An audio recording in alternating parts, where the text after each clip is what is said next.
so broad in terms of the depth of knowledge now. Like I remember at one point it was literally just like, here's the Landalt knowledge, go.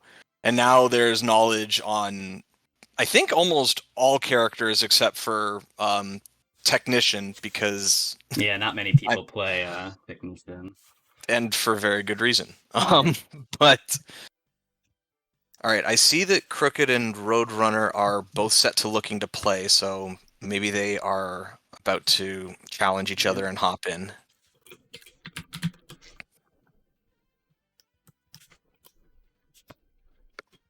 Yeah. Oh, oh no. Scuddy in chat saying I helped lab out most of stuff and I don't remember 90% of it. Oops. I remember Scuddy in particular was doing a lot with pixels. I believe it was like the putter pixels that they were helping out with pretty in depth. Yeah, the putter pixels are really interesting because one thing I've noticed as I play through the game is that sometimes they lie to you because the angle you come at the hole actually changes what pixel you need to line up with.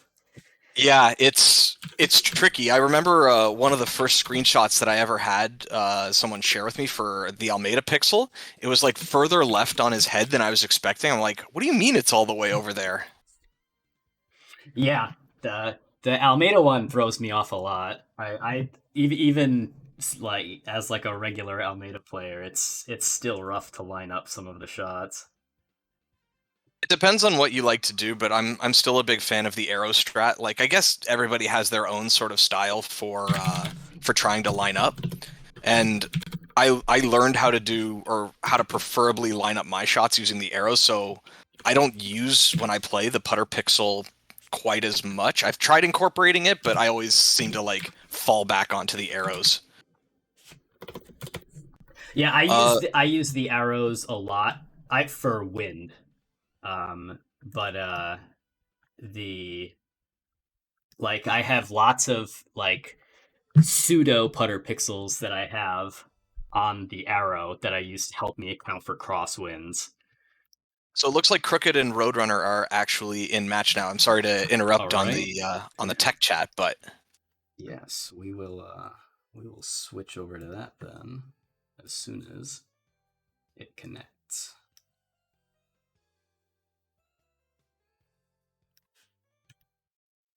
whew, I forgot how loud this game can be sometimes. I just had to turn it down in my headphones. So we've got Landolt versus Landolt, I think, off the bat here. Looks like it. For The Richie XIRE in chat, yeah, other matches are starting simultaneously too. So, Yep. Keep an eye out for your match calls. mhm. I will be posting those shortly. And for Sugar Bear, are we going to see a lot of mirrors today? Yes, potentially. While there is some variety Wow. of character choice, oh wow, we're going to We start with are an eagle. we're gonna start it off hot. Oh no, we've got veteran here on board. There It's we not a go. Landalt mirror. So yeah, we're going to see a lot of mirrors today. We might see a lot of Landolts, but as you can see, there is some character variety. Some of us like to hit ball hard and play Almeida. Some of us like precise shots and will play Shot Maker or Putt Master too. So it kind of depends. But right now, it's nice. Early on, Oh no Landolt mirror. yeah, good way to start the tournament because we'll be seeing a lot of Landalt later. There's no game sound on stream. Oh, it's not working. Uh, let's see if we can fix that. Crooked out to an early lead, or was it? I believe it was Roadrunner who got the chip in. Yes, I don't have the tab at the top that's telling me the names here. So yeah, Roadrunner out to an early lead.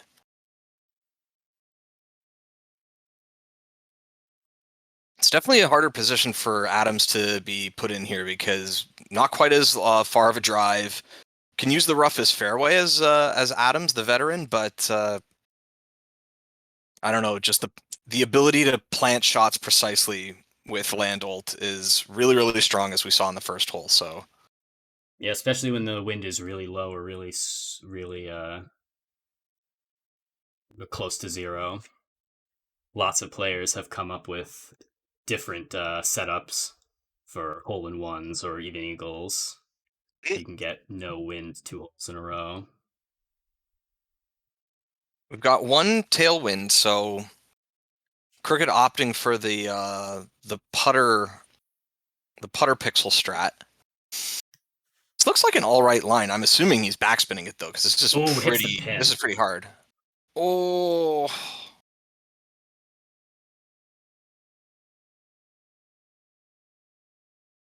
This should be a tied hole moving into hole 3.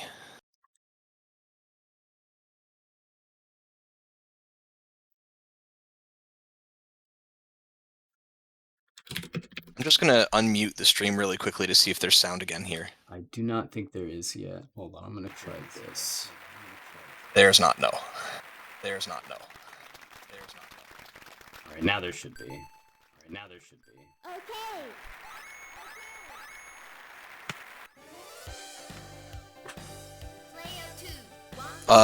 There is sound but voice echo apparently. Oh, wonderful. Is it fixed now, or is it still echoing? Still echoing. Still echoing. Oh, I'm echoing. Oh, I'm echoing. You have your stream muted? You have your stream muted? Problem. Thank you, Sugar Bear. Appreciate it. 5 crosswind on this hole is no fun, but oh no! Coming up a little bit short on that first hill. It's tough because you have to hit it a little harder than you expect to get it up and over that hill. And then by the time it gets to green, your ball's moving too fast to actually stop where you want it. Yeah, this is a pretty rough hole for some of the characters with lower shot heights, because you don't have the backspin required to stop your ball where you want it, especially for those front pin positions. But Crooked's got a good chance to tie it up here. He's on in 1. Yep. Oh, Landol clipping the front of that hill. Yep. I think this might be it for our Landolt hero here. Oh wait, let me. We have. Oh no, and he misses the shot. And he's given up the hole. All right.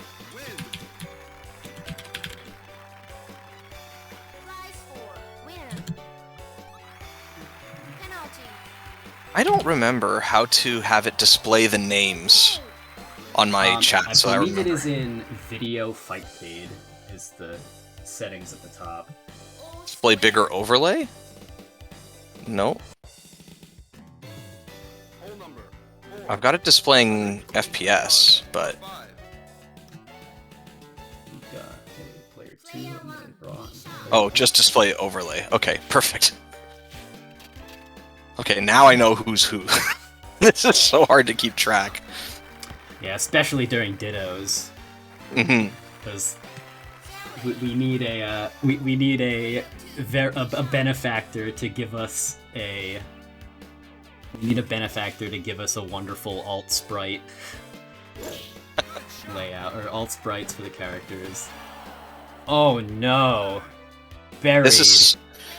Yeah, and as deep as it could possibly be, and the one thing that Landolt really struggles with is that recovery. This is going to be really rough for him moving forward, but thankfully for for Roadrunner, as we can see here, Adams can't get on in 3, so there's still some chances. Yep. Yeah, despite only being able to hit like 30 yards out of this. Oh, 60 yards, yeah. 259 is going to be a pretty rough approach shot for... No, I think it's still okay. You can underhit your one wood still pretty cleanly. It's like, and it's not like us, right? Like, he has access to one wood if he wants. You just underhit that a little bit, and it'll roll on. Or you do the not green shot. You do the, like, 101%, which I think is what he's trying for. I'm Oh, I think surprised. that might be a little long. Oh, this is definitely long. Stays in bounds, but in the rough.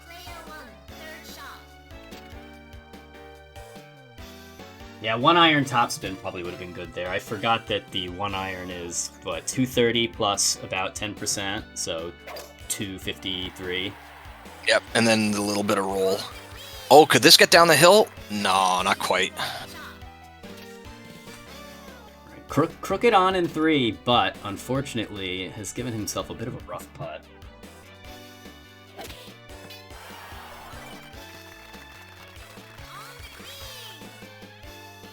The worst putt imaginable. The grain is kind of helping it a little bit, actually, but, I mean, Adam's putt meter to the rescue. Oh, ooh, nice. That was a lot straighter than I thought it would be. All right, and Crooked takes the lead.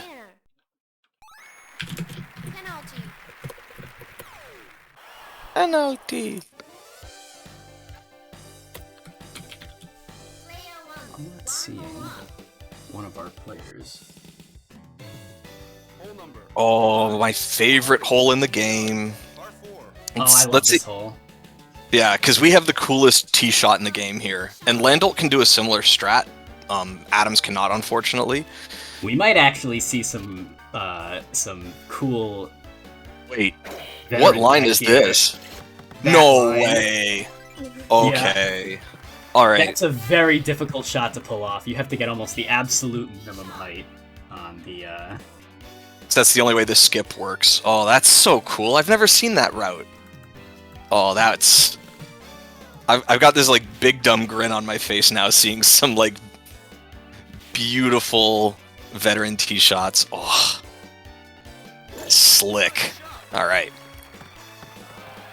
Landolt, casual clear of the river. Easy peasy. 120 is a bit of an awkward distance for Landolt, though.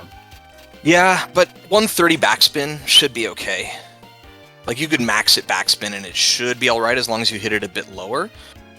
But this distance is nice and clean for Crooked. Yep. High shot. Oh, it just bounces over the hole. Doesn't roll down the hill at least, which is lucky for them. Yep, should be a fairly straight putt. Now we got Roadrunner, zero wind, lining it up. Can see the pixels of the flag through the tree, so it's definitely the right distance. I like the choice to undershoot. I'm assuming he's not backspinning. Ooh, it was so close. Wow. Just a little bit more and it would have gotten there. Yeah, only like one or two pixels. Mm-hmm. I like the underputt. Let the grain do the rest of the work. All right. Score's the same. It's Crooked up 1, right? Yeah, Crooked up 1 going into hole 6.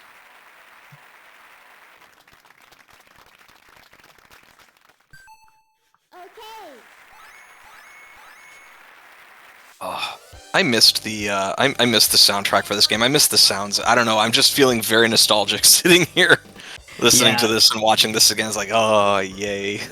The sound design in this game is very crisp. Mm-hmm.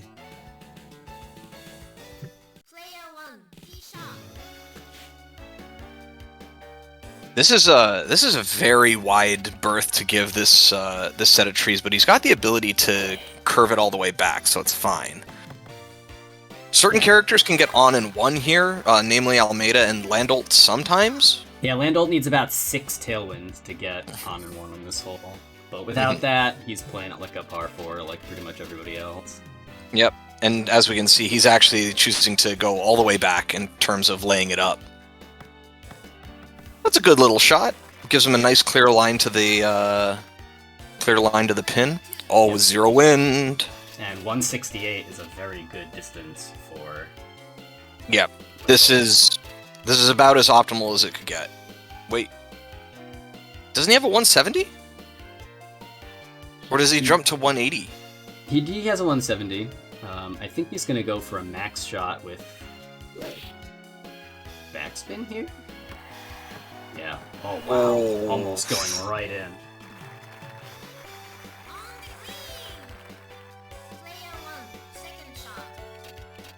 think we might have a bit of a hiccup in terms of certain matches starting. I don't know if all of the matches should have started by now. I think most of the round ones are actually ended up in DQs. Well, we've got Horgito and another noob, and then Richie and Astral X Ocean, from what I can see here.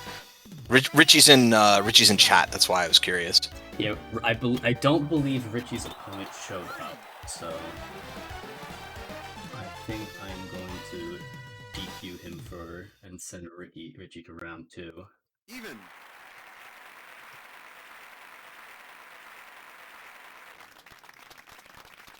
All right, and we are even going into hole 7. Well, one hole up. One hole up for hole 4, right? 579 yards. So, Adams has some really fun strats on this hole, and I forget how to set them up, but I remember seeing Bad at Games set them up. I don't know if you can do it in 11 win, though. Yeah, it would be very risky to do an 11 win. Yeah, just opting to play it safe. Yeah, the rock bounce into water skip strats are very cool when you can pull them off, but despite the ability to get a cool bounce off of the rocks and them looking like flat circles, they're not flat. They basically give you a random bounce direction depending on where you land on them.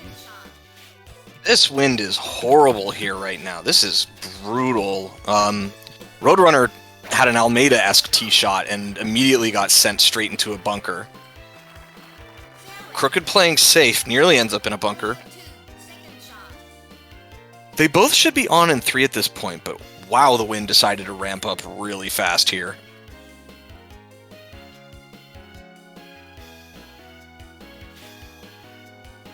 This is such a tricky line, too, because I don't know... He's not that buried, but I don't know if he'll end up hopping bunker to bunker like this. Nope. Okay, he's over it. Made it over the... Yeah. Landel has... I think the percentages on his sand is like 70, 60, 35, 30. And so because he was only a little bit buried. Do you agree with this 50% shot here? Because I think he might end up in a bunker hitting it too low. I think he might be short. Yeah. Yeah.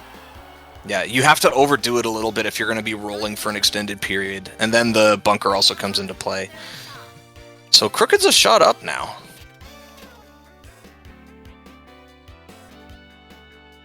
I did like the idea with the 50% shot. It just needs a little bit more oomph to get there. Alright, Crooked's got a pretty nice putt lined up. Now, luckily for Roadrunner, he's laying on top of the sand here, so it's not the worst thing in the world. But I think he's just doing some math about how much he wants to hit it based off of this wind. Keep it low. Roll down the hill. Oh, this putt's a little leery. I believe. Oh, yeah. Yeah. Just curl it. Oh, come on! Yeah! Love it. Love that curl. Beautiful. Excellent putt. This is a tricky hole to putt, too, because despite the hole looking like it's on the hill, it's actually not. Yeah, there's a lot of the, like... NeoTurf is kind of a weird game, right? In that... Because it's a pixel game, the pixels don't always read perfectly accurately as to where everything should be. And so, especially with hills, like the hills look smooth, but obviously there's certain zones that will have the hill acting and not. And yeah, more often than not, you can end up in some really weird scenarios where you're like, oh yeah, there's a hill here. Nope. Also, sometimes it looks like the hill will push your ball one way, and then it'll push it in a completely different direction just because of how they're programmed. One of the things I've always told players when they're first learning this game, when they ask, like, how do I read hills? And I've always told them it's generally intuitive, but a lot of it comes down to just having played a lot and remembering what the hills do at certain holes. Yeah, a lot of it comes down to just familiarizing yourself with it. I've got a general rule of thumb that for like a shorter range, like a sub 6-yard putt, you kind of want to like tick 3 or so pixels to the left or right, and that typically works for me. Oh, unfortunately, not rolling down the hill here. I was really hoping that it would there. I thought that backspinning like that would give it to him, but unfortunately, he's going to have to putt with grain downhill. Yeah, under-putting it by 2 is smart. Oh barely my misses. god. I feel so bad for that putt. That's rough. For it to miss like that, he had the right line. Yeah, maybe 1 or 2 pips more of power would have done it. Golf is indeed hard. All right, Crooked is up 2-1. Or 2 holes, right? No, more than that now. 3 up. Yep. Crooked showing off, like, if you're consistent, you don't have to hit the ball hard. You can just hit the ball wherever you want.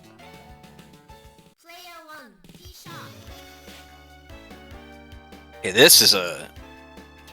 I've never actually seen someone have to take this line, because more often than not, you're playing with a character that can actually drive the ball far, so you just cross the water. Frank Adams has to go and curve it like this. Yeah, Landol's probably just gonna hit his... Oh no, it's gonna opt for a curved shot as well. I like to do a curved shot because I have actually hit the tree and gone in the water before. Yeah, that happens, for sure. But there are ways around that as Almeida.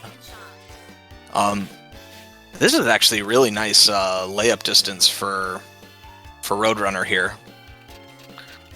164, a tiny bit of tailwind with the 1, with the... So with this 110%, this should be 165. I think he just wants to drop it. Oh, so close. Yeah, that one bounce on the fairway made that pretty much the perfect shot. The perfect distance for that shot, but just barely off on that bounce. So this lines up as a pretty straight shot, too. I wonder if he's going to air it out so that it drops. Yep, let the wind affect it a bit more. No backspin. Oh, just a little to the right. Yeah, overcompensated for the wind a tiny bit. It's really hard to figure out how much crosswind you have when you're also aiming at the same angle. Yeah, it's like some weird qualitative trigonometry that you run in your brain really quickly to try and figure out what's the direction this is going to get affected.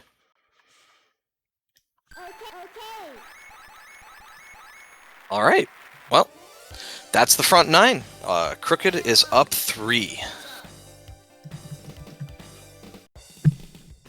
There's a couple little bad breaks for Roadrunner, but in the back half here, there might be some longer holes that Landol can take advantage of and try to slowly work his way back. So that's the really big thing that drags Adams down, is just the inability to hit the ball far. Yep.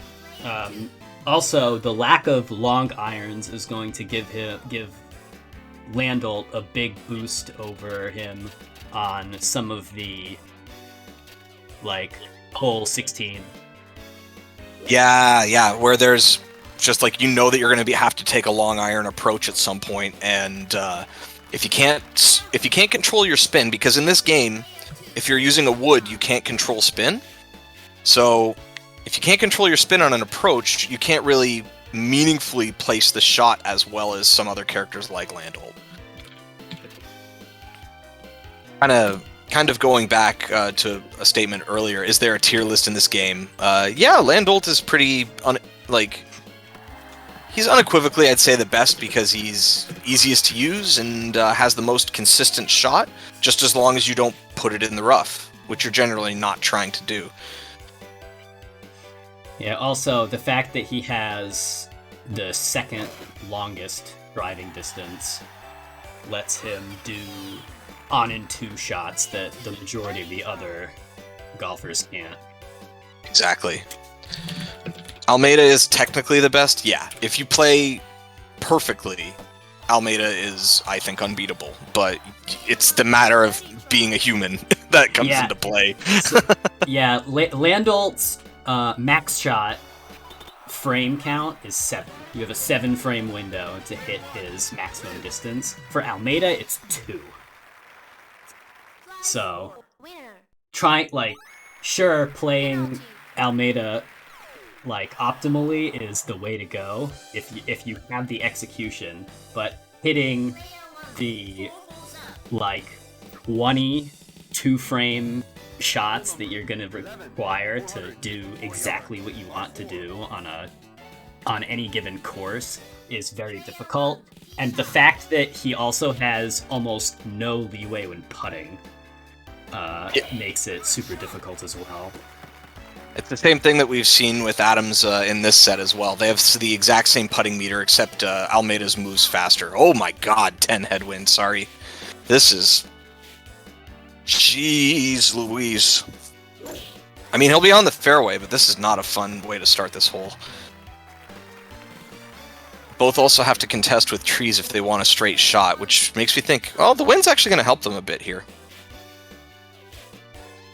Get a nice angle to push you back into the hole a little bit. Even with approaching with the wood, airing it out like this, yeah, nice. Just put you in the flat spot. This is good. So now Roadrunner has to answer. This is a lot harder, actually. He's gonna have to hook it. I don't know if this is enough, though. Like, this will get on the fairway. Or, sorry, on the green, probably, but... I gotta tell you, I don't know... Oh, wow. Wind doing work. That was a great shot. No grain, too. Don't have to think about it. Just putt.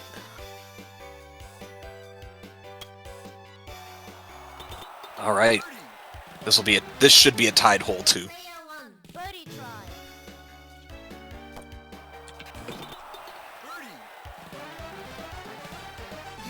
Lagging behind a little bit. We got a tie on 11. Was it a tie on 10 as well? I believe so. Yeah, we'll see it in just a second here. Survey says, oh no, hole 10 was crooked, so it's 4 up. We're getting close to a dormy hole here, actually.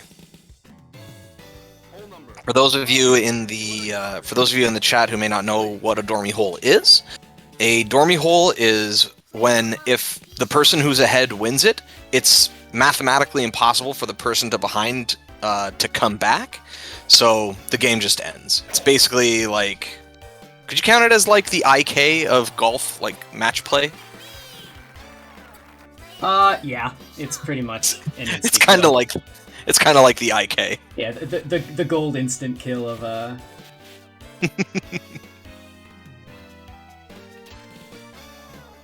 Choosing to club down because of the slight tailwind. This is... Clubs it way down. Backspin to pull him back up the hill? Not quite.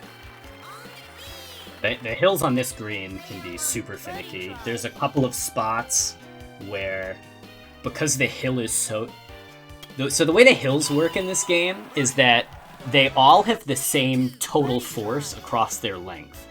So like a really long hill is a lot of like a little bit of push for a long time, and but a short hill means it's a ton of push right away. So there are some super cursed positions on that hole where it looks like it's an easy shot, and then your ball just gets deflected, like it's been magnetized. I remember I had a match back in the days before Bad was running these tournaments. There's a guy, shoutouts to RP Genius, aka Mo, who would run these tournaments previously, and I was playing against someone named Vectorman, and on that hole we both had putts up the right middle hill, and we both missed 2 in a row, and we both tied the hole, and we never spoke of it again. Absolutely cursed hole.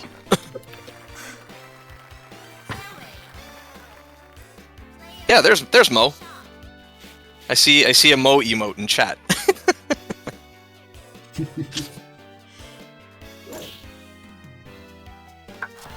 Nice clean hits to start off here. Roadrunner's going to have, I think, a pretty nice line through the trees to this pin position. Crooked's got a harder time. I'm wondering if he's going to... Is he going to try to put it over these trees? I guess he can. Ooh, the max shot. Perfect. It's the nice. That'll probably go even with the win. And, oh yes, very well placed. I think he was really pushing for a chip in there, hoping it would roll in for him, but just a little too far to the right. Roadrunner scanning for the pin.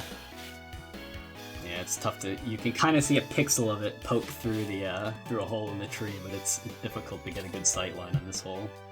His shot line that he has right now, you can't see it. It's only when he was wiggling it. But he should be up and over. Yep. Yep, perfect. It's about the same putt as Crooked. So, the problem at this point is, like I said, we're getting really close to Dormy Hole, and all Crooked has to do is just kind of hold pat and play solid. As long as he doesn't fold, like, this is his game to lose right now.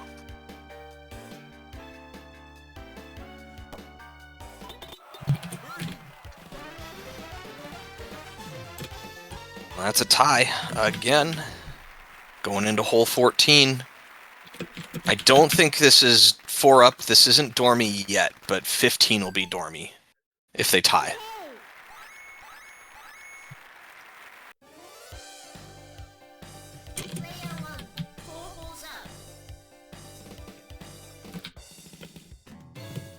Hole number 14, 300. So, some characters can do curse strats where they skip off the rock. Oh no, this is up Dormy.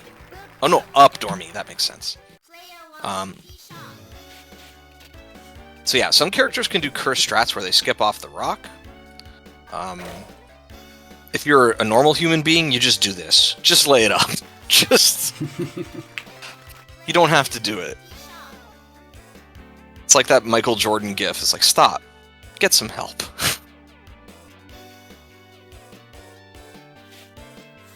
Scuddy, don't will that into the world. Don't will rock skips into the world. Oh my god, he did it. Gets it! There we go. Well, if you're gonna... Take control of your destiny. Wow, what a shot. Holy smokes.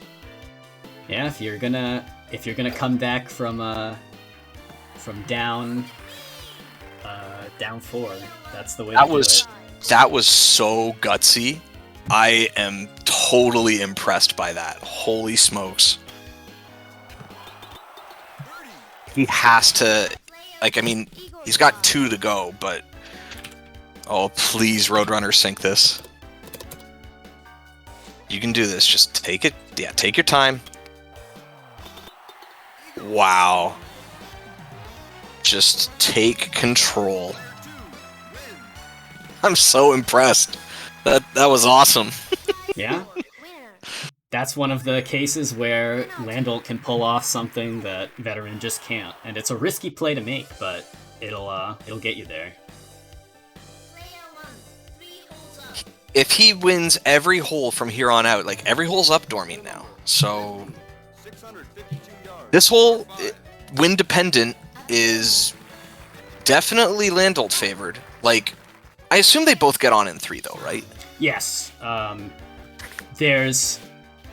You can make it on in 2 as Almeida if you play with, like, ridiculously aggressive lines and have a little bit of tailwind, but I don't think that's possible for Landel. Unless you have, like, 15 win. My wondering is like in the case of like all things being equal between Landolt and Adams here, like all conditions being equal, does Adams still have to, like, does Adams have to 4-shot it to get to the green? And I don't think that's the case. He can, because he gets the 1 wood on the fairway. He has plenty of distance to make it in 3, but he's gonna have a longer shot for the approach. Oh yeah, 134, no problem. Yeah, that's no problem. Okay. Yeah, he's just gonna rip it, just rip it straight down the fairway. Although that'll make it So what's he's gonna have like an 80-yard shot? Less than that? This is kind of an awkward distance. I'm never personally a huge fan of like sub 100-yard approaches, but that's just me. It's not like the game gives you like a flop shot or something to actually lay it up really chill. Yeah, I've become a big fan of undershooting with the sand wedge as Almeida. Oh my gosh, God. almost getting another chip in. Crooked's like, nah, this game's not going longer. I want this now. Here we go. What if Roadrunner chips this in? If Roadrunner chips this in, he has a...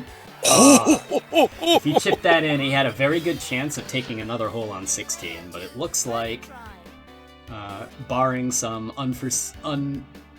some strange circumstances... Oh, are we gonna get... Uh-oh. You know what this means. Australia 16 Dormy. No, I don't think we're gonna get it, because if this is a... Oh yeah, it is Dormy. You're right. I forgot Up we were Dormy. Dormy and not Dormy. Oh no. Well, for those of you in the chat who haven't explored this game as much, what you are about to see is, quite frankly, the worst hole in all of Neo Turf Masters. Well, the game's not over, I don't think. Nope, it's not. We've got one more hole. Or Yeah, I maybe, see. Or it's at least one more draw will end it. Yes, a draw will end it now. This hole is the worst hole in the game. I think most, if not all, characters have their own unique kind of problems with this hole. You gotta get it. If you want to have a chance at a birdie, you have to take a really kind of long and awkward shot that'll probably roll. You see, it's only the worst hole if you're not Landolt. I feel like Landolt still has some issues because I've definitely seen Landolts bin it in the water, like, really often. More often than you'd expect. Uh-oh. I'm not so sure about clubbing down into the 3 headwind. This The might be a little green, short. no, the green shot's fine. Oh, wow. Jeez. Perfect. Yeah, this is a really difficult hole. With I think with tailwind, hitting this green in 1 is probably the hardest, or it's by far the hardest in the game. I think into some other winds, there are some other shots that are on par, but all right. Starting to see some of the problems here. One of the biggest issues too is like you can get on there, like up in that area, no problem. You just might not get on the green. And so you have to ask yourself, are you willing to take a par just for the consistency? Yeah. Like just for the sheer fact that you can get it on the area up there.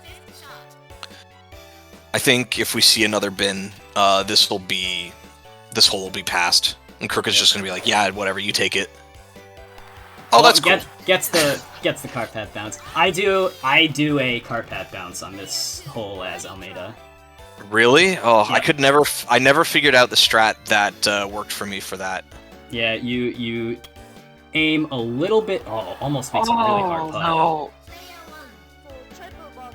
Yeah, you aim a little bit to the left.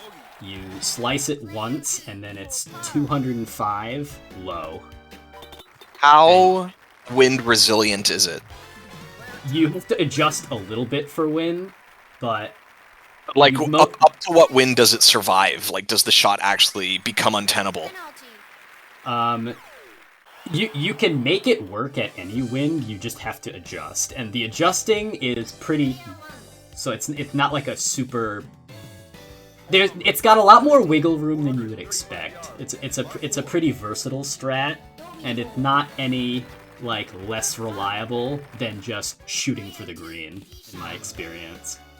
Cute. Okay. It definitely takes a little bit of practice to get the hang of, but it's a very viable strat. So, Dormy 17. Roadrunner's just gonna airmail it. Hits a tree, but that actually kind of gives him a nice break. 160 bang on is a really nice club distance for him, and he should have a window through those trees. Yeah, I think that's the straight window.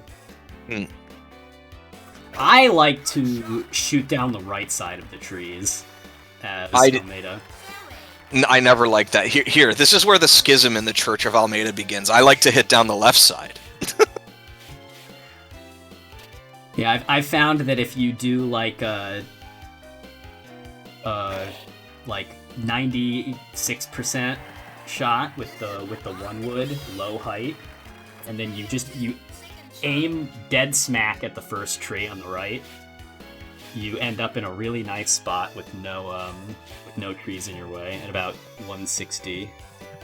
By the way, this game is so mean. It gave 0 wind to Crooked on their approach, and Roadrunner now has 4 crosswind.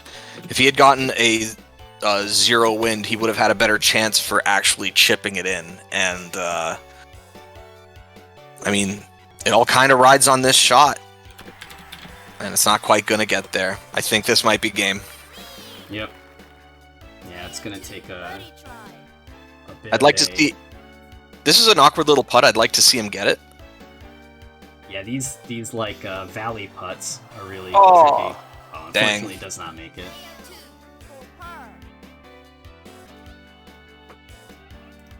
Well, I think that might be that. This will be all she wrote. Crooked will be moving on to the next round.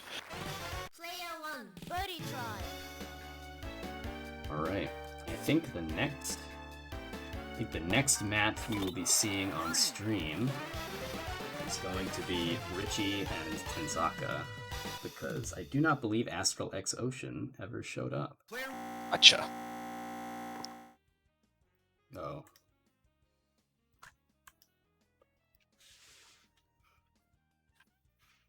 Oh, whoops.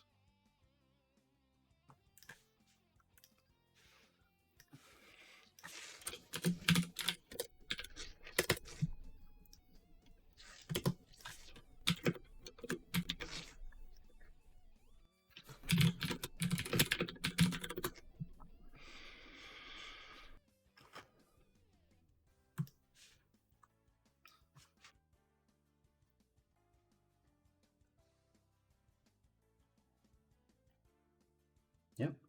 Don't even have to... Oh, go ahead.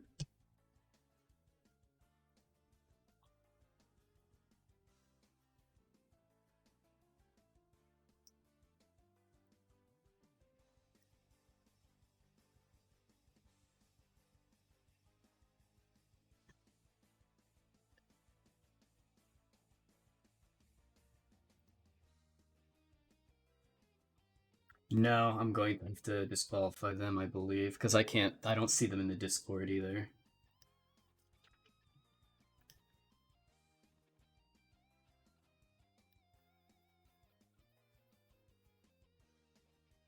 Yep. Ken's here.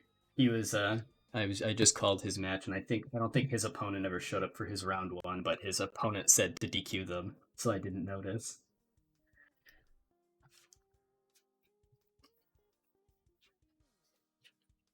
Yep.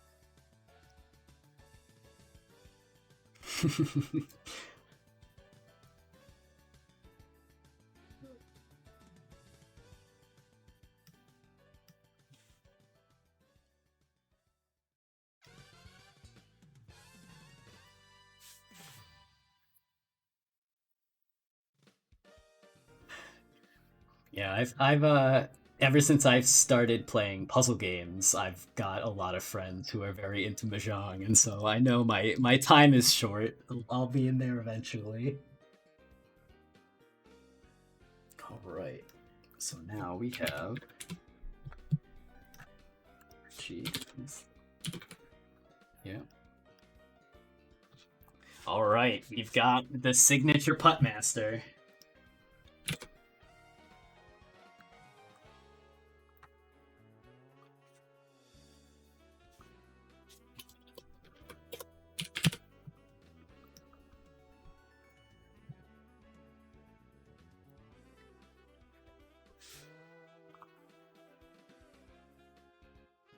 No.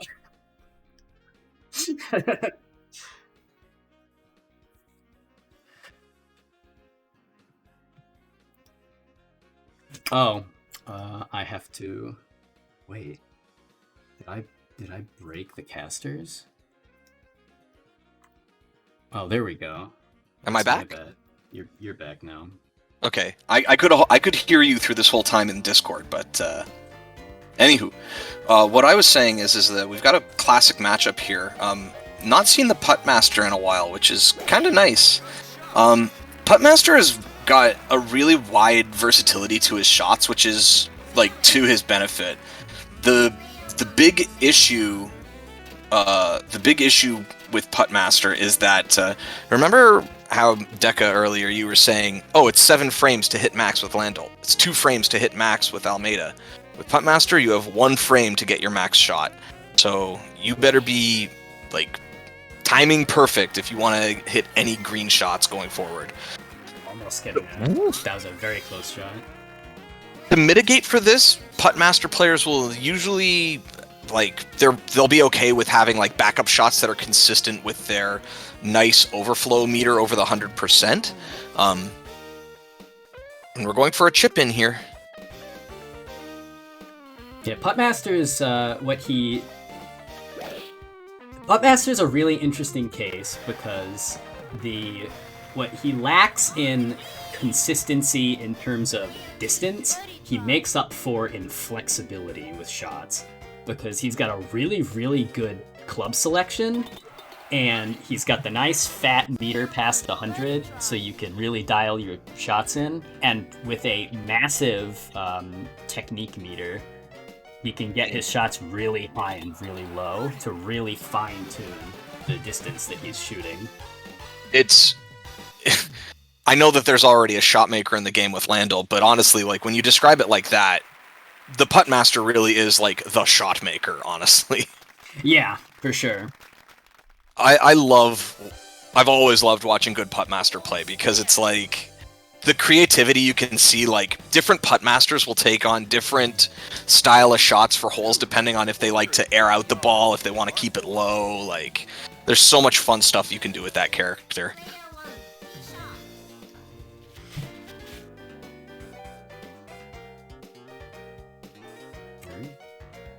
Fairly standard Landol. Fairly standard Landol shot, just taking it up the middle. I think I love that now as Standolt, honestly. I don't want to say it as anything else. I'm gonna call him the Standolt.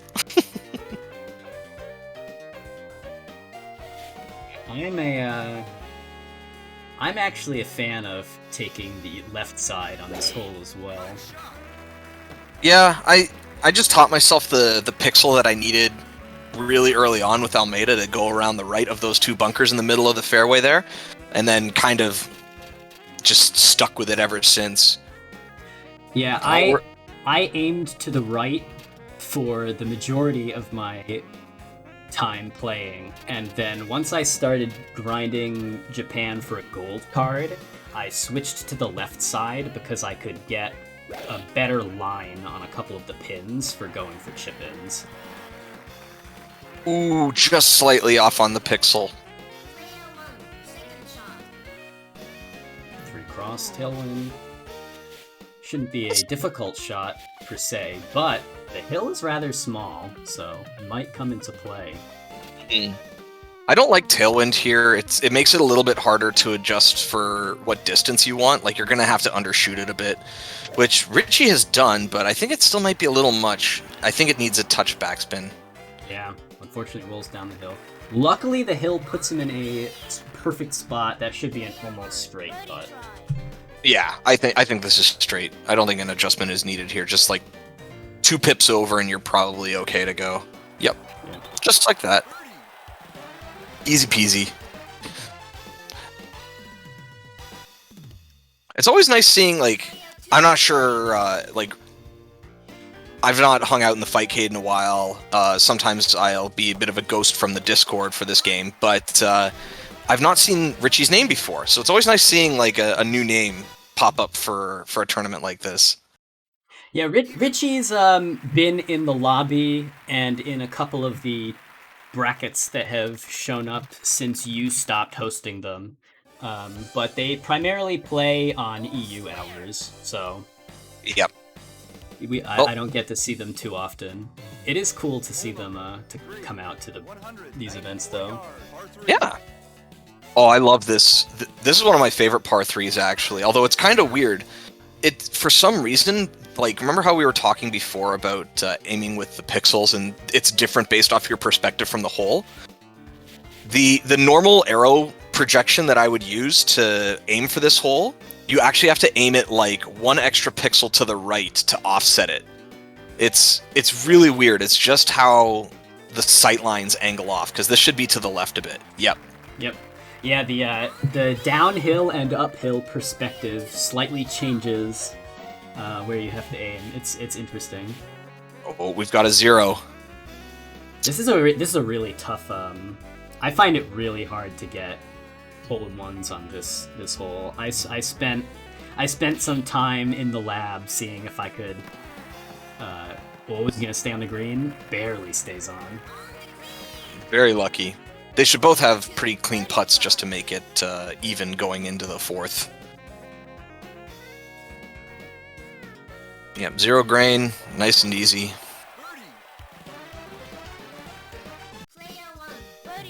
All right. A very uneventful first 3 holes, as is usually the case. You know, sometimes you get some chaos on this hole 3 if you get like the one of the front pins and it's 5 headwind or something, and so the players are trying to, or especially if it's 5 tailwind, because you're trying to undershoot going downhill into a tailwind, and then there's the cart path in front of the green. Yep, and then you hit that and you're like, well, rocket myself past the hole. Hole number 4, 378 yards. Oh, that's a term I haven't seen in a while. Good golf status acquired. Oh, the memories. Oh, that's what we... Shoot, I should have brought this up sooner. I was wondering if we're going to play the Carmoni video before Grants. Oh, yeah, that would Just thought of that. Would be good. I For old time's unfortunately sake. don't have it on hand. I think I do. All right, good shot for the 8 front crosswind. That's a bit of a tricky one. This hole's not particularly hard, but if you overcompensate for the wind, you can put yourself in a weird spot and have to shoot over trees that are a little too close to be comfortable. I have just shipped you a DM, which may or may not be important. Just in case. Just in case. All right. It's a little bit of a harder line for Richie here, having to contest with the tree and 4 crosswind, but the 4 crosswind actually kind of helps him get around it. I'm surprised he's still choosing to slice it. Oh yeah, I wonder if that's unintentional, or maybe. Well, I think I think he's aimed it too far. At this angle, especially with the high. Yeah. Well, luckily the putt should actually be pretty straight from there. But I don't think the slice was necessary, but the line was pretty good. The 4 crosswind, as it looks on the mini-map, or as it looks on the meter, was actually a lot more headwind because of the really sharp angle that he had to shoot at to get back toward the hole. Meanwhile, Tanzaka's got a hell of a hook that he has to throw into this. Pretty much slightly more angled on the hill, but as long as the grain isn't too cursed. Nope, the grain is quite cursed. That's going to be a bit of a tricky shot. Not so much for Ricky. Hard, but... For Ricky, it should be fine. Yes. For Tanzaka, it's cross-cutting, so it's going to be harder for their shot. Good putt from Richie. I'm surprised the hill is not a bit stronger there, honestly. Yeah, the hill on this hole, I've generally found for the big bean is pretty weak, but the little the little bubble hill over on the left side is like way stronger than you would expect. Great putt. Excellent putt. Wow. And yeah, I think all bubbles in the game, all bubbles are very detrimental to the shot. I think the front, like the bottom right of the bean, is a little bit more strong, so it can be harder to putt with that. But I'm surprised that upper part is almost like it wasn't there at all. Yeah. Yeah, the I have a reputation to uphold. 526 yards. Par 5. Oh my god, Tenzaka. Putt master.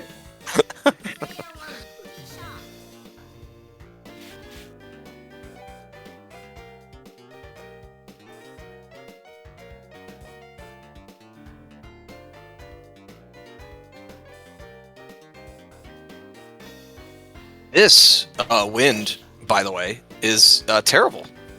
Just terrible. Yeah, 12 headwind on this hole is gonna I don't know if either of them will be able to make it on in 2 in this case. Oh my god, 14. Neoturf wind has arrived. Oh god. It's striking early this time. And wind is especially rough for Puttmaster, with having the second highest shot in the game, not far off of how high Technicians is. Oh god. He's gonna float it. This could be OB. Oh no. Oh. Nope, not quite like that. Oh, that is pain. Now into headwind, off the tee again. I feel physically ill looking at this. I know that feeling real bad. So now you have to lay it up. Like, there's no way that you're getting up that hill at this point. I like that he's not giving up, but it's definitely...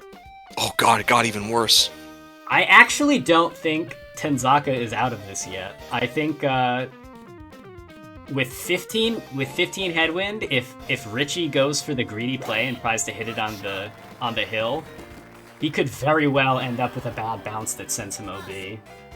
It's true, and also if Richie ends up at the base of the hill, like, base of the hill is a place where, like, Almeida can survive, because you just drive it straight into the bottom of the hill. Landolt really struggles with that. It is indeed windy, yes. If this makes it up, that's wild. Great shot. Excellent shot. The one rough bounce really helps there. Yeah, great calculation to know that wind and the rough bounce was going to shave 30 points off of the approach. Tenzaka now has a really difficult and miserable shot to make to get up that hill. Unfortunately, the tiny little clip into the heavy rough there. Unlike Kate Bush, he will not be running up that hill. So Tenzaka concedes the hole. Richie is going to go one up.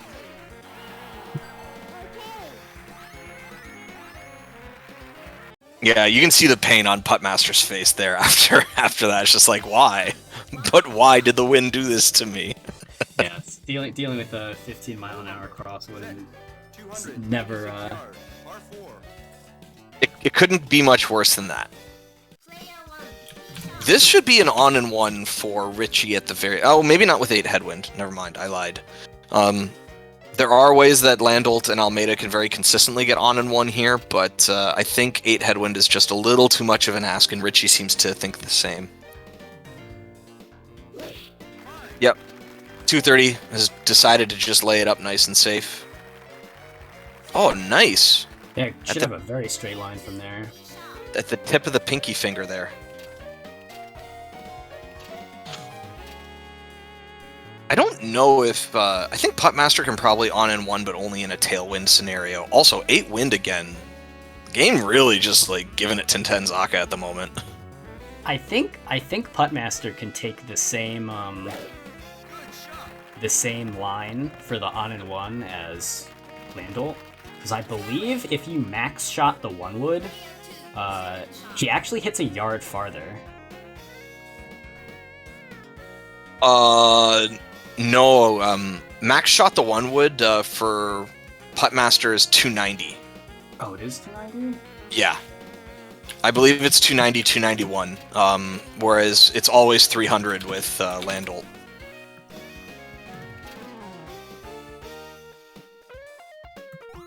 This is also just a brutal approach that is being asked of Tenzaka here. Sub 100 yards, 11 headwind. I mean, he's on the green, so On the that's green, really nice. and But despite the distance from the hole, it's going to be a straight putt. Or barring grain. that's another miserable shot here. We're going to see a 50%er. But I always worry about 50%ers with water right in front. It's like, are you going to skip it? Going for the low. Oh, barely avoids that heavy rough. That could have been dangerous as well. Great backspin to break. That really worked out ideally. This should maybe a little bit of adjustment to the left. Only slightly, though. I think this is a pretty clean shot. Tenzaka's got the right line, I think, right now. Yep. Yep. Barely squeaks it in. I was a little nervous with shooting into the grain and uphill, only one over. Especially with the hill being so far away from the initial putt, like all your momentum has been drained by that point. Yeah. This is the one thing that has always like fascinated me about this game is how explainable the physics really feel for being like an older game. Yeah. Everything feels really consistent and it's like, okay, that's why it behaved that way. Yeah, the only things that really feel inconsistent are bouncing off of the pin. Yes, that is definitely inconsistent. Farther you get close to 36 meters, it's more like 1.5 bar instead of 1. Yes, because greens roll faster than fairways and have less drag. 126 is a bit of an awkward distance. If that tailwind stays, then it's not so bad, but wow, finally Tenzaka gets a gentle tee shot. 2 crosswind, easy peasy.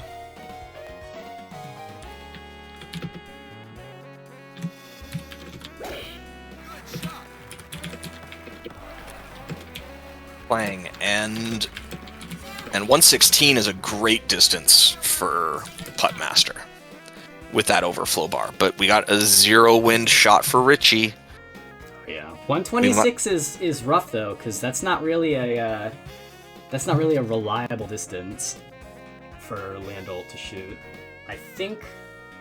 Why did he go back left there? Something. What? That's an interesting choice. Maybe he bumped the stick and didn't notice. He must have. He went back left for some reason. I don't understand. Well, now Tenzaka's got like a free reign for a chip in too. Lining up with that putter pixel. I don't think it's a desync yet. I still think it's okay. Because it looks like Tenzaka's shot makes sense. Overshoots a little bit. But an easier downhill putt, barring grain. Oh, this grain is brutal for Richie. Yeah, that's gross. Yeah, that's definitely gross.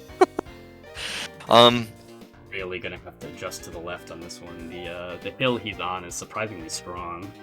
Yeah, and the question is, like, do you underputt it? Like, you have to underputt it by what amount? Oh, good yeah, attempt, that's so hard to read. Meanwhile, Tenzaka's gonna have to underputt it by, like, I think 2 pips or something. Underputt it by, 2. And that should bring us back to all square, I believe. Yep. Yeah, I don't think that was a desync. That approach shot is really bizarre to me. I don't know what happened there. Richie knows something that we don't, but in any case, we're back to all square. Maybe meant to do a hook shot and didn't slice it. Possible, yeah. Hard to say. Hole number 8, 591 yards, par 5. R5. This hole is rough. I actually love this hole as Almeida. It's one of my preferred par fives in this game, honestly. But I've always struggled to get eagles on this hole. it is a bit of an awkward approach, but oh, nice! I like that. Yeah. Doesn't even move it. Just like let the slice do the work for you. That's cute. She going for a more straightforward approach, aiming for the maximum distance that's close to the pin. 285 should be reachable. Absolutely. It's just a matter of like you can't like sometimes you can take the left of the trees that are up the fairway there in the middle. But yeah, this is the more conventional route, I think, is trying to hook around it.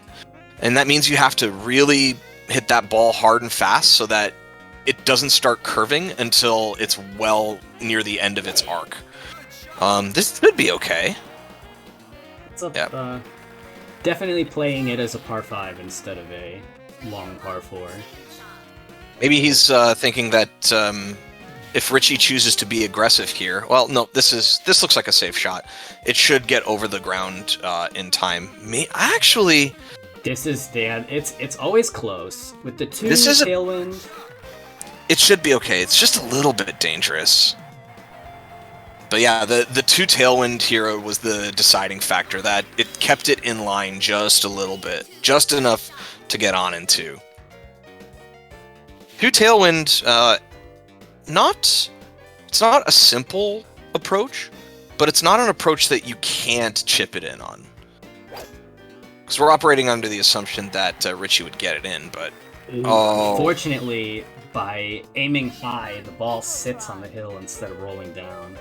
Yeah, it could have done with a bit of topspin. Yeah. This is not a free putt, though.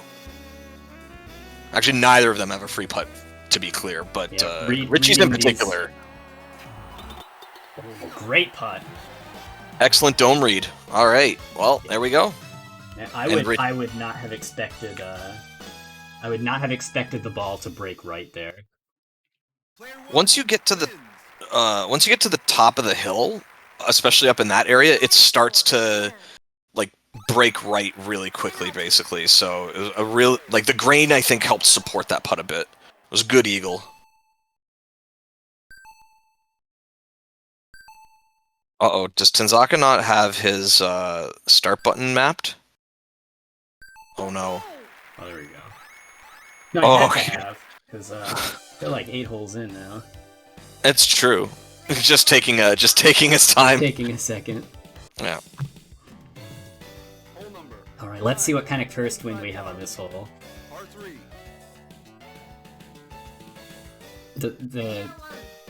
Okay, it's gonna be fairly standard. Shooting down. So shooting downhill adds what would you say? Approximately 10 yards to your power. So yeah, definitely depends on the club, but about 10 yards is a good. It also depends on if you air it out or hit it lower. So Richie's just gonna hit it straight. I like this. Yep. Nice standard approach. 2 yards. Mwah. Easy peasy. Tanzaka can probably do almost the exact same thing, and with a tiny bit more wind. Yeah, this seems like tailor-made for a nice approach and an even hole for both of them. I don't think Tanzaka will overshoot it a little, or if he does, it'll only be like by a little bit. Just picking his line that he wants based off this wind. Yeah, it's going to be a little bit less crosswind and a little bit more tailwind than you expect because of the angle you're shooting at. Yep. He's on top. Yep. It should still be a pretty conventional putt. Yeah, just one or 2 ticks to the right for the grain. And, yeah. Just slightly cross-grained. Perfect shot. Perfect. Mm-hmm. That's one of the if you're in the chat and you're looking to learn this game and you try it out on Fightcade and you're playing around with putting, the first thing that I see people who are initially learning the game do is they will try to immediately adjust their putt wildly by holding left or holding right and really swinging it out of order. What you need to know is that the game auto-aims for you. When you're on the green, the ball will always automatically be aimed directly at the hole. What you have to adjust for is the hill and the grain. So don't make wild changes to your putts. Please, I beg you. And you will find your putting become a lot more consistent really quickly if you make only slight adjustments. Yeah, the other big thing to note is that the arrows that the grain are relative to the mini map, not to you.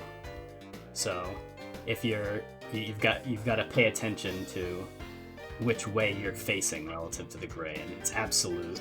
The wind is the same way. Yes. It's not dependent on where your character is standing on the main part of the screen. It's all with relation to the mini map. Math. Yep. It is indeed math. Like I said earlier, it's like you do qualitative trigonometry all the time in this game. Doc going for a little bit of a layup. Gonna put him at about 255 or 270. Okay. Yeah, I don't hate it. 170 is a really great line. Yep. That like 5-6 iron range is really good for Puttmaster for controlling how much pullback there is on the backspin.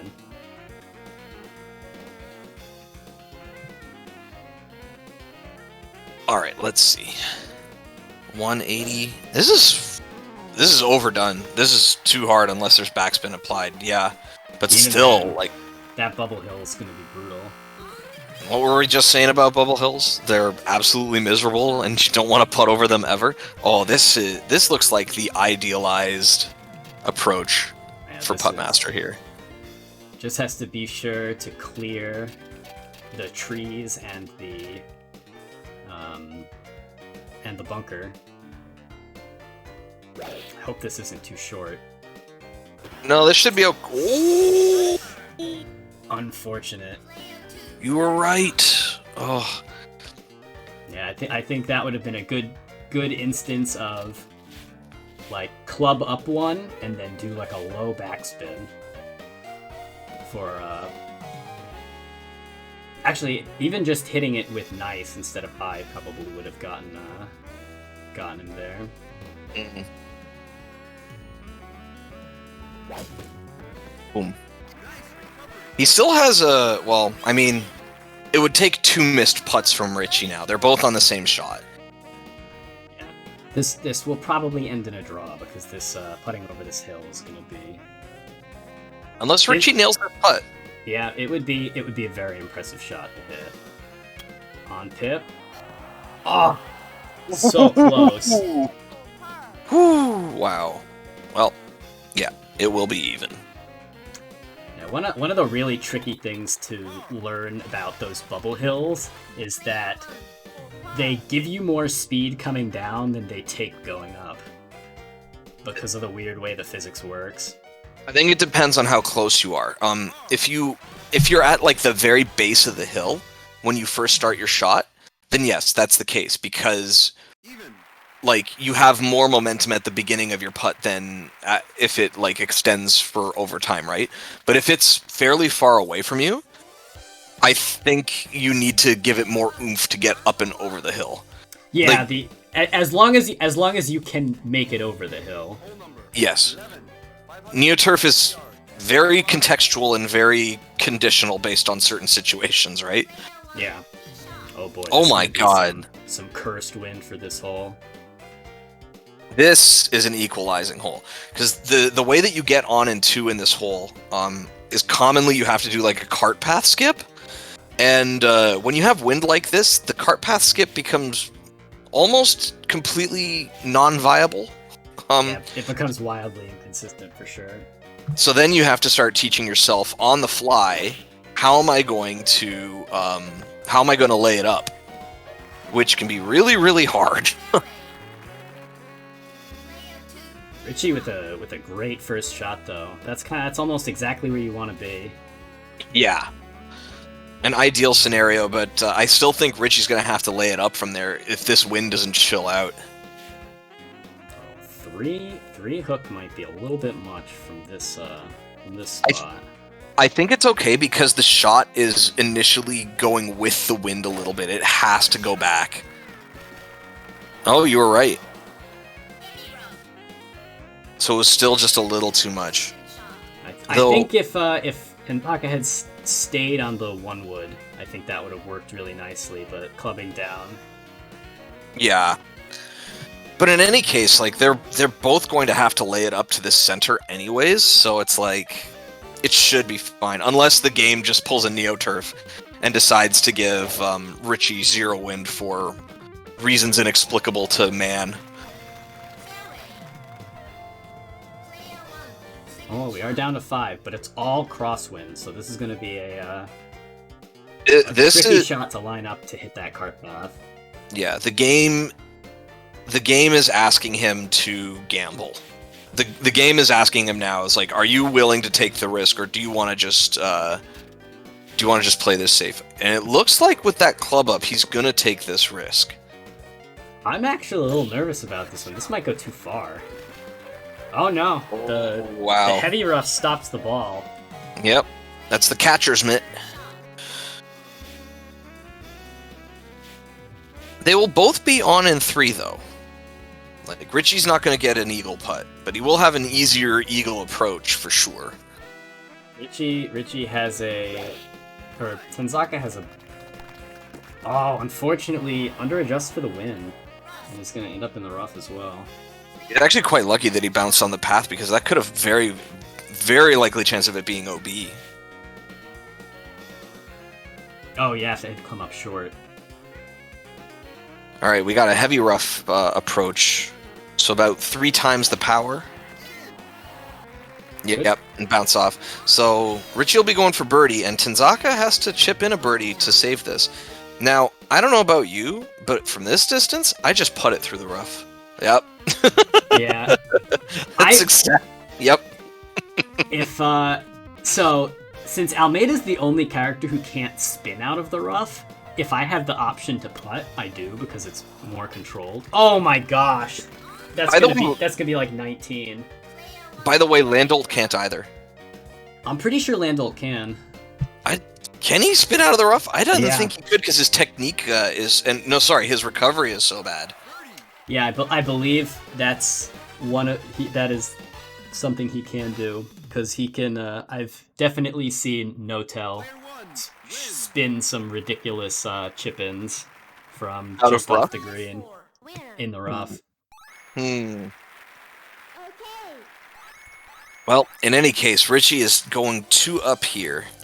But yeah, putting it from, like, for Almeida, it's like, putting in that situation is, like, the ideal.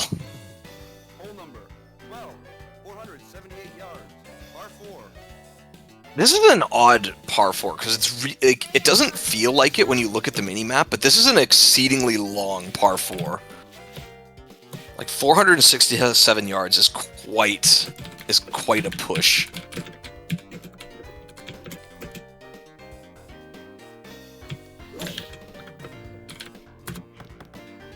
Keeping it nice and low.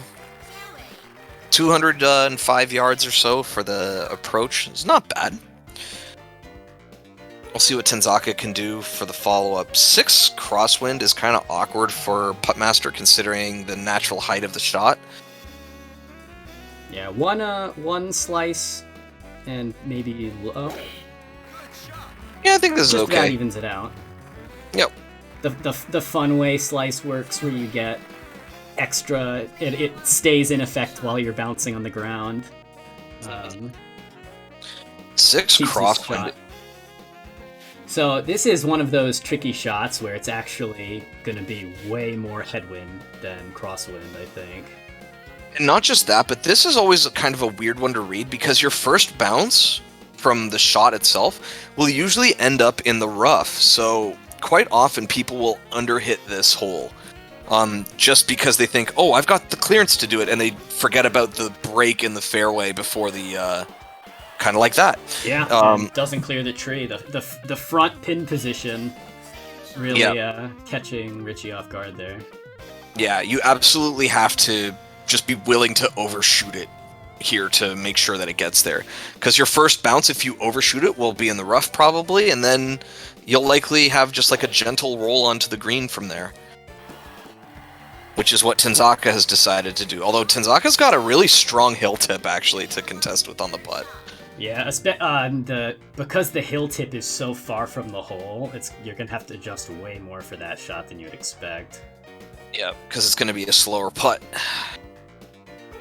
Yeah, see, he'll probably spin this. And he gets the chip in! Oh my Fantastic god. shot from Richie.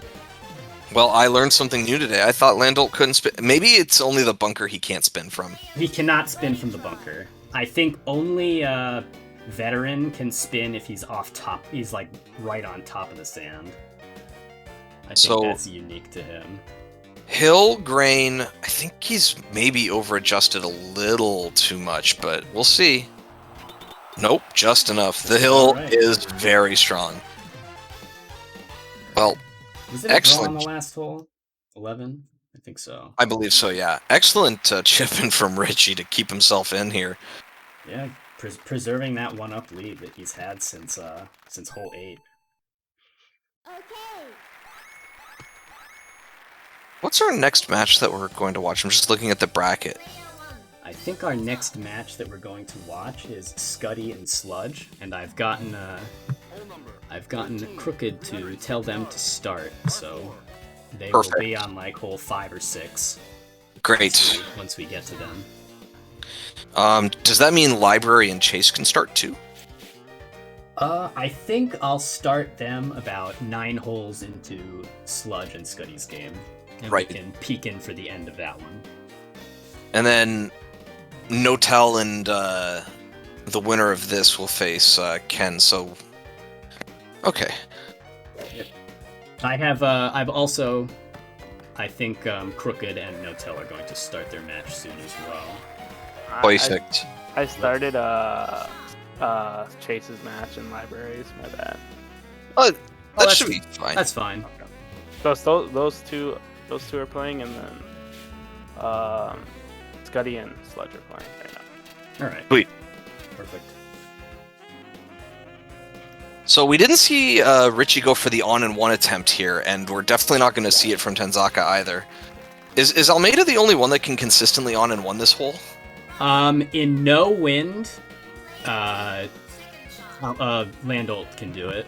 It's like super, super precise. You have to know like the exact line to do it, but it's something he can do pretty consistently. There's like a tiny gap between the tree and the water that you aim for that's rough, and you can end up on the like far left side of the green.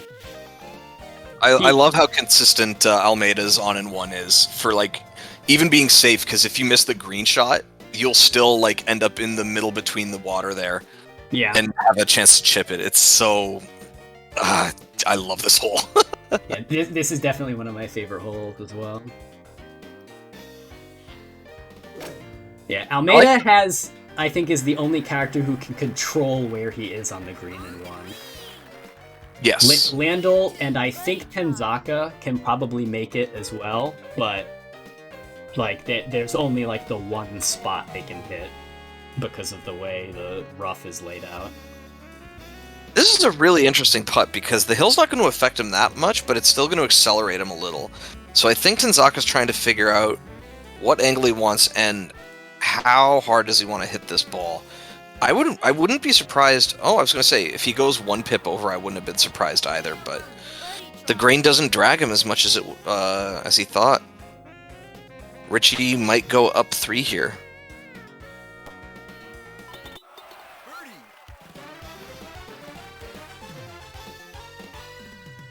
I think he's up 2. Oh, he's up 2? Yep. Okay, yeah, I saw someone in the chat say Richie has a 2-up lead. Oh, we'll check again in a second. I might have missed. I think your score's probably accurate, but we shall see. Oh, Tenzaka not taking any breathing time now, just going right back into it. Oh, it was. Yeah. Oh yeah. I forgot Richie won on 11. Hole number. All right, we've got a blind 473 yards. par 3.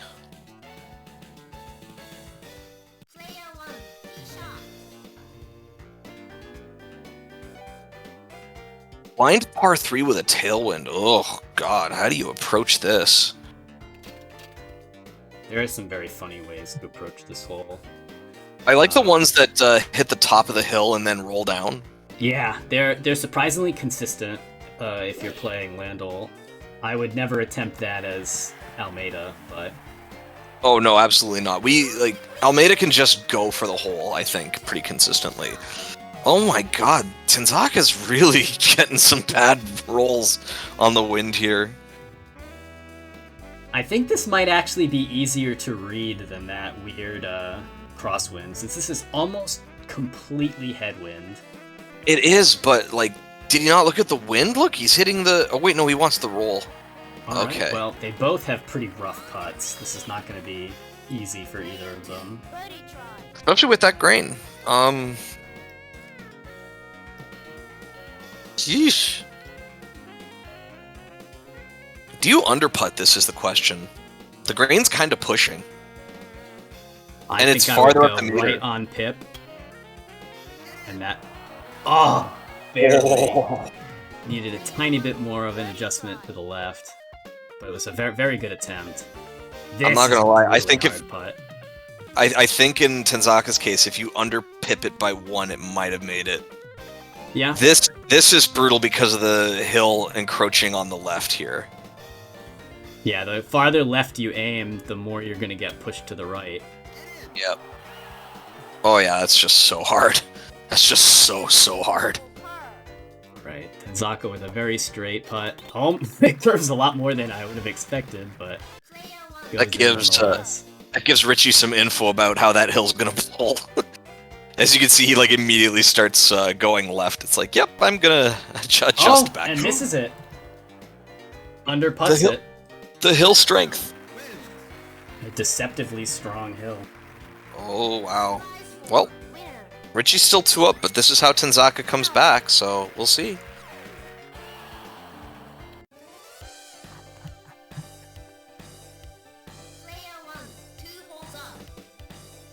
By the way, just as an aside real quick, if you're in the chat and you haven't yet, Notel just threw in the Matcherino link. Go click the Matcherino, please. It costs nothing. Just go and hit that claim the code. We've got 37 codes left. We want to claim all 50. That'd be really awesome if we could do that. 12 crosswind is terrible. Great adjustment by Tanzaka to stay on the green there, but wow, 12 crosswind is not fun. 8 crosswind is much more viable. Richie should have a pretty straightforward tee shot here. I don't think he has to worry about clipping the trees or the rough in front of the green, since the 8 is... Yeah, actually he's gonna overshoot. This is gonna be a very difficult shot now. Gotta get the pocket calculator out and math out your distance for a shot like that. Alright, 5 tailwind on a front green position when there's a big blob of heavy rough is gonna make this a little awkward. Clears the tree and the heavy rough. A lot of backspin, but not quite enough. Fairly gentle hill. I think that should be an okay putt. Richie really has his work cut out for him here, especially with Landolt's trouble with the rough. Yeah, this is gonna be... I wanna say, like... 165-ish, but then that's not accounting for the wind. Is there a case to be made for doing it at 170 club and hitting it through a tree? Yeah, probably. Oh, ends up not making it. The 100 wasn't quite enough to reach. He's gonna do a close chip. See if he can. He's done it once. Let's see if he can do it again.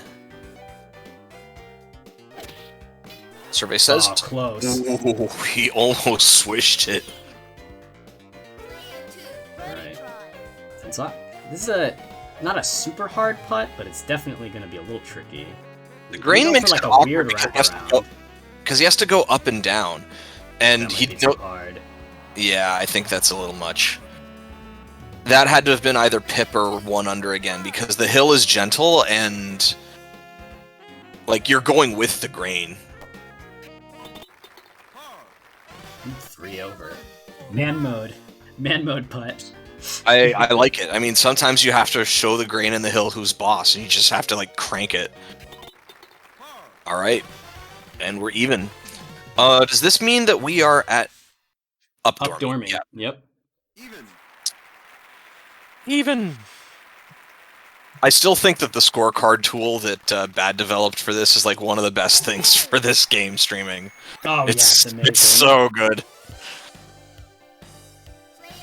As long as you can remember to keep updating it, but it's so convenient, and the fact that it will save players as well.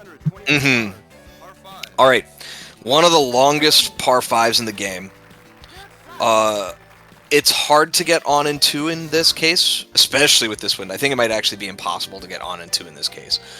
But, what was that made it work with some stream mod and does it automatically? What? What? I'm unfortunately not that technologically inclined. Oh, that's so sick. Oh, no. That's actually... Yeah, that's brutal. That might turn this into an on and 4 because he can't clear that hill that close, I think. Can probably clear it, but might not be able to get enough distance to get on the green. Oh, there's no way. No, not from there. But it's a harder shot to like get to the tip of the finger where your layup is going to have to go from, basically. Like, both of them right now... Yeah, so Tanzaka's going to have to lay it up to the tip of the finger. Richie will probably do the same from the top of the hill to the tip of the finger, would be my guess. Richie might shoot onto the second hill. Probably can't make it on in 1 or on in 2 with the headwind. Yeah, unless there's like a drastic change in wind. Oh yeah, too close. Unfortunately, maybe 1 or 2 clubs down more would have given the clear, but it's still not all told yet. I mean, like, if he doesn't get up here... Okay, he's in heavy rough. That's a not fun place for Landl to be. Yeah, this is going to be a really tricky shot for Richie, because that's like you're going to want to hit like with 200 yards of power almost, and then it's going to be blind, and you're going downhill. So there's a lot of annoying variables to contest with there. I'm going to take a moment and shill playing our Lord and Savior Fernando Almeida for a moment, just because I saw in the chat, always face wind this hole. I never get on in 2. Well, let me tell you, Fernando Almeida can on into this in upwards of 7 or 8 headwind, because there's a really good line to get past the hill with the 1 wood. Just saying, all you have to do is hit the ball hard. Yeah. Anyways, there's also I've done some experimentation with very funny. Oh yeah, see the low angle on the hill really making that shot super difficult for Richie. Mm-hmm.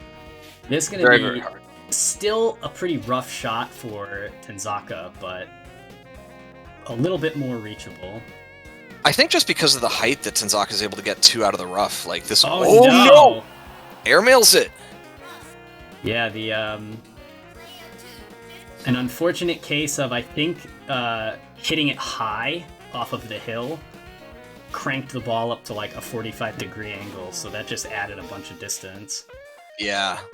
Because when you're shooting at when you're shooting out of the rough, even though it says you're hitting 100%, the game just calculates it as if you were hitting at like 55% or whatever. So the ball comes out at a low angle. And every character, depending on their recovery stat, has like a different percentage of strength eaten off the ball. So like Almeida, for example, I think it's like in regular rough, it's like an approximate 30% chunk that's eaten.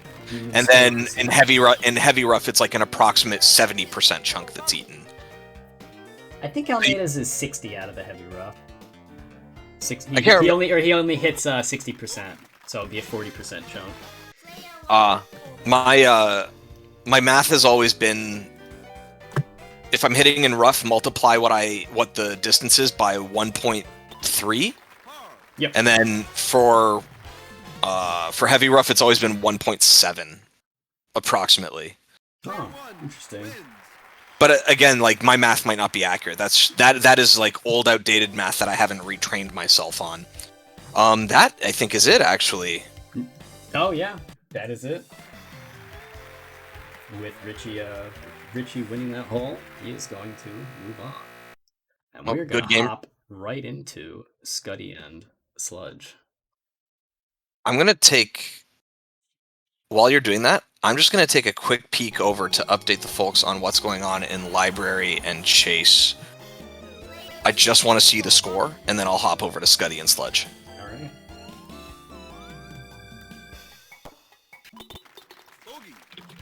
Library and Chase are on hole 10 of USA. Ooh. Whereabouts are Scuddy and Sludge at the moment? Let's see. They're on hole 8.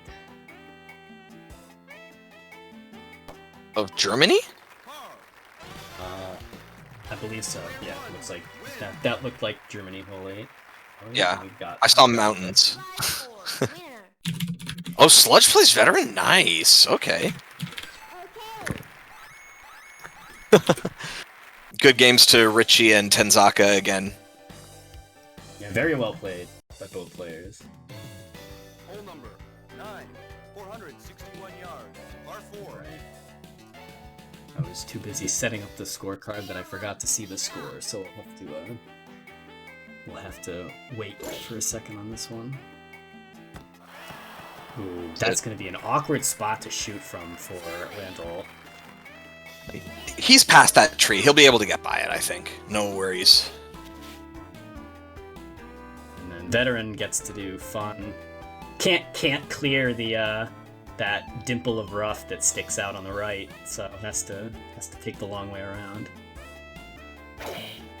So right now we've got.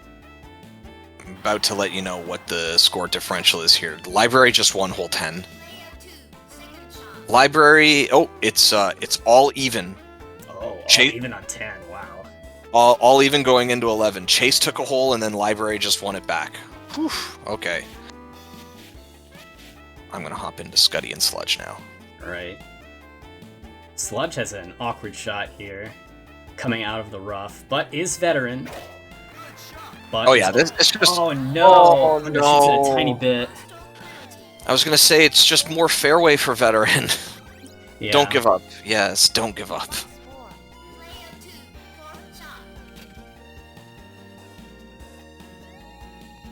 Yeah, you just need a little bit more power. You see, the problem is like, that's one of the things that it takes a little bit of learning in this game is that, yeah, your shot will go the distance, but it doesn't go 210 and then bounce.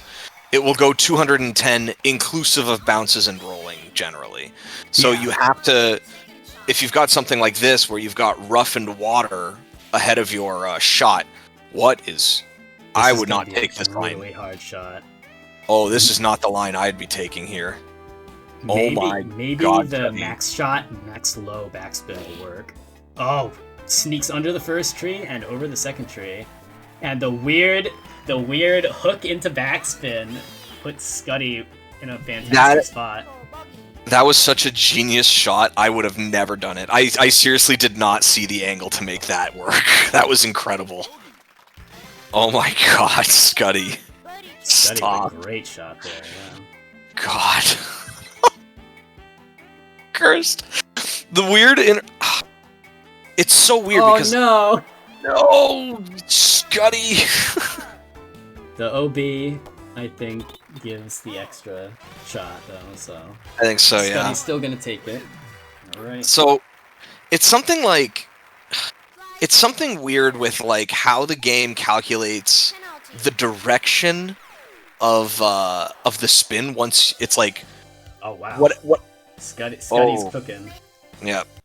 It's like whatever direction you were most or whatever direction you were last going in when you've stopped with backspin, it sends you in the opposite direction, basically. And the wind must have been pushing him in such a way that it was like pushing him backwards, so his topspin makes him go forwards, essentially. It's so weird. That math is like inscrutable. Yeah, it especially comes into play once you start invoking hooks and slices, which to get around to those trees Scuddy did, so which is probably another one of the reasons why it behaved in such a strange way. Yeah, it's oh no.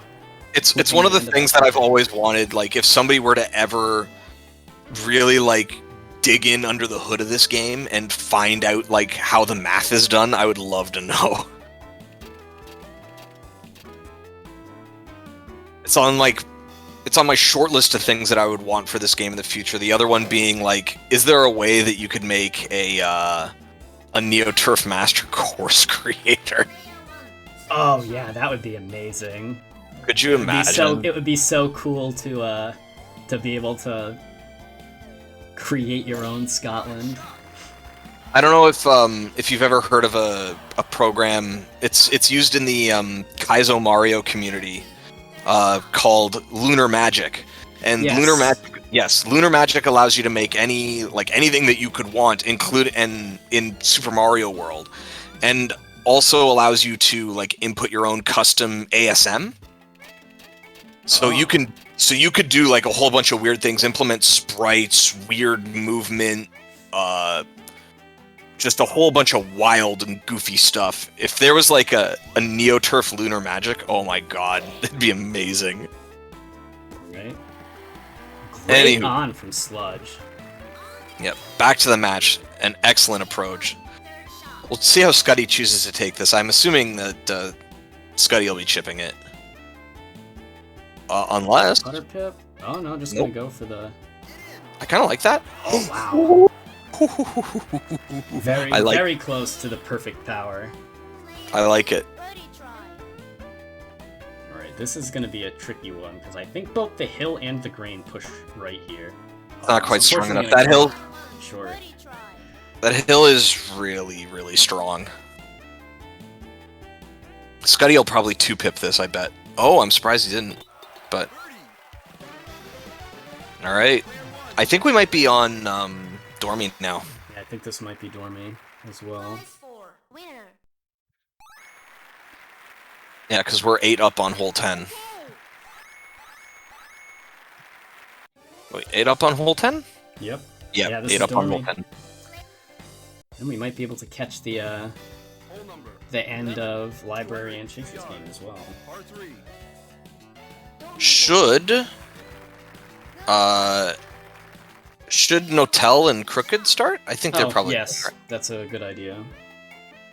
Also, what about Ken and Richie? Yeah, I think both of them should start. Okay.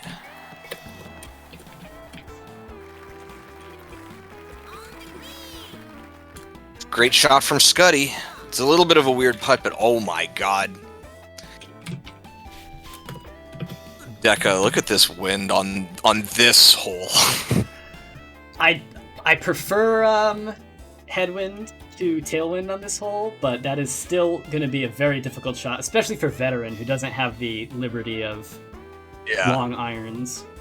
I prefer headwind too. This is too much headwind. This is, unfortunately gonna hit the front of that hill. Yeah, you're so afraid of overshooting and then hitting the green with like a big wood bounce and just going flying past everything.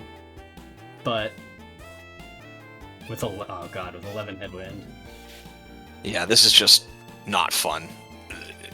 This is the anti-fun. I think this might be OB again, actually. Just stays on. Oh, thank God. Okay. Yeah, you can't give up. You have to hope that Scuddy will like 6-putt it, which is it's not an ideal position to be in, but you have to hope. Yeah, go for it. Topspin 2, nice. All right. I like the topspin to get the better approach. And this isn't a free putt for Scuddy. No grain. Difficult putt, even without grain. Having to contend with 2 different hills. Surprised he putted on the white. I would have under-put it, but Okay, very good. And Scuddy knows best. Yep. Scuddy knows best.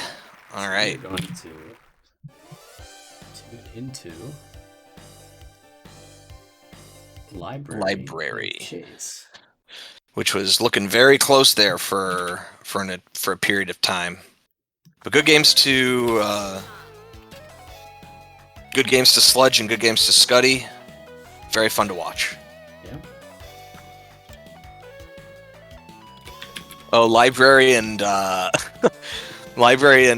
Chase are on your mini screen. Oh, they are. It's okay. I've got a fix for this. Oh, I have to fix the audio again, I think.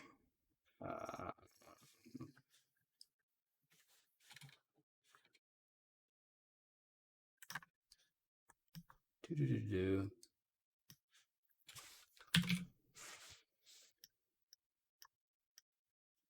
Even.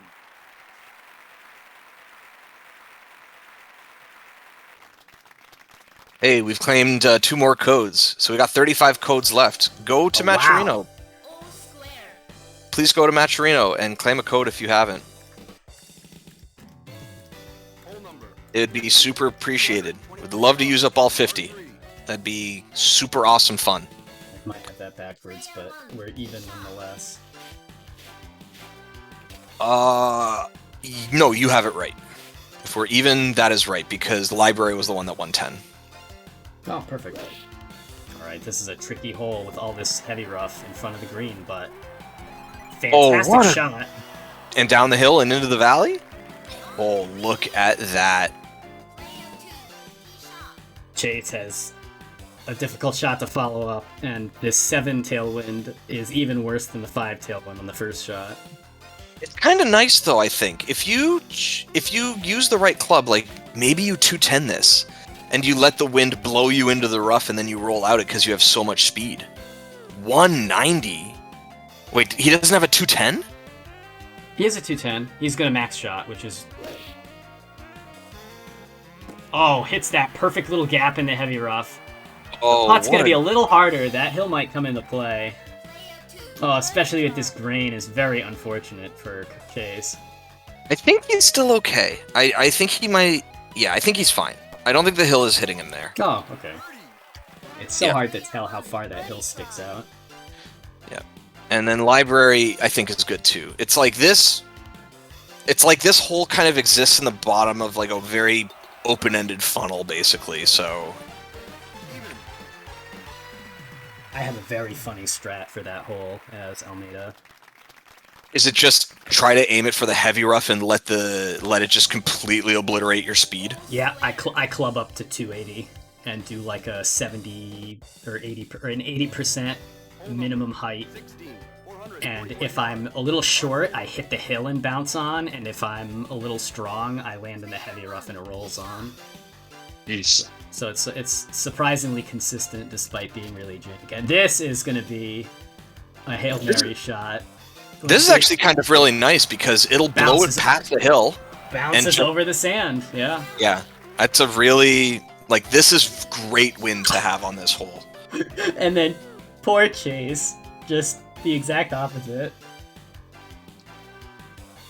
The game actually just, like, threw Chase the finger. Like, oh my god. Give Library the optimal shot and give the anti-optimal shot to Chase. Hits the tree. There's ways on still.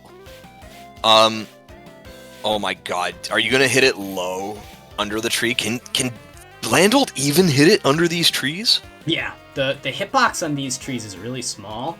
I'm actually more worried about the trunk than the leaves. I think it'll be fine for the trunk.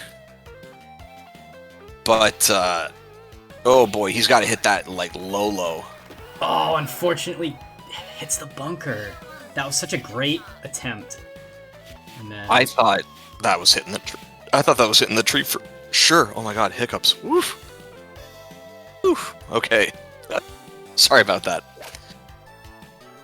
This is kind of cursed. No lie. Ooh. Library with a good run at the hole, but unfortunately, being a little long at that angle is going to give a lot of hill to contest with on the approach shot.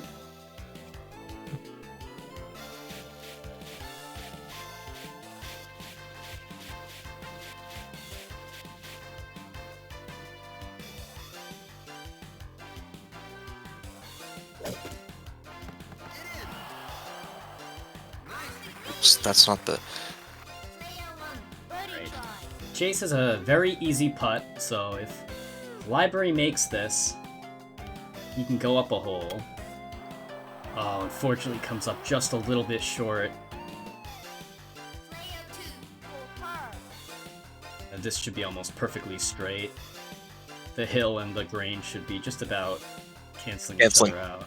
I agree with you there. It looks like a pretty cut and dry putt, but there's a lot of finagling going on here.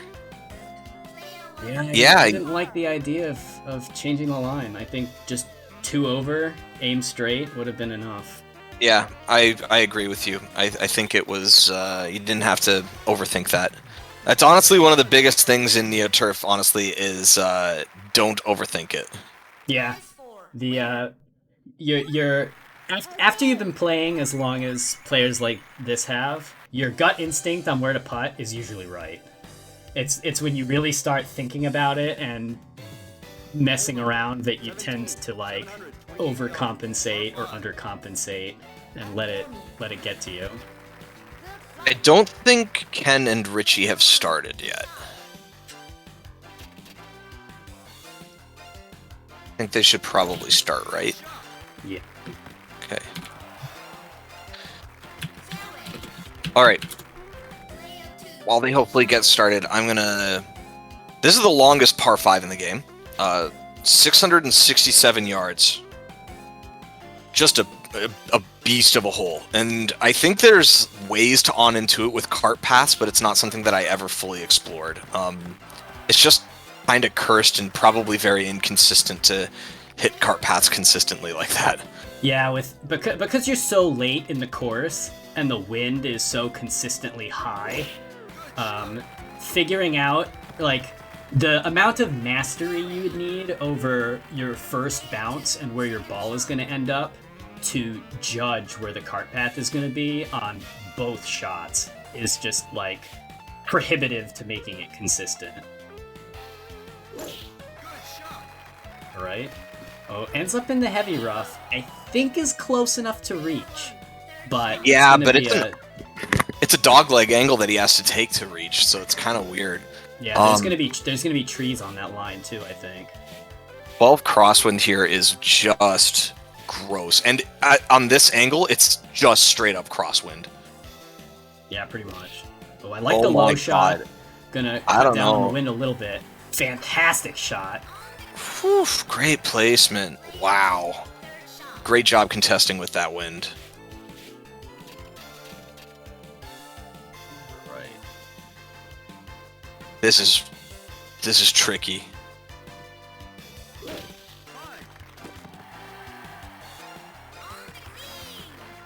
A pretty good recovery, all things considered.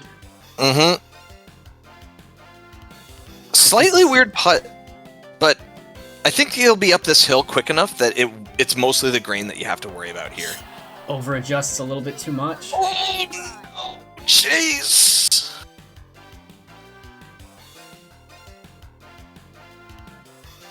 Oh, Chase, that was hard to watch. And Library goes 2 up.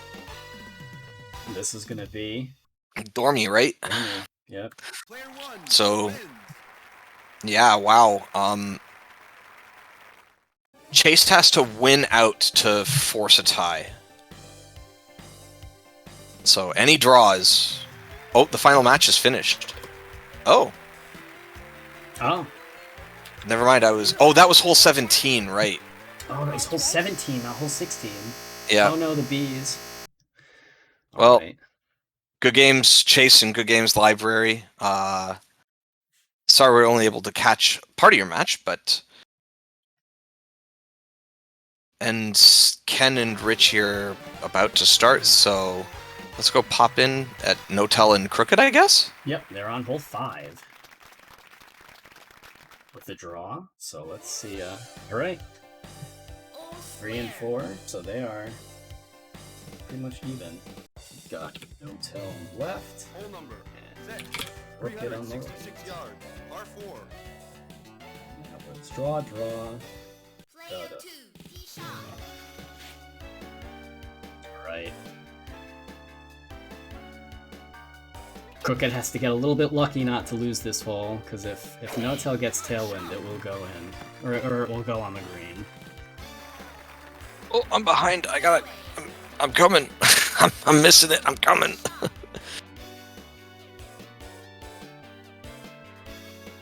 Also, by the way, 2 things. 1, shout out to Kashkabald, who does really fun tournament series and has supported NeoTurf for a while. So shout outs to seeing you in the chat there. Also, I wanted to shout out Fenty in the Fightcade lobby, because Fenty is the original like raid boss of NeoTurf back on Fightcade 1. Oof. Ooh, hitting the pin. Great chip.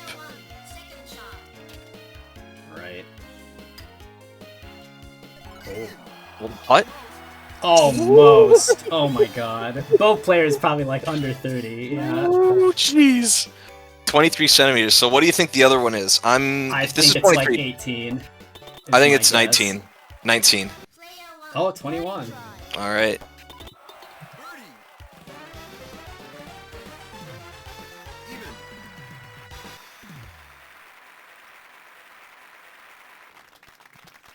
All right. What score are we looking at here? We are all even. Ooh, Crooked with the consistent veteran play. Hole number 7. 579 yards. Par 5. All right. Here we go. Oh no, is he doing it? He missed the green. I don't think that makes it. Oh, that works! Amazing. That is consistent without max shot? Excuse me? No way, man! Yeah, No shot. Oh some- my god. Sometimes those funny skip shots, you don't even want the max shot. That might be a rare case where oh, and with 11 tailwind Yeah, he might be on in. Adams is on in 2. Yeah. He's on in 2. 270 yard one wood. Never heard of it. Adams No. is like feeling briefly what it's like to be Landolt. No max shots required even. I wonder if No-Tell is just kind of like, what the fuck just happened? No tell with a very nice shot though. Far easier putt. Yeah. I'm just impressed this that rain should help Crooked. it actually does a little bit. Yeah. I don't hate hitting this on the pip either. Oh, he's shooting it. under. Oh yeah. I think Yeah. On pip was required. So this is No-Tell. Yep. Quick putt from No tell. Mm-hmm. And that'll put him 1 up.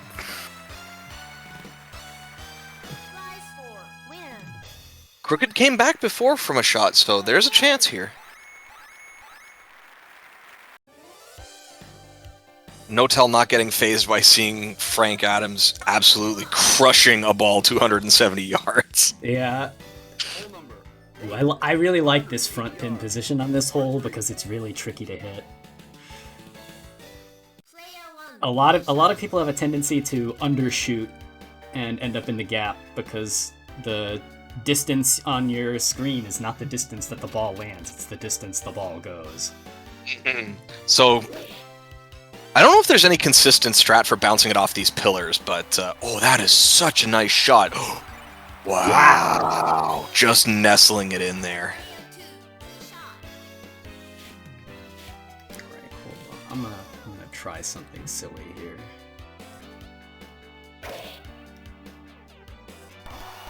Oh yeah, that's...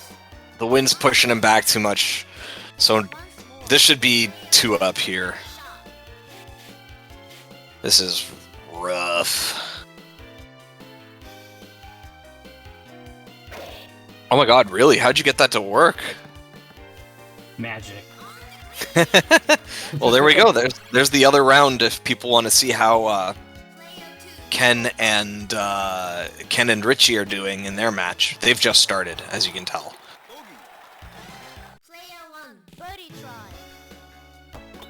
41 centimeters from a hole-in-one. Excellent shot from Notel.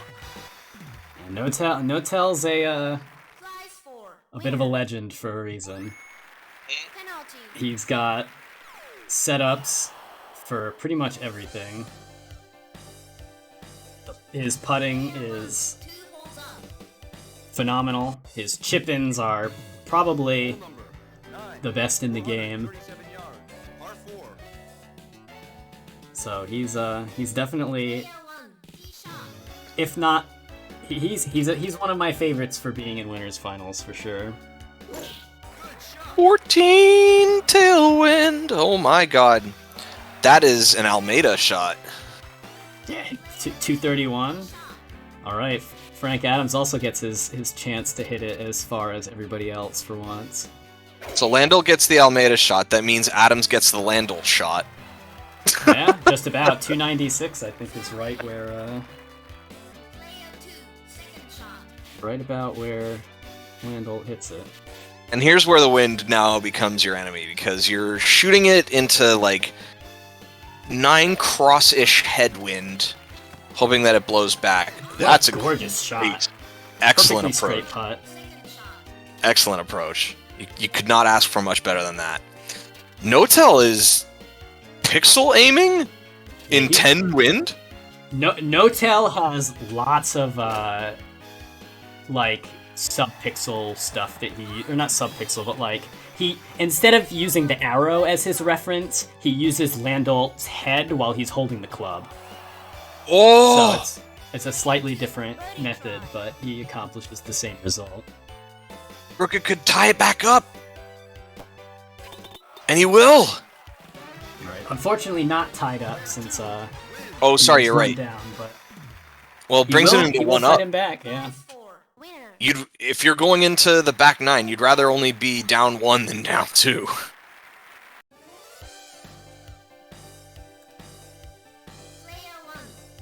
The Matcherino's at a solid $70. Thank you so much for everyone who's contributed.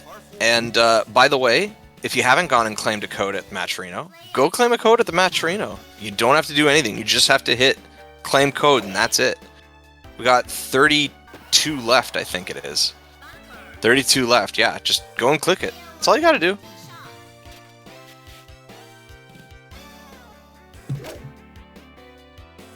Ooh. Yep. Wait. Notel likes his... He clubs all the way down on this hole. His favorite shot to make is with the that 190 yard club. So he will very often club down on his first shot so that he can line up a nice 5-iron, and what the he has fantastic reason for doing it. Yeah. What the hell? Yeah, Notel at one point was brute forcing his way through the game and trying to come up with eagle setups for every hole. Oh God Almighty! That, wow. I commend anyone who can play like that. I do not have the patience or the stones to, like, just do that consistently. I would lose my mind. God. That is so cursed. Does he do that in all winds or only no wind? Almost. He will do stuff like that in pretty much every wind.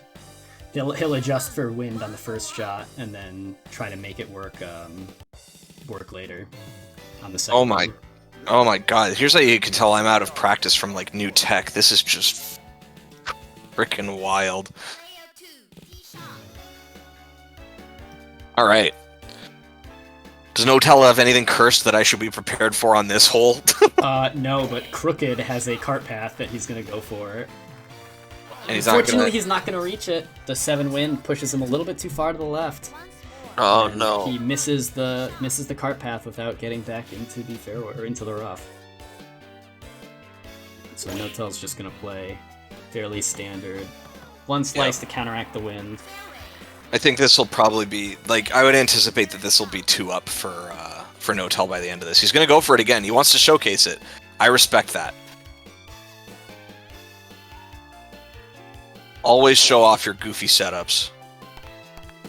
There you go, the double cart path. That's cute. I like that. I like that a lot. Do not give up this hole. You don't like. You just hit the cool shot. You gotta finish it. 180 with this. That's 180 max with this. Oh no, backspin. I'm kind of surprised, but backspin would have kept him in the middle of the green, so I guess it's okay. What on earth? He's using the pixel. Oh, the driver pixel. Yeah. See, this is what I meant by No-Tell will use. He uses Landolt's head on different clubs to line his shots up instead of like I use different parts of the arrow. Yeah, so do I. But he has opted to use different parts on Landolt's head when he has the different lengths of clubs out. So bizarre. Oh no. A little bit too hard. The classic topspin early shot equals momentum rocket. Oh, Great putt, It's a though. nice putt though. Yeah. Good read. But this will be an easy birdie putt for No-Tell. And we've got 2 up again for No-Tell. I might have gotten 9 and 10 backwards.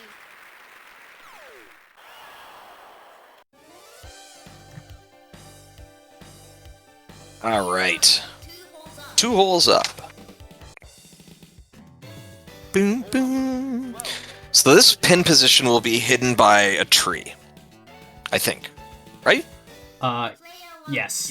And it also is super cursed because it is on the strongest hill in the game. Yep. By far. And it's windy.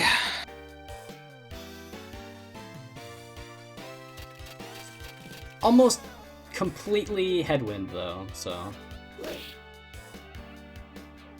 Letting the wind do the work here. God. That's gonna be a deceptively difficult putt. I'm sure, like, No-Tell, if anyone knows what that hill was like, No-Tell definitely knows. Right, this might actually end up short. I don't know, it's gonna have a similar putt to No-Tell with this one. Oh, and that terrain does not help. Does Crooked remember that this hill is heavy? No, he doesn't. Uh-oh. Seems like he does.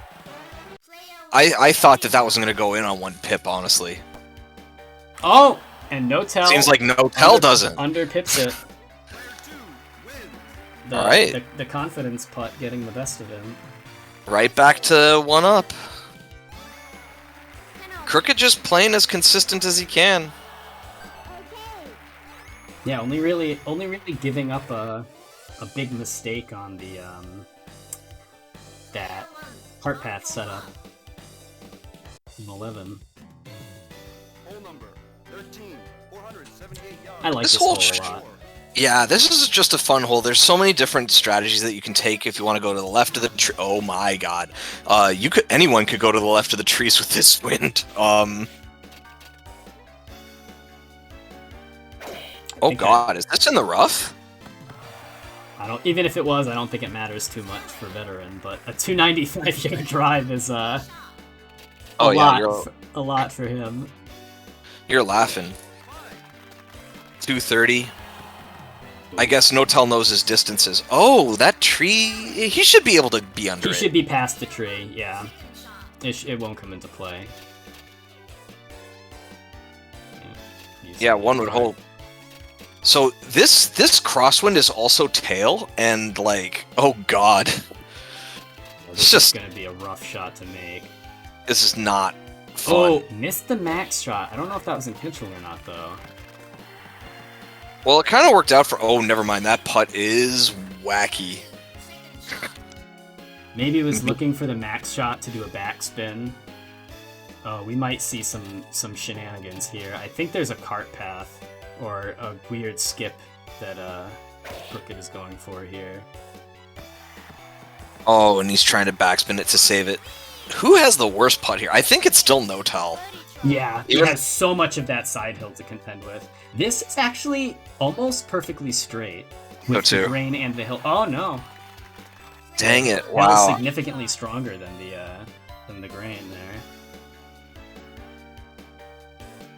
That late in the shot, the ball's so susceptible to.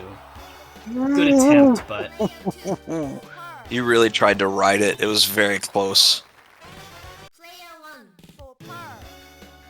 Those putts that have to ride like an entire length of a hill are always fun to watch. yeah, when you're surfing.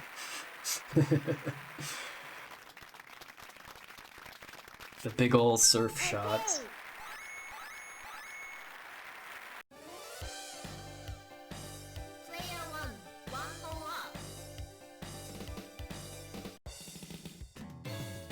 Hole number 14, 306 yards. Excuse me, sorry, I couldn't mute my mic in time.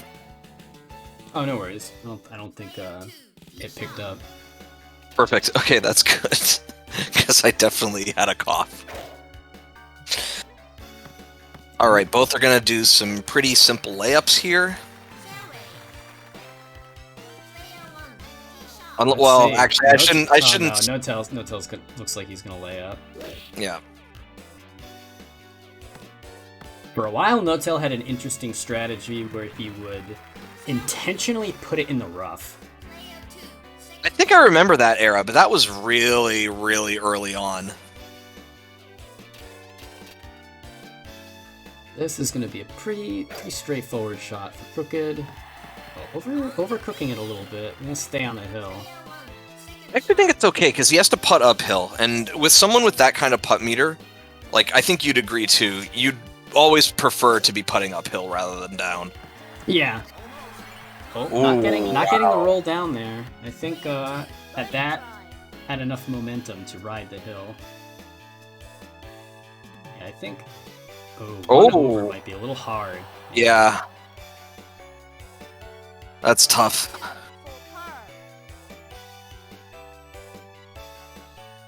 It's like, this hill isn't, like, that strong, but it can still do things like that. Yeah, this hill's just strong enough to make you overthink your shot, Mm-hmm. which is really the worst case scenario. Prize for winner. Yeah, unfortunately, Scuddy no rock skip this time. Yeah, Big cooler shout heads. outs to Tatsujin for going for that one. Cooler heads prevail. I'm still impressed. No, that wasn't Tatsujin. Oh, that was was it Chase? It was Roadrunner. Oh, it was Roadrunner. Okay, yeah. Par 5. Big props to Roadrunner for going for the bold play. And actually getting it to boot. Yeah. So we've got under 270 to not even deal with the bunker. Then we've got pretty comparable shot coming from Crooked. Yeah, it's probably not This- gonna be much different. This green put him in the bunker? Oh, just really, nestle it. really flirting with it there. Yeah, just nestle right in that little corner. And here comes the Landel from the fairway. Gonna be 107. That puts him at a great spot for. Nazco were cowards. They didn't let us. They didn't let Almeida players get their one wood on the fairway. Cowards. He would have a very easy on in two on this hole if that was the case. On a lot of holes. Yeah, I mean, pretty much all of them, Yeah. except for maybe the USA 17. Yes. Trying to pick what club he wants here. Mostly headwind, a little bit of crosswind. I like this. 40s, pretty good. Yep. Keeping it close. No, not much of a hill to contend with. So Yep. No-Tell gonna putter aim, and oh, he's doing a 50% shot. Really doesn't want to deal with the wind here. Roll? Oh, just a little to the right. Yeah, unfortunately, that was had there been no wind or a little bit of tailwind, that 107 would have been really nice for a max shot on the sand wedge, but with the little bit of headwind, it really puts Landolt between clubs. So But then all you have to do is what he just did there, hit it low. Don't bring the wind into the equation. Just hit it low, 50%, and you will likely not have to deal with that. The only scary part that you have to contest with is if you have a line that deals with a bunker. Hole number. yeah, 16, indeed. 218 yards. All right, Par 3. let's see what kind of wind we have this time. Player 1, tee shot. All right, a little bit of headwind, so head crosswind, probably going to be an awkward shot for veteran if it stays on this. Yep, we've come back to hell. What a shot! No hell for No-Tell. And now Crooked. I mean, how do you follow that up? That's kind of what do I do here? He just hit the perfect shot. So now I better hit the perfect shot. All right, I think he's going for the cart path skip, and I think he might get it. Nice. Yeah, very nice shot. Unfortunately, not having Birdie try. high irons still gives it a bit of an awkward. Oh, it doesn't adjust for the hill. A little bit of curve is just enough to throw it off. So this might be it. I think No-Tell will take it here. That is up Dormy. Birdie try. And that'll do it. Very well played to both players. Great game. Crooked was really, really trying to fight it out really strong there, but No-Tell just got those strats, got that consistency. That'll do it. All right. GG's. I'm going to take a moment and be right back if that's okay. Yep, that's perfectly fine. Cool. I'll be back in 2 minutes. All right. We got Ken and Richie. Ken is a beast. Plays this game incredibly well. Has some of the best scores I've ever seen, Third shot. produced by human hands at least.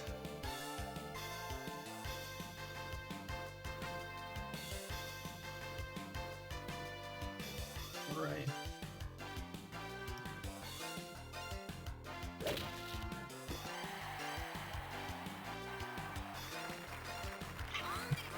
Need a second to figure out who's who. All right, so we've got Ken going for a chip.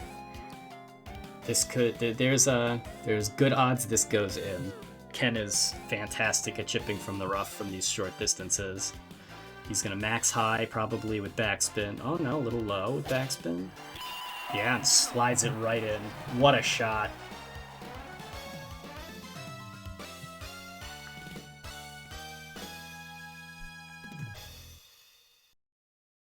Player 1 wins. Prize 4, winner. Penalty. What a great way to start watching the next match. Player 1, 3 holes up. Hole number 9, 263 yards. Par 3.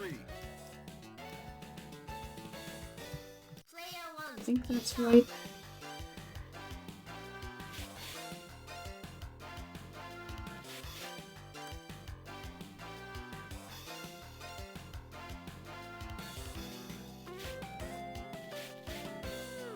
I have returned. Thank you.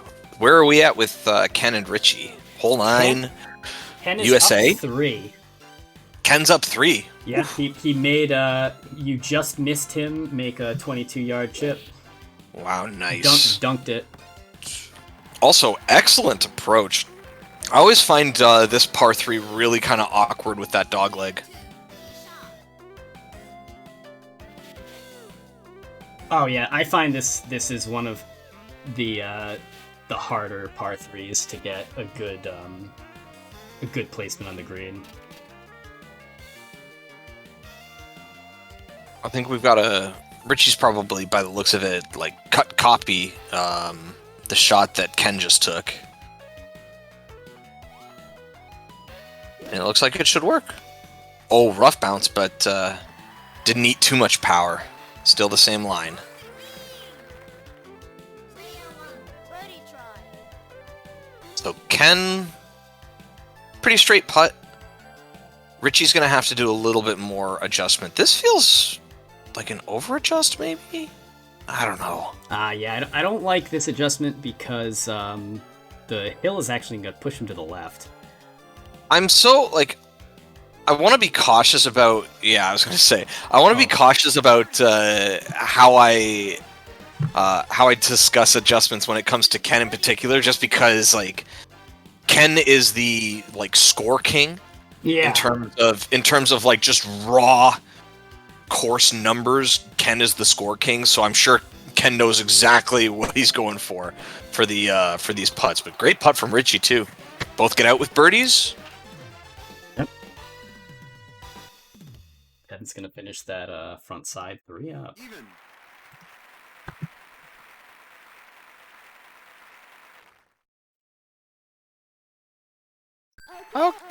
Okay. I think in maybe 2 or 3 more holes, I'll get a Scuddy and No-Tell started. Hole number 10, 369 yards. Yeah, because the 9th hole just finished. So yeah, you've got maybe in the net, like when they hit hole 12. Yeah, I think that sounds about right. Ken with a nice clean 300 start. Mwah, like clockwork. Green, nice 300 yards. Easy peasy. We'll get another 300-yard shot. Another 300-yard shot. I actually like laying up on this hole. I've come to think that that's a really good route to go to, honestly. Yeah, Almeida's putting is so hard, and the hills on this hole are so awkward to deal with. Some of the pin positions are just really unforgiving, so I find it a lot more helpful to, like... Yeah, mitigating his putting by having a really clean and close approach just does wonders. Yeah. Like, this pin position in particular, if you're really close, it's really hard to set up a shot that will stop on the hill when there's wind. But if you're farther away, you can play the backspin a little bit more. Yeah, unless you're one of those characters like Putt Master or Technician who can like really airball their shots from up close. Almeida doesn't have a flop shot to speak of. It's nigh impossible. Almeida's sand wedge at like max height is most other characters hitting like a 5-iron. Yeah, it's not great. Very difficult. Very tricky. Like this putt, no grain, thankfully, but this is still like not fun to contest with. There's like a weird gradient to this hill where it switches from being pure uphill to being a cross hill, and it's so hard to read where that starts and finishes. Yeah, well, as we saw. Oh no, and just like that again, back the other way. Oh yeah, that hurts when that happens. That's painful. I'm sorry, Richie. You never like to see it happen like that. Richie's Landalt doing his best bad moon rising impression. What is this game's equivalent of the 15 frame overhead? got to be like the dunking chip from like 30 yards out or something, right? Like Yeah. you're totally not expecting it to happen, and then it does, and you're like, well, I guess I die then. Yeah. The young miss and lose.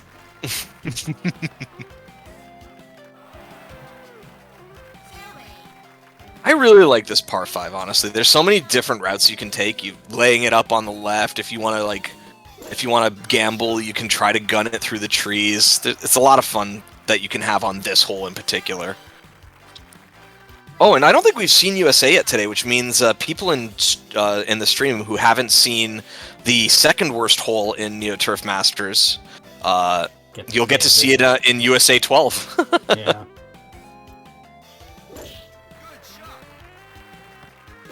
Cratered it, but you're right there. It's okay. Yeah, like that- you're At 34 yards, that's almost better than being off the green, because that's exactly a 100% shot with the sand wedge. yeah. It eats like 66% reduction on your shot.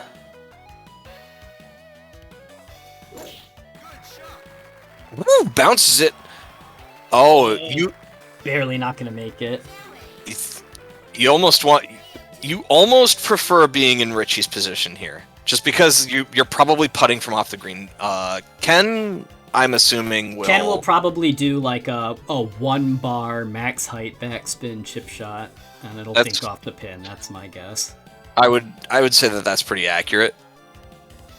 Gonna air it out a Or little just bit. barely gets it out of the hill. Barely gets over the hill. Yeah. All right, yeah, he's making his decision. Did Ken win hole 10, or was that a draw? He won. Yeah. Yeah.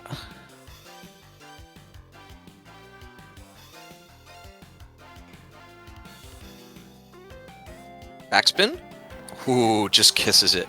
I think Richie and not Richie. Wow, my God. Notel and Scuddy should probably get rolling, eh? Player 1, birdie try. All right, birdie. Birdie. Yep.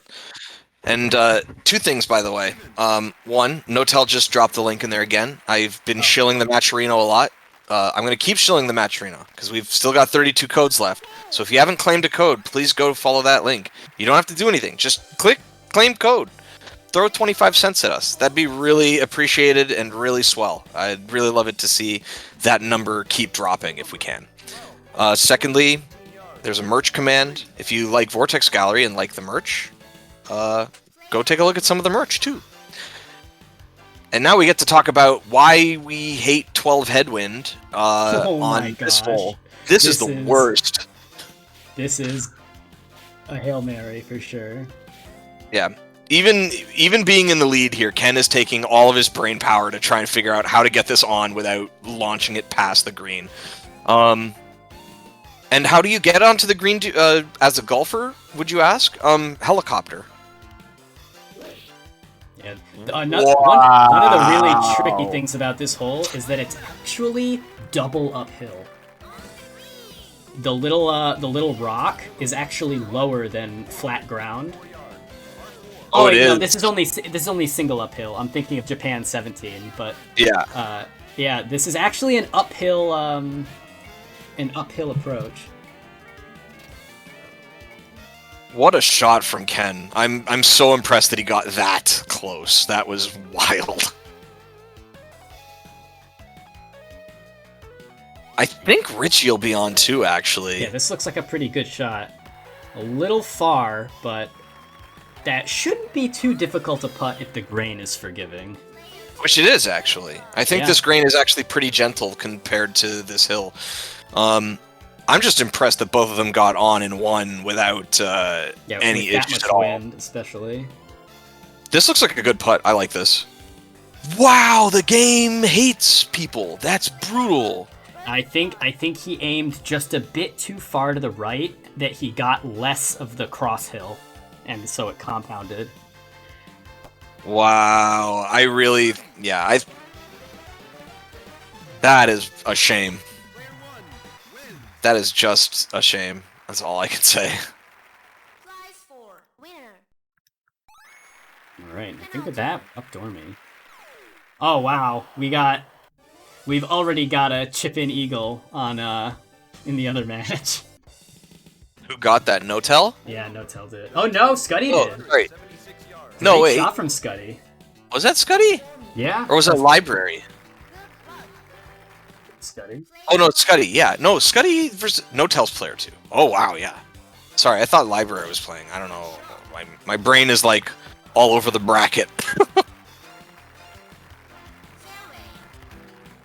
I've got like 10 windows open to keep everything in order. Do you have multiple monitors? I do have 2 monitors, which is a huge help. I've got one of them in vertical mode, so I have like 6 windows stacked vertically. Nice. I am doing this from a single laptop screen. Yeah, that does make everything pretty difficult. A lot of alt-tabbing is going on. Right. Also, 9 Tailwind on this, like, this approach is so weird because of that bunker. And the Yeah. Tailwind makes it even harder because that means you're probably bouncing on the green, and that means that you're probably getting a really strong bounce and likely rocketing yourself off the back. But you don't want to undershoot or you'll end up in the bunker. Exactly. This might Like- not make it. Exactly. Yeah. Just exactly like that. I think, yeah, Ken almost thread the needle there. He was really trying. If you want to take the safer route, you go to the right, but then you've got such a long part of the green to deal with in 2 hills. It's like your putting better be really good if you're going that right.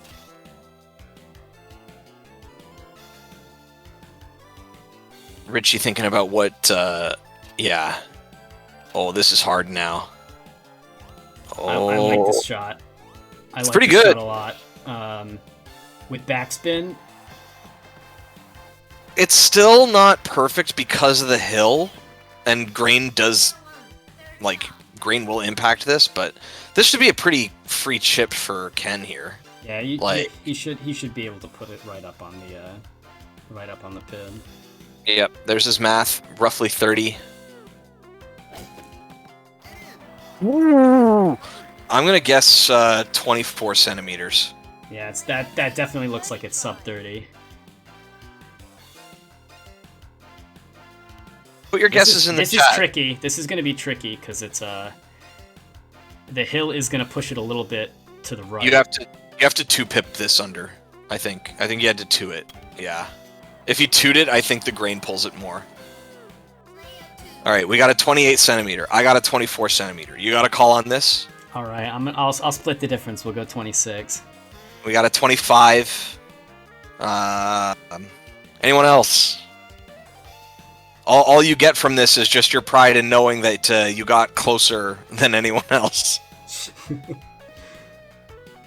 It's definitely not sub 20, but I think it's 24. I think Richie didn't realize that it was his shot. The struggle of both having the same meter and same character. 41. That's so. 41. That was so much farther than I thought. It did not look like it was that far away. Wow. Still an easy 1-pip putt. Yes. I'm shocked it was that far. It definitely didn't look like that via the pixels. Must have just been like the maximum amount of distance on while still being only 1 pixel away. I'm just realizing Scuddy and No Tell are on Germany. They got that ideal, cozy, simultaneous home court advantage for the Landolt mirror. Yeah.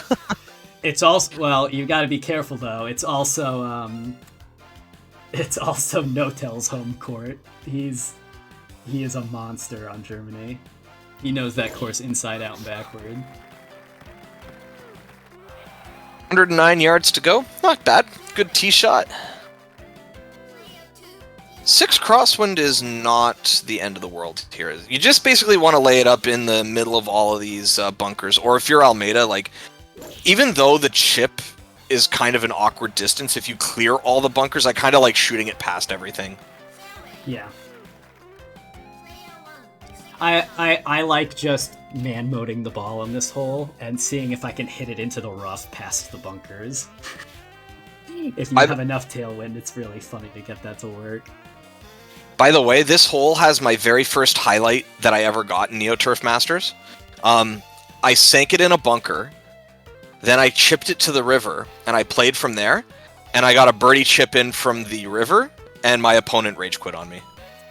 I'm like, yeah.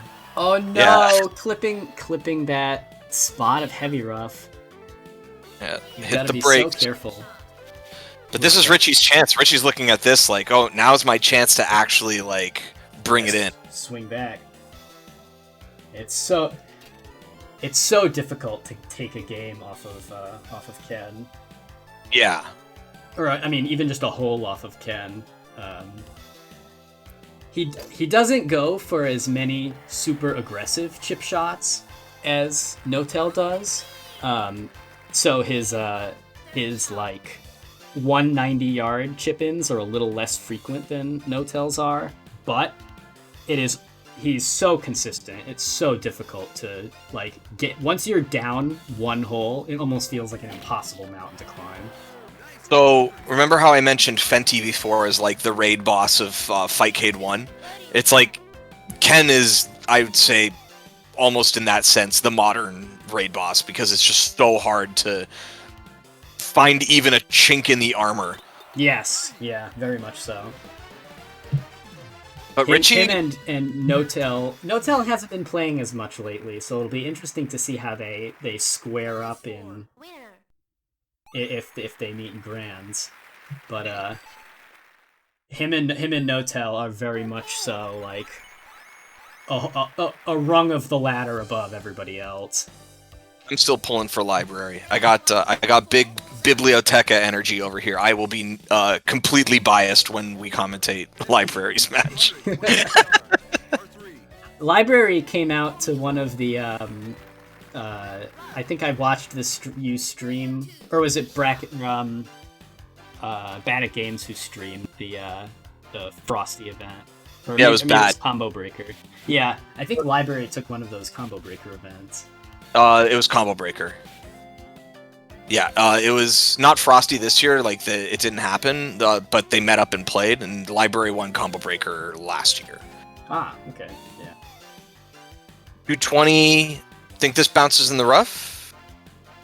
Nope, but just a really nice. Roll down the hill? Oh, that's just enough to roll it back down the hill. That's the stuff. That's what you want. You hope that it does that. Well, with 4 wind, this should be a pretty similar shot for Ken. Control C, Control V. Looks like it. Sure looks like it. Yep. Oh, but because he wasn't higher up on the hill, now he has to contest with the hill. Player 2, birdie try. I think the grain, actually, though, the direction that the grain's pointing will help. Actually, that's Ken's putt, isn't it? Yeah. Yeah, it's Ken's putt. That would be a little rough. Birdie try. This'll the grain helps Ken's putt here, though. Yeah, it definitely takes the thought of overshooting it due to the downhill out of the question. Yep. Just a little bit of side-to-side adjustment. Yep, just like that. Yep, perfect. Right down the middle. Mwah. Lovely. So, are we going into... Wait, that wasn't Dormy, was it? Already? Yeah, wow, that was Dormy. Right, because Ken had such a far up. Yeah, he won so many holes on that front side. Well, good games, Richie, and good games, Ken. Congratulations to Ken for moving on. Richie, thank you for playing, and hope to see you again. Yeah. I guess we pop over to Notel and Scuddy? Yeah. Word. Just gonna do a little switcheroo. Oh, whoops. Doo-doo. And I gotta turn the sound back on. There's that Germany music. Haven't heard this in a while. Yeah.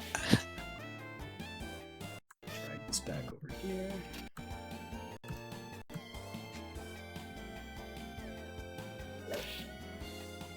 I didn't see who just had that shot, but it looks like they both are going to have identical putts, so it doesn't matter too much. Yeah, somebody's copying somebody's homework on this putt. Gutty's got the first opening salvo on this green. Yeah, with that little bit of cross grain, just one like tip it. over should be perfect. Yep. Excellent little bit of finesse. No tell. Control C. Control V. All right. Got Scuddy and no-tell. We are now experiencing we've fully entered the land of the Landolts. Yep. It's like, I'm sorry everybody, but it's mirror all mode. Landolts from here on out. Mirror Yep. mode time. Yep. All right, let's see what the scorecard looks like.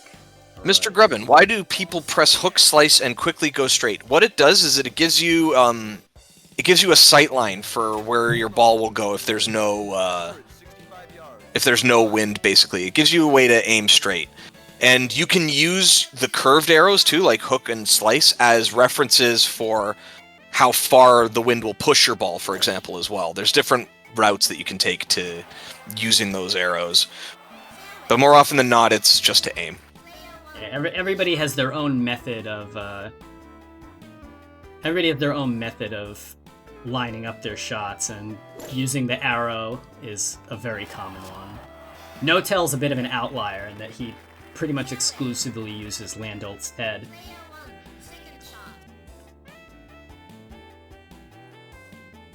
It'd be so neat if you could use like indicators in the background, like how you'd act, like when you're actually playing golf, like using markers on the course, trees, things like that. But just because of how the perspective works, it doesn't really hash out the same way. The backspin, unfortunately, gonna stop Scuddy's shot a bit short because he clipped the that little patch of rough. I've managed to avoid the heavy rough, so still made it onto the green, but...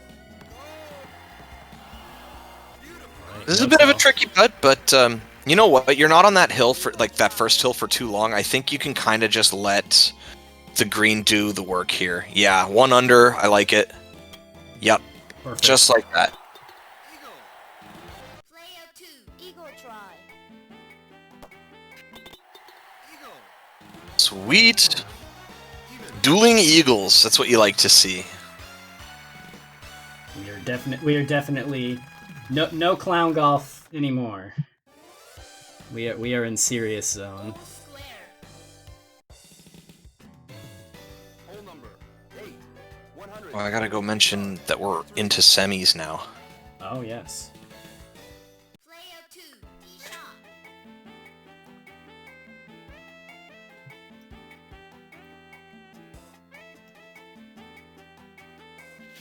Yeah, the Jung Raffles talking about what we refer to as the putter pixel. Oh wow! And there we go. Scuddy has quite the act to follow, with no-tell landing a hole-in-one. God, man. And zero wind on a Germany par 3. No-tell knows every pin position like the back of his hand. The blind pin. Yeah, he's got. How? It's a blind pin. I think that's a rare case of actually because it's off the tee, you actually can use the background as a reference. So some combination of using the background and using the mini-map, he lines up his shot and can nail a hole-in-one on a blind hole. Wow. That's some TAS shit. Oh my god. 12 headwind. And the crazy part is it was off a curved shot too, so... Yep. Curved shots actually change the amount of curve with the height of your shot, so you have to be pixel perfect every which way to get that to work. He's using reference pixels. Yeah, I have to go back into the VOD and see what he's using, because I'm curious. I'm certain it's a shot that Almeida can't do. Oh no. Yeah, the unfortunate roll into the rough. Trying to accommodate for that wind, and unfortunately overshooting or over curving it. I think you're gonna start to see Scuddy try to play more aggressive to try to make up for that hole in one, and things like that will happen. You'll see like just unfortunate rollouts.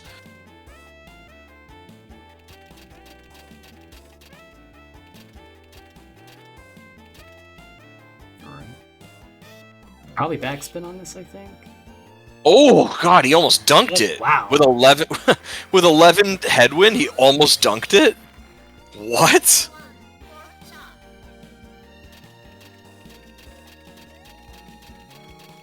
There's this is I don't gonna think there's be- a good way of doing this.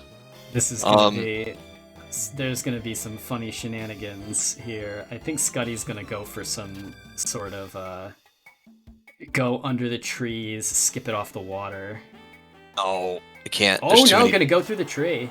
Wow. Wow, I'm what a- I'm Fantastic recovery, but unfortunately, after going OB, I'm so surprised that he was able to get that because there's multiple trees. Like, I thought that they would have eaten off way more, way more power than what actually happened.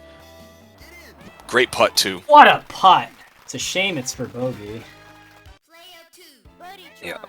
No-Tell's got a lot of leeway here. I'm just gonna sink that one. Nice and Yup. clean.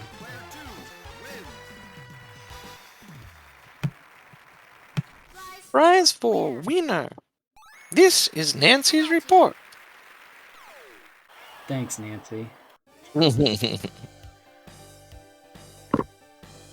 it up.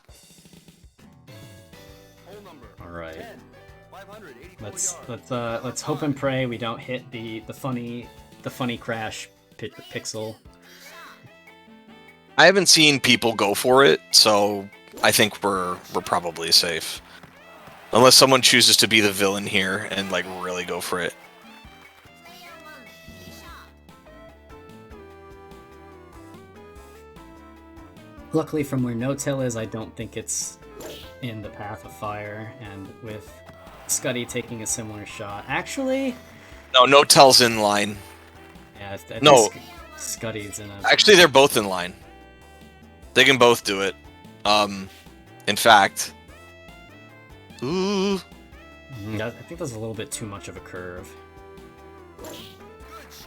Oh, it tried. Oh, and it hit the tree too. Oh! Scuddy definitely found a tree on that one. That's going to be a difficult chip onto the green. Can't we mod the ROM so it doesn't crash? Good question. I don't have an answer. I have no idea how we would fix that. The Actually- fact that it crashes on emulation makes me think it's not just a hardware limitation. It's probably like an overflow that I causes believe it to it's- happen. I believe it crashes on arcade as well. No, I know, that's what I mean. It doesn't Yeah. only crash on arcade, Yeah. so it's probably not hardware. It's probably like an issue with the code. Player 1, third shot. All right. And none of us have access to that code to fix it. Yeah. If Nazca was super cool and gave us access to the source code, maybe we'd have a way to fix it, but that's never gonna happen. Absolutely not. Oh, absolutely not. All right. What should we... Oh, go ahead. Neither player made it onto the green, so we're both chipping. Both kind of weird putts. No-Tells is a little less weird, honestly, even though it's farther away, just because putting straight down the middle of a hill that's on, like, a corner is kind of weird. Oh, barely misses. Yeah, this hill is really, really finicky. Great putt from Scuddy. No, I think you had them backwards. No-Tells player too. I do have them backwards. Great putt from No-Tell. God, this is what happens when... We need, more than anything, this is report. Yeah, more than anything, we need to get somebody to PAL mod the player 2, so we have player 1 and player 2 colors. Yeah, so if there's like one specific little patch on Germany 10 where the game loads one too many trees, and it just instantly causes the game to reset to, like it F3s the game. It just, like, you hit hardware reset. And it's completely consistent. It happens like every time. If no matter what angle you take on it, if you get your ball to pass through that patch, it just bricks. Yep.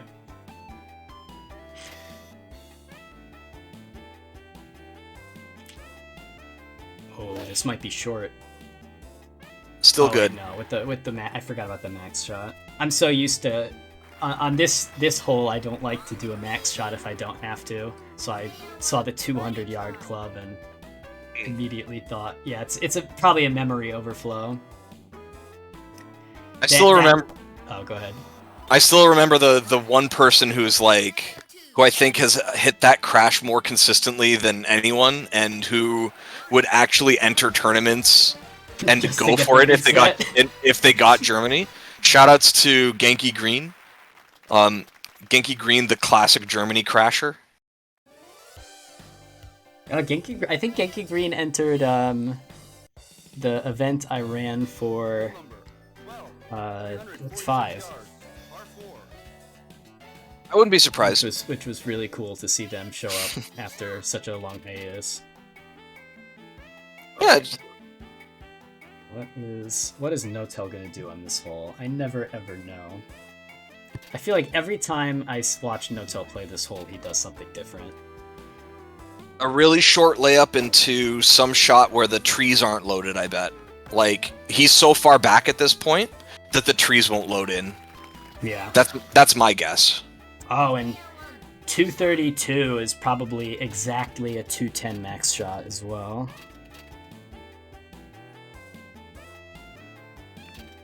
So the strat that Scuddy's going for is a little bit more of the classic style for not loading the trees. I think you have to be a little bit more to the right. I think it's a little bit more to the right and a little bit farther, but we'll have to see. Yeah. Well, the tree's loaded still, so I don't know what he's going for. This is obviously something that he knows for distance. Yeah, I think this is just to play with the 3-iron and not have to contend with pretty much anything. Yep. He just gets to shoot the ball as if there was no terrain. 210 max, you're right, and yeah, tree's loaded in still, so... Luckily, Scuddy still has a view at the pin. The main reason to deload the trees in the hill is so you can see where you're going, but... But the question is now, does he have enough clearance to get the ball over that closest tree? I think so, if he hits it max high. Yeah, I think he's far enough. Nope, he clipped it. Oh. Nah, not gonna make it back in bounds either. That's unfortunate. The classic unloaded trees shot. Hey, the unloaded trees shot's a good one. I'm just saying. He just hit the ball onto the green and won. Yep. Or go that's OB. gonna clip another tree. Do you think that library and Yep. who is it? Library and Good who? idea. Library and Ken. All right.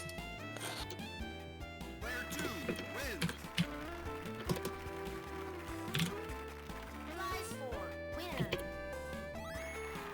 Penalty. I just realized that there's someone in the Fightcade lobby playing Street Fighter 3, but they're not available for NeoTurf with a Norway flag, and their name is Comcast. Is that Norway, I think? Iceland. Iceland, okay. And their name is Comcast. Like, what is this? Right. Okay.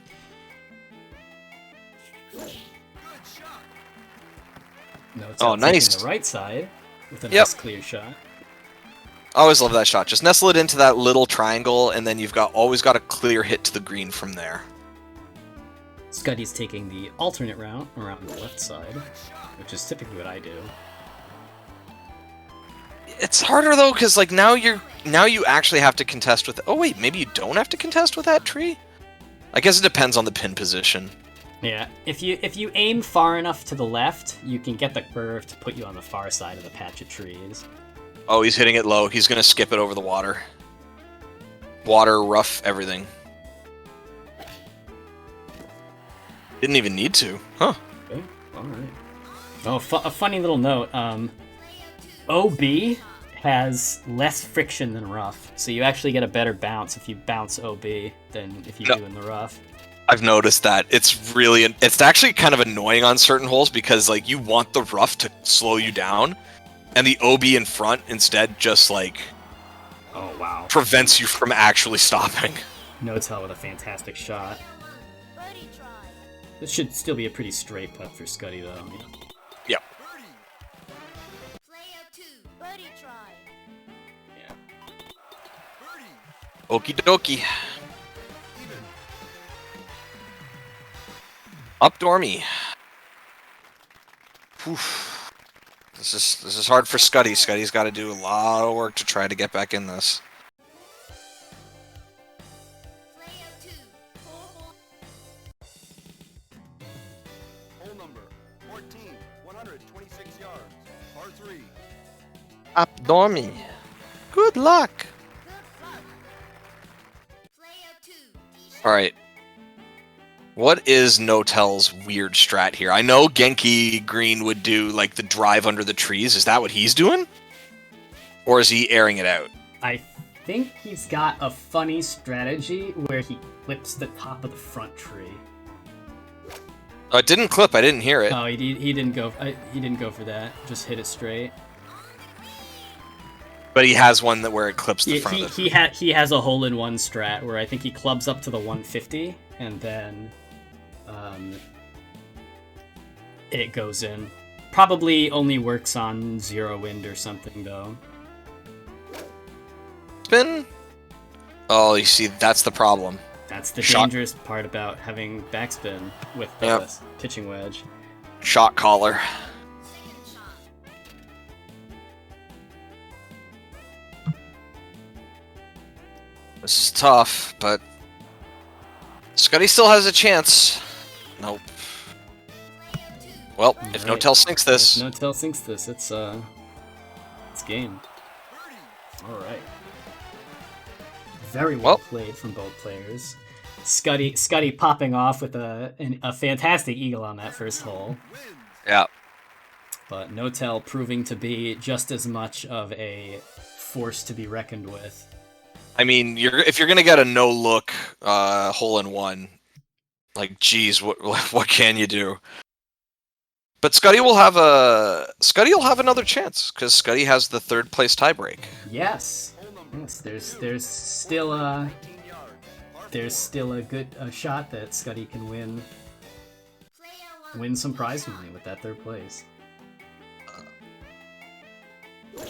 Hey, I know we're just starting the next match, so it's probably going to be pretty consistent, at least between Library and Ken. So, while nothing much has gone on in their match, and we're waiting for later holes, go check out the Matcherino. Please go click and claim a free code if you haven't. You don't have to sign up or anything. Just go click it. Just go click it and throw 25 cents at the tournament. It would mean a lot. I just saw someone go into a bunker. I don't know who though.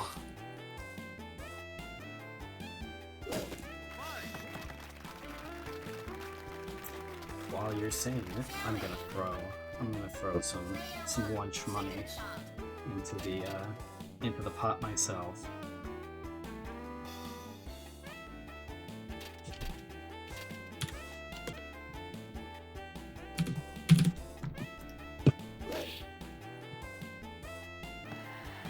Oh, this looks like a library shot.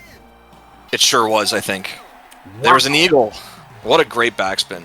And it was library, yeah. Wow. As soon as I saw the overshoot backspin, I'm like, that's library, right? Like, Library, very good at the overshoot it about 10 yards and backspin it back into the hole. yeah, it's not often, I think. you kind of have to watch like a lot of NeoTurf to know different players' playstyles when they're all playing Landolt. Like we can tell the difference between Notel and Ken and Library from watching a bunch, but I think it's harder to tell for someone who's just watching for the first time. What I will say though is that Library's style with the overshooting and backspinning is so very Library that it's like, yeah. It's pretty consistent, this like overshoot backspin. Yep. That's how he likes to play. So if you see a Landolt doing that, it's probably him.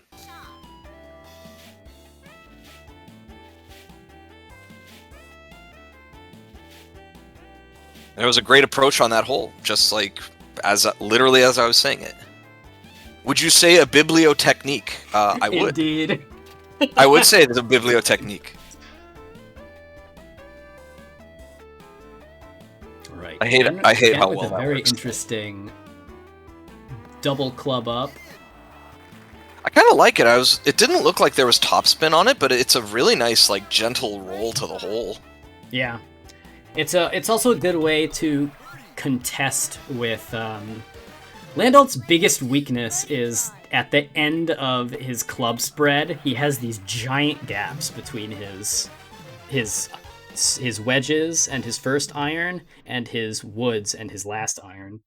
So having the having like a number of setups where you club up and then use the sub 100 range gives you a lot of familiarity that lets you cover up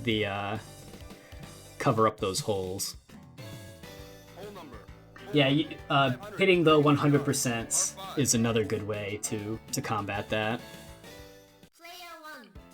I just like having a nice overflow meter past the 100, honestly. I like having the extra space.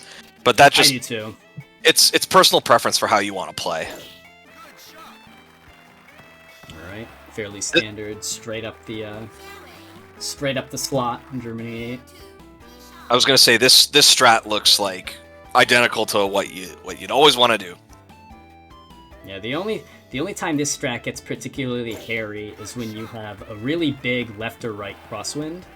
Because if you have a really big crosswind pushing you left, the wind can actually curve your ball into the rough, even if you make it, like past the trees. And if the wind is really big push to the right, aiming too far to the left, you can actually clip the trees, and it will throw you OB. I find it's not as big of a deal for Almeida just because of the naturally low shot, but for other characters, yeah, it can definitely be a big concern. Ken really taking his time trying to think about what he wants to do here. Unfortunately, misses the max shot. Bunker again. We get the funny sand bounce. Library doing some wind math. I like the club up. The question is, do you green shot it, or do you club down and green shot? He wants to green shot up. Backspin. This is going to be a backspin. Yeah, the rough bounce, a little bit of backspin. Not going to roll down, so it's a little bit of a tricky putt, but this shouldn't be too hard, especially with the fine tuning that Landol has. Exactly, and you're still a shot up on Ken at the moment, unless Ken chips it in here. So it's like you feel like you've got a little bit of breathing room. Yeah, with this much crosswind, even at a short range. Oh my god! I was gonna say, with this much crosswind, even at a short range, you have to accommodate for that on a 30-yard chip. But there we go. Now, Library is stuck with a miss and lose on hole Just a 4. very, very gentle adjustment, clean. Yep. Dueling Eagles. We're 1-1, or we're Library's still up 1, right? Yes. Yeah. They drew on hole 3. So that was a crazy save from Ken there. No-tell catching my spelling mistake right as I fixed it. Library. Hole number 5, 458 yards, par 4. Player 1, tee shot. All right. This hole is always kind of deceiving for me because, like, you think the tee shot will end up a lot shorter than the river, and then you end up putting it straight into the river. And, like, Yeah, it's like almost exactly 260 to the back right corner, which is how I like. That's like the rule of thumb I use for adjusting for my shot on this hole.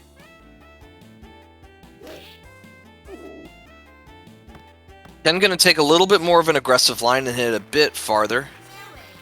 I think they both have pretty clear lines to the well. Wow.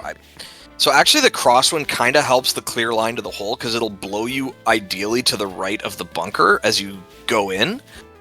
It's just a matter of fact that this is also a headwind, so you kind of gotta really just gun it, which is what Library has opted to do. Hopefully this clears the bunker just barely, and the topspin actually, or the backspin actually, not doing Library any favors there. The grain is going to really matter for that putt because he's contesting with a hill edge the whole way. And it's one of those weird cases where you're contesting with so much hill edge that the more you have to aim one way, the less you might actually catch the hill. And so it can be really difficult to adjust for that kind of shot. Oh, great approach from Ken. It's a much easier putt. This is actually good. That might this be is the perfect really grain. good. Yeah. Yeah, maybe right on pip might let Library have just enough curve to with the grain alone. No, not quite. The hill didn't pull him enough. Yeah. A little bit of an over adjust, but yeah, that was the grain that you would want ideally in that situation. And just gonna overpower. Keep it simple. Player 2 wins. Alright, and with that, we're all back to square. Prize for winner. Alright, I'm going to step away for a second. I'll be right back. No worries, I'll hold it down. So, all square going into hole 6. Square. Hole number In a slightly weird pin position, it's not dead in the middle of the hill, so if you can kind of put it onto the right side of the green on the bottom of the hill, you'd have a pretty straightforward putt. Ken gonna lead off on the tee. good shot. Just a nice, nearly 300-yard shot. Fairway.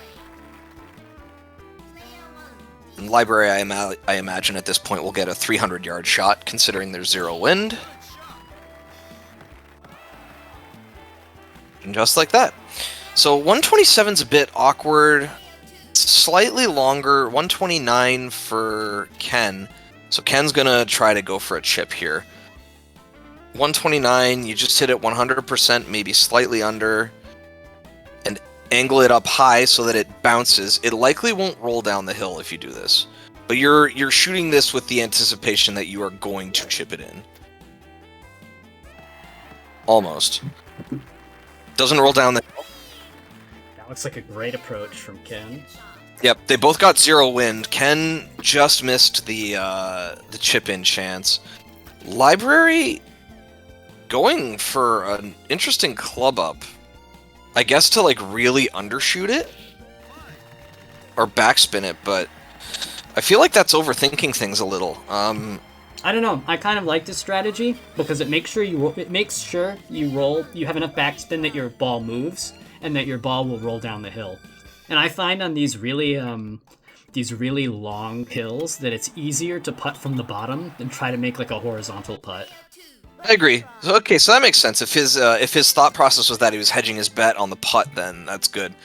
Because Ken has this putt here, which, I mean, it was close enough that it wasn't going to miss, but he approached in such a way that he had a 129-yard shot he just hit with the 130 and let it bounce past, but because the hill is so long and gentle, it stopped like right by the hole still. All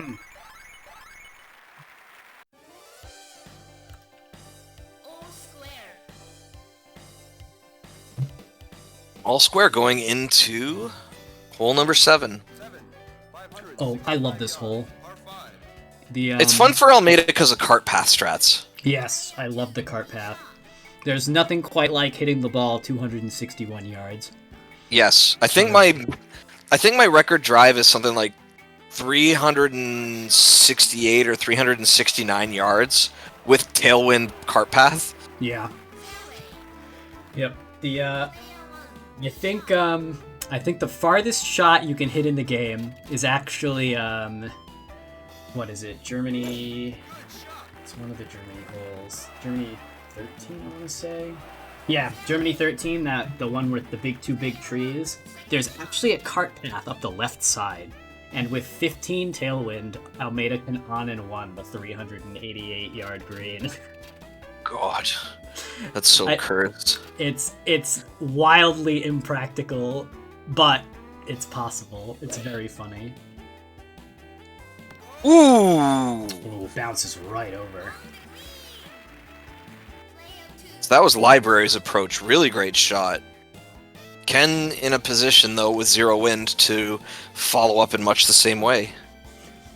Oh yeah, your bot ate a cliff. Oops. I'll see if I can fix Nightbot.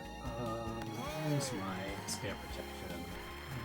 Control C, Control V on those shots. Library will putt first for Eagle with no grain. This is really... Alright. There we go. I turned off links and caps so you can get excited in the chat now.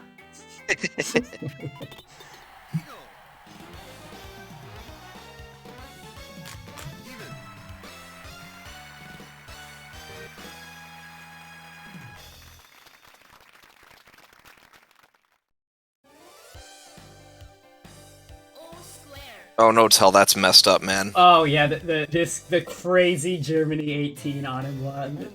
That's Japan. Or Japan 18, yeah. That's so cursed. Alright, we are back at the home of the blind par 3. The Germany special. Pretty much all of the par 3s on this course are blind. Yep. Definitely makes this tricky, especially with only being able to slice or hook twice. Makes approaching this a little bit harder than what you'd expect. Going to overshoot, I like that because he's hitting into the wind first. Oh, unfortunately, the tree eats the backspin, but the hill pushes down far enough that I think it should still be a straight shot. Library's got slight tailwind, which is really, honestly, not ideal on this one. And yeah, you can see he's thinking about clubbing down. Oh, clubbing up. I guess he thinks the crosswind, it's more of a crosswind than a tailwind. I'm assuming this is backspun. Yeah, this is probably going to be backspin. Bring it down the hill. Yep. It is enough. And it pretty shouldn't much have the same putt, just yeah, a little farther away for Ken.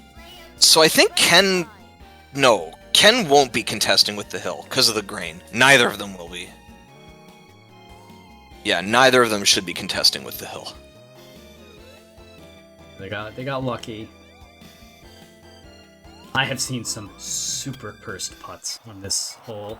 If you end up in the slot between the two hills, there's like a weird interaction where they accelerate the ball up the hill just as much as the ball comes down the hill.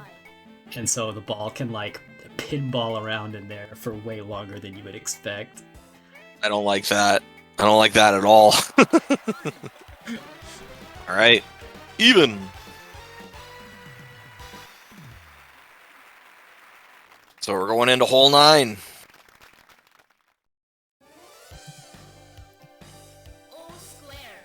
Ooh, excuse me.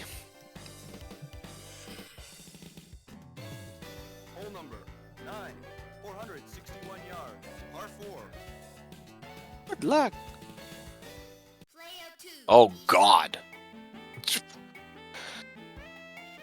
The first thing my eyes always go to is, like, I don't even look at the map anymore. I just stare at the wind indicator, see what they give me.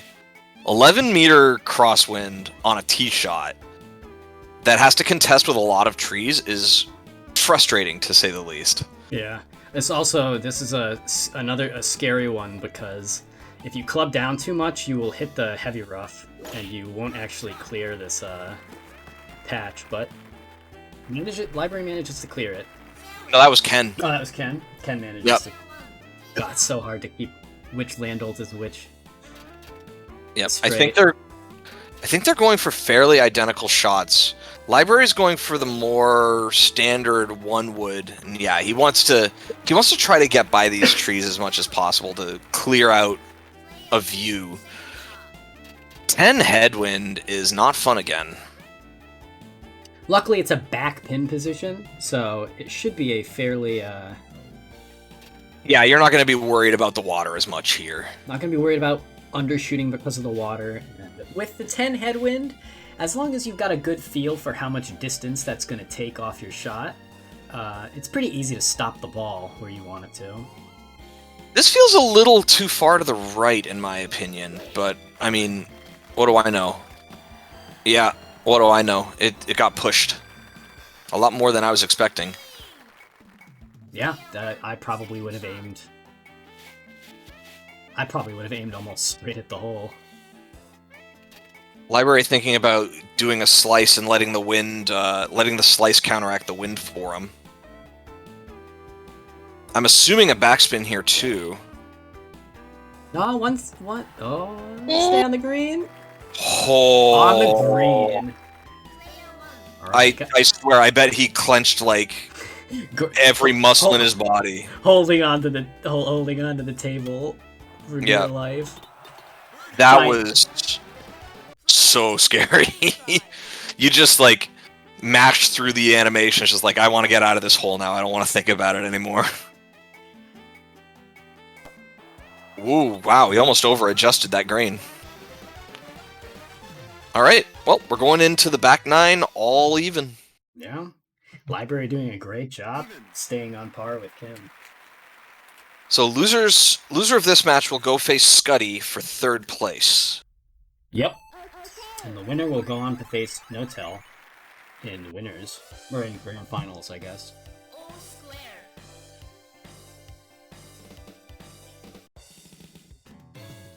Hole number 10, 584 yards, par 5. Alright. Player 2, shot. Alright, let's see. No crashing, please. Yeah, no. Please do not crash. Good shot. Oh, welcome, Bird Up. They do be golfing, though. Bird Up is a good friend of mine in the Magical Drop community. They probably just wrapped up one of the first Magidoro Masters events, where Bird Up has put together a Magical Drop league where players compete for 6 months for points, and then a top 8 get to duke it out for a prize pool at the end. Well, that's fun. Yeah, it was a blast last year, and unfortunately, the event landed on the same day as Turf Masters today, but I will definitely be participating in many of them later. Is this gonna crash? I don't think so. Ooh. Needed to be a little farther to the right. Makes it onto All the right. green. So Ken got a nice clean shot. 0 win for Library. Library can also get a nice clean shot, I think. He's just debating what angle he wants to take on that slice. I think Ken is debating on how to avoid the crash pixels, because he looks like he's shooting right over it right now. Oh no! That was Library. Oh, that was Library. Oh no. Oh, tragedy. The trees take no prisoners. Well, this is likely Ken's hole now. So we try to adjust. Overcompensates a little bit and ends up in the rough. Definitely, you can make it to the green from here, but What if you birdied it? Oh! almost hits the He almost did it too. Eagle All right. Well, this isn't free. try. Yeah, unfortunately, I think Ken needs to miss 2 shots now. Yeah, Ken would have to miss 2 to, and that's if Library sinks the next putt. But yeah, he's got this putt and another to play with.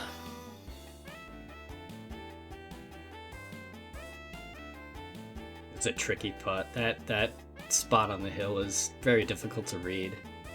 Yep. And if you miss your chance now, you're not gonna get the chance to putt again. Yep. There you go. Oh wow, clanged it, but takes the eagle. All right, 1 up.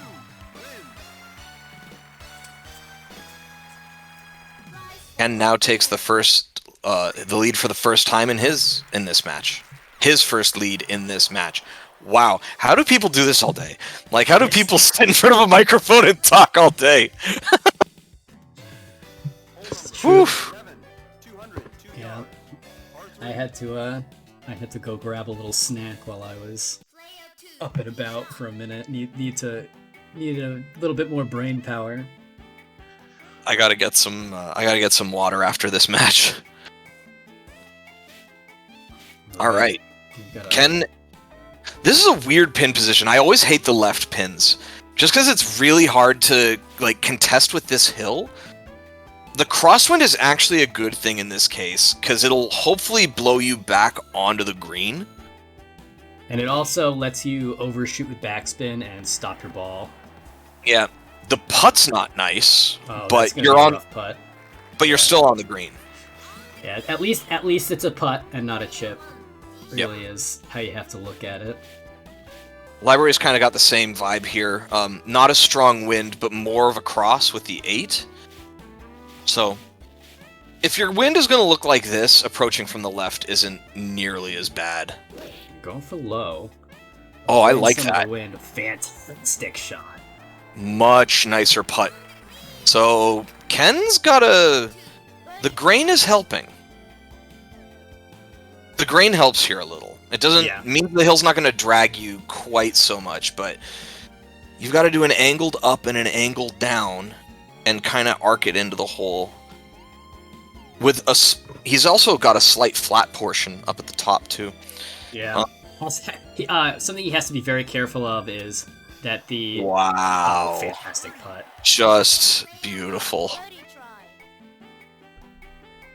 Yeah, one of the things you have to be really careful about putts like that is that your ball doesn't like get stuck on the flat.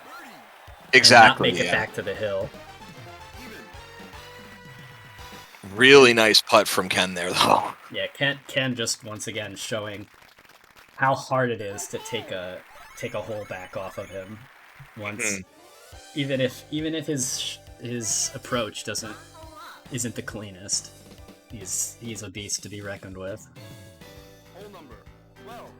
I'm curious to see how everybody seems to play this hole differently. Player 2. I'm assuming Library will go for the standard unloaded tree. As for what Ken does, I've never. This is the first time I've seen Ken play. I just know who the player is. So I don't know what he chooses to do, but it looks like he's going to go for unloaded as well. Yep. I think that should be it. That looks like it's in the right area. Yeah, opting for the 195 with a slight adjustment to the right. That's pretty much exactly where you want it to be.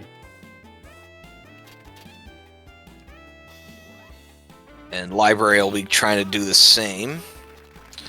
He might be a little too close. Oh, we'll see. I think they both got it.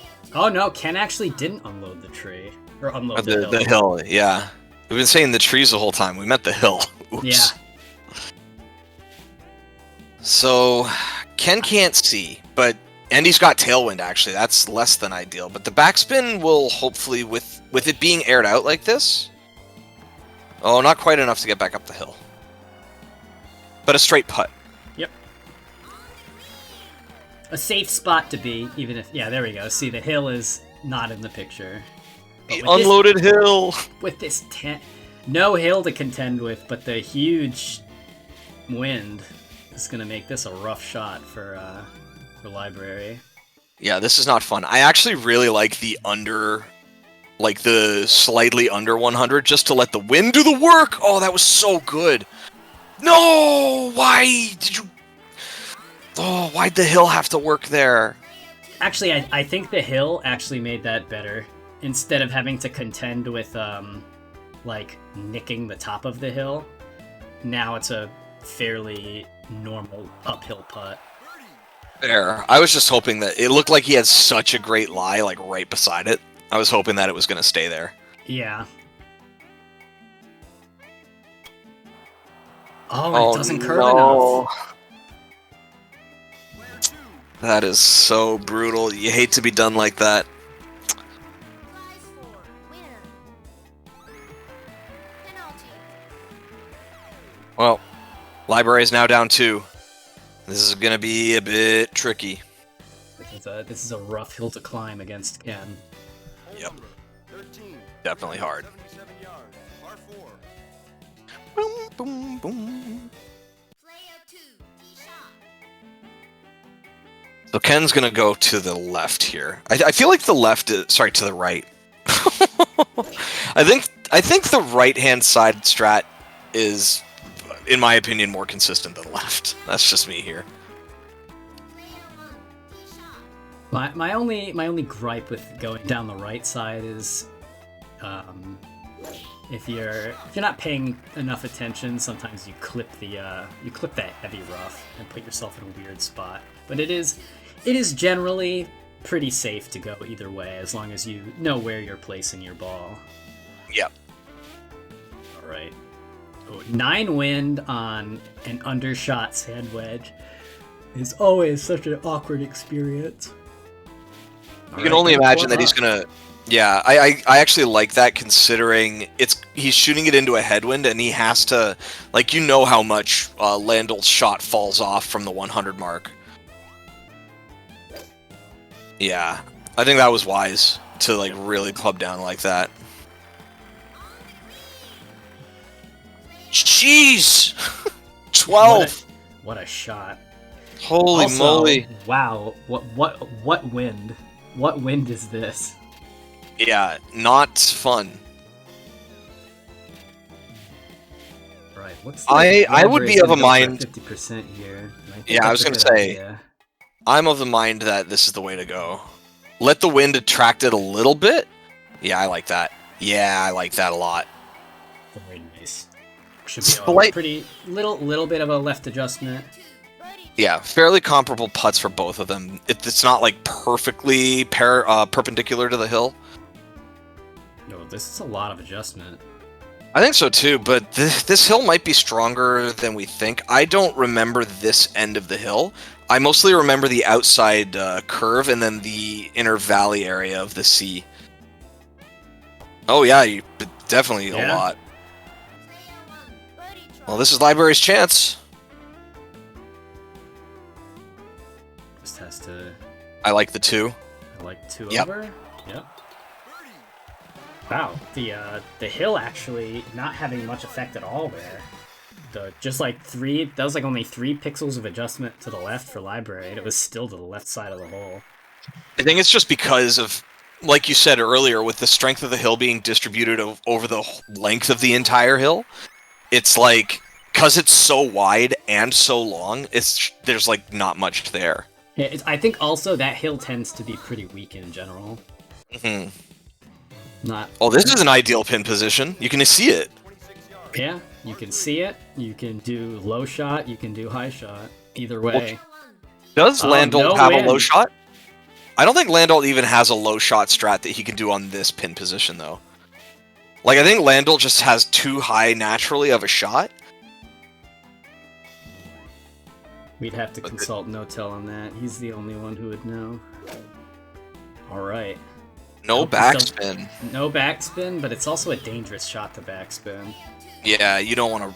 I agree with you that it's dangerous, and I think his decision to not is pretty wise.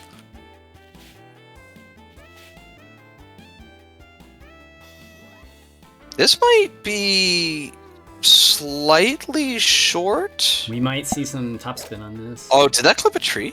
No, it didn't. No, It went topspin through was the tree. I swear I saw it go through the tree, but I guess that part of the tree just doesn't have a hitbox yep. far enough out. I like the one under. This should be good. Yep. Perfect. Nice. Good putt. Player 2, birdie try. And this should be a routine putt. Mhm. It's a lot of adjustment though for such a Yep. short putt. Still gonna go in. All right. Ken still one up going into 15. Should We can't actually see any of the next matches since they're all. Oh right, because we're waiting on the third place. You're right. You know what? I had thought about that literally like 10 minutes ago, and then I forgot that I had thought about it. Oh brother, I hate this hole. I don't know about you. I hate this hole. I absolutely hate the front pin positions, but I don't think the mid pin positions and the back pin positions are that bad. But when you have the front pin, if the wind makes it so that Almeida can't roll it back down the hill, it's so hard to get a good putt on after your approach without doing some crazy like in front of the green rough bounce that you would have to be ridiculous to go for anyway. Yeah, I cannot stand the high to low with like water body. It's so miserable to try and deal with. Especially when at the time you're blind. Yep. It's like I'm scared. I'm scared here because it's like, okay, I like him clubbing up to the 200 because it's a slight headwind, and I'm like, if you 190 it, what happens if it doesn't? Oh my god! It's gonna hit. Wow. No, not quite. A But little bit too much. I'm glad that he the picked the left. 200 though, because like if you pick the 190, even if you green it, what happens if if the first bounce is water? Like, Yeah, exactly. it feels impossible to read considering you're still like 10 yards above the hole. It's so weird. I truly hate that math. Yeah. And then, even though those big hills aren't super difficult to putt up, they're very difficult to putt down. Yes. So if you get a front pin position and there's tailwind, so your ball's moving too fast to stop and turn around and come back down the hill, it can be absolutely brutal to get yourself in a position where you can shoot at the hole without contesting with All right, 16 yards of hill. I have a question for you. Is this a place where you 3-pip it? And I actually think, yeah, it might be. Does a 2-pip get there? Okay, it still does. I just wasn't sure if there's an argument for 3-pipping because you're at the base of the hill, you have to go all the way up it basically, and the grain's against you. That would definitely be a case where, as Almeida, I would go one over. Yeah, I agree with that. I wonder actually if you're farther away, like let's say you were able to like thread the needle and you got it in the open space at the front of the green there, but you're not right at the base of the hill, so the first part of the momentum of your shot will not be on the hill. Yeah. I think then you 3-pip it. You'd probably want to 3-pip it in that scenario.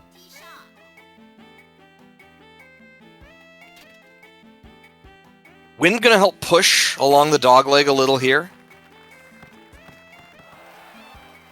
Gonna have a very straight shot. I think is past the bunker, so should have a fairly routine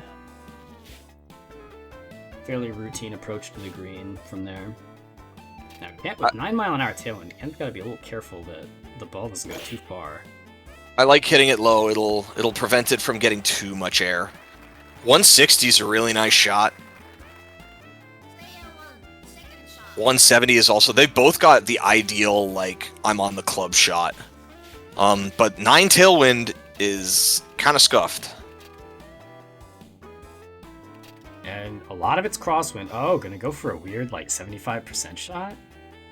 I don't hate this. I don't hate it either, but it's Nice. perfect. Yeah, well handled. Great. Player 2, second shot. I wonder if Ken is looking at this like maybe I should do that too and just like get out of this hole because the wind is kind of not great for him either. Yeah, the wind being the way it is makes him want to air the ball out over that sand trap. Oh my god. Well, he's under-hitting it. The wind will push it, but like, where's it gonna go? Luckily, it's not a super difficult pin position since it's on the flat at the bottom of the hill instead of on top. Yeah, So, Birdie try.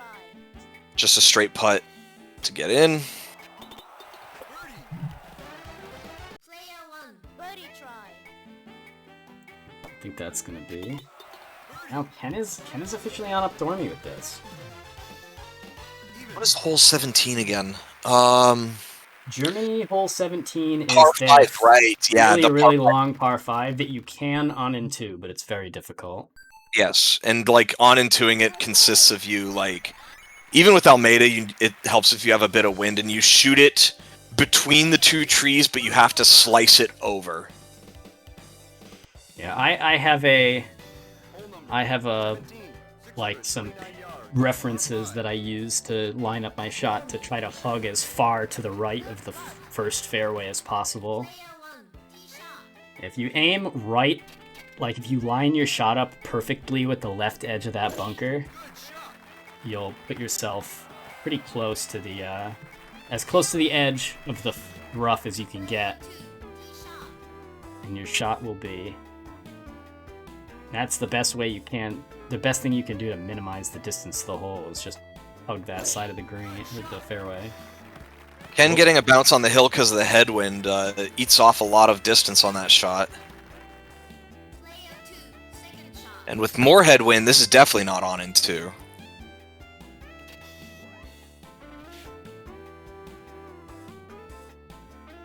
Deciding which direction he wants to take. He's gonna do what I do, which is like through the two trees. Yeah, And then I curve it over. typically shoot to the right of the sand traps. I've tried that line. I've never liked it as much. I like having more fairway. Yeah, This is It's definitely crummy very wind. unforgiving on this stuff. So I can see why you would pick the other route. Yeah, not even gonna bother clubbing up to the one wood since the on and one or the on and two isn't in the picture. Player 1, third shot. this is such a hard chip. Like 13 headwind and it's 77 yards. You know it's gonna catch air. Yeah, even clubbing up, this is gonna be a rough chip to make. And it's just gonna be a deceptive amount of crosswind too, because you're not shooting straight up. You're shooting at an angle, so it's like Mhm. it's like 45 degrees this wind right now. Oh god. What's Going for the low, I like. You know it. what? He's Perfect. Yep, he's Perfect got it shot. facing the funnel. That's all you can want. Problem is that Ken being second gets a bit more information on how the wind is acting, so and because the wind is similar here. Oh, it's hard. Library's in a bit of a tough spot here.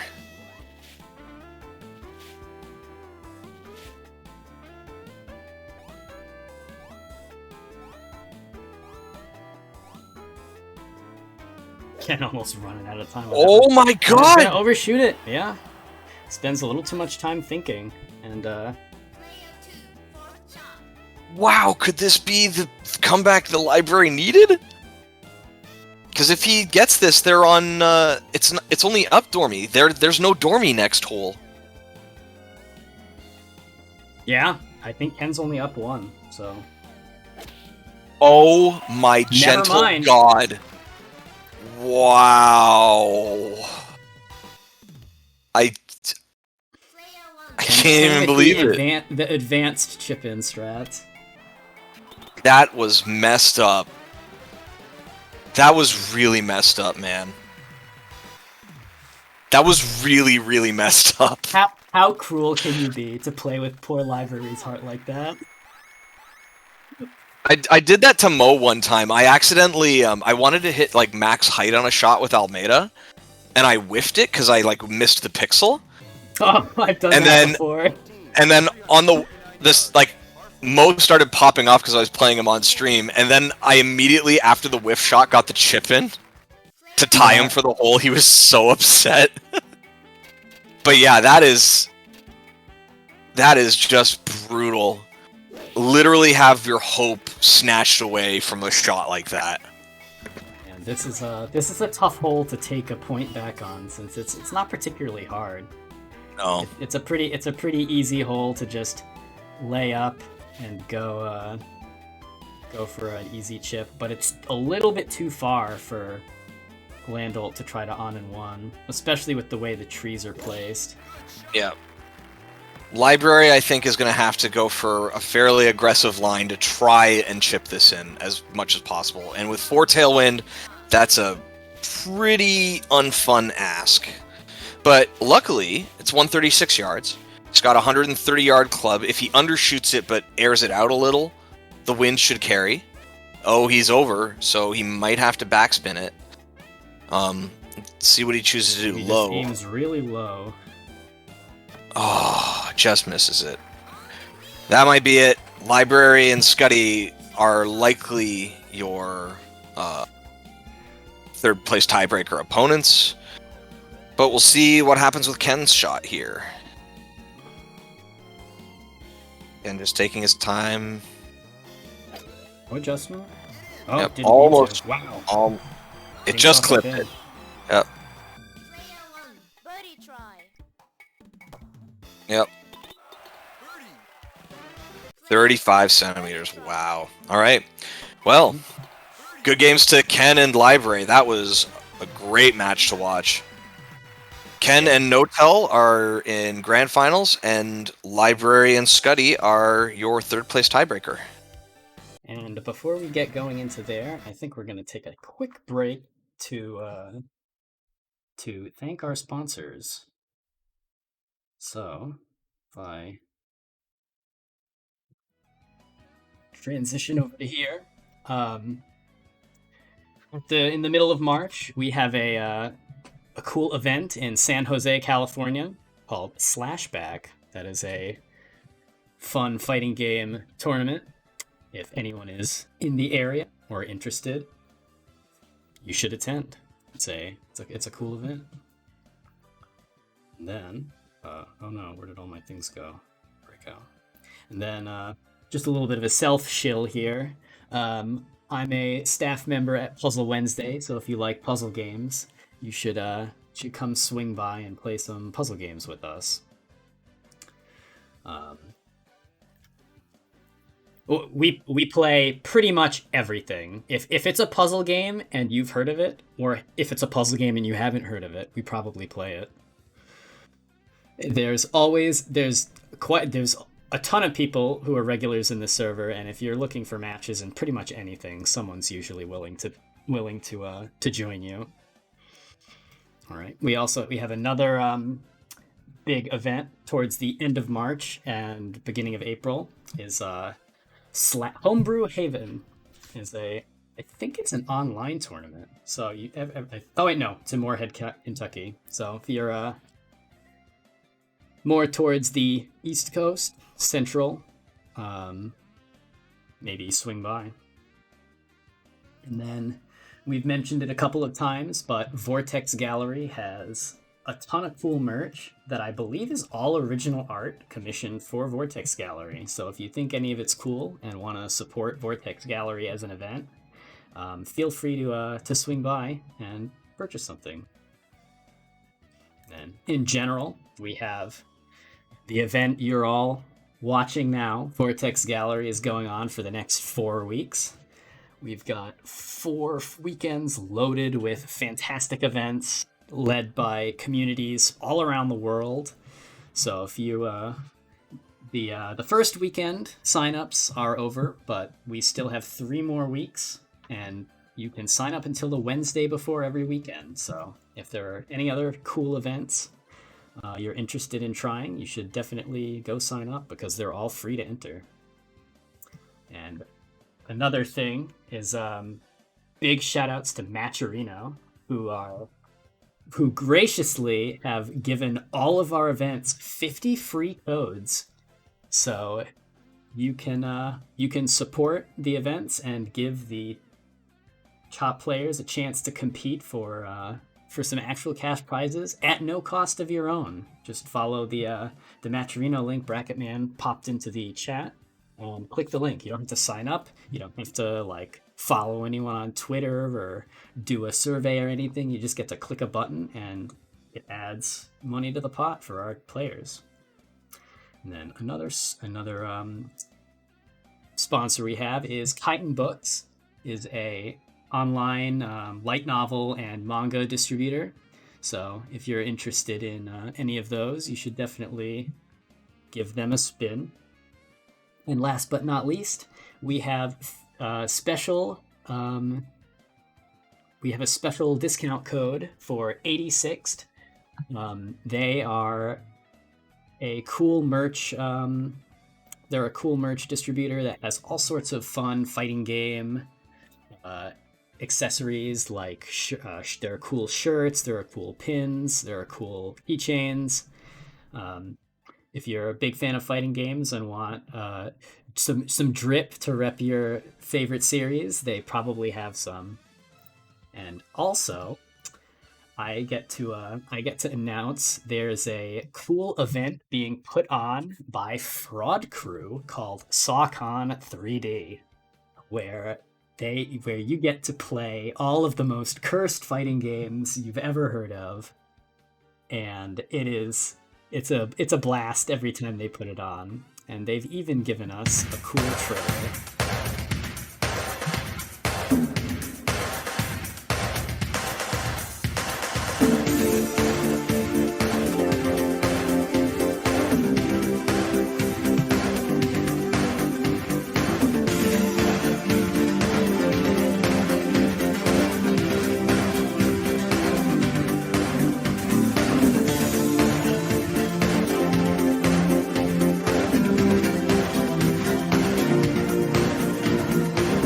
So if you're a big fan of the most cursed poverty fighting games to have ever graced the arcades, I definitely recommend giving Fraud Crew and Dr. Butler a follow to get your hands in on this one, because it's always a blast to watch. And That with looks like hell. And oh yeah, it's and great. absolute hell, but it's like the best kind of hell. All right. And with that, I think we are going to start our third place tiebreaker. So we've got Scuddy and Library.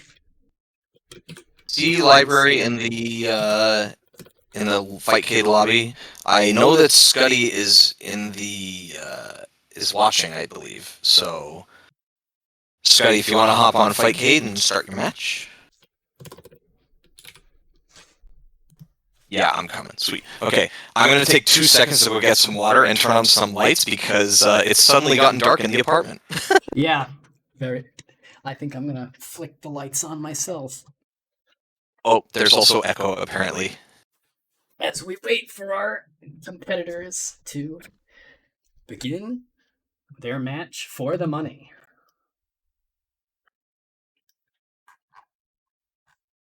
The winner of this event is going to take home $22.25. So we've got money on the line.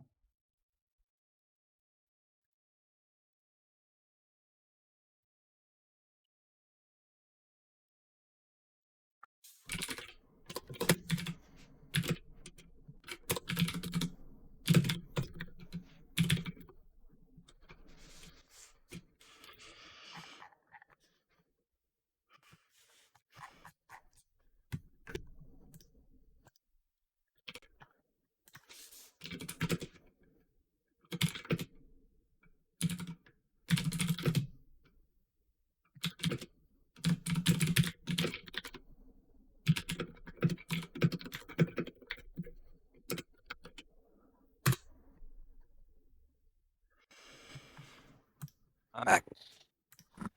All right, we're still waiting for Scotty? no, Scuddy's here. We're waiting for Library, who has disappeared. No. Where has Library gone? I can buy 50 pizzas with 20 USD. Whew. I wish I could have 50 pizzas. Library Library is has here. disappeared. No, library's in the fight kit Oh, lobby. never mind. There we go. Yep. I keep forgetting that it's Dumb Library is their handle on Fight Club. So I'm looking for the L, not the D. Apparently, I'm still echoing. Oh, you are? I might have you turned on twice because I had to change. Yeah, there we go. Hello, am I echoing now?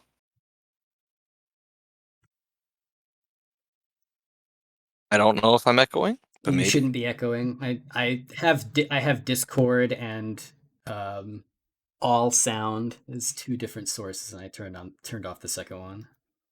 Thank All you. right, they're in. All right, I am loading it up. Oh yeah, by the way, that Matcherino, like, yeah, go click that for our tournament. Then go and click it for other Vortex Gallery tournaments too. Yeah. Every Matcherino has been kind enough to grace us with 50 codes for every bracket. So definitely Player 1. click those codes to support the fighting game community. And I've seen games.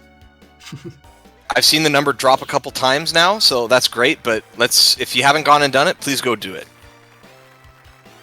Really, really, really appreciate the Matcherino submissions. Alrighty. Scuddy versus Library.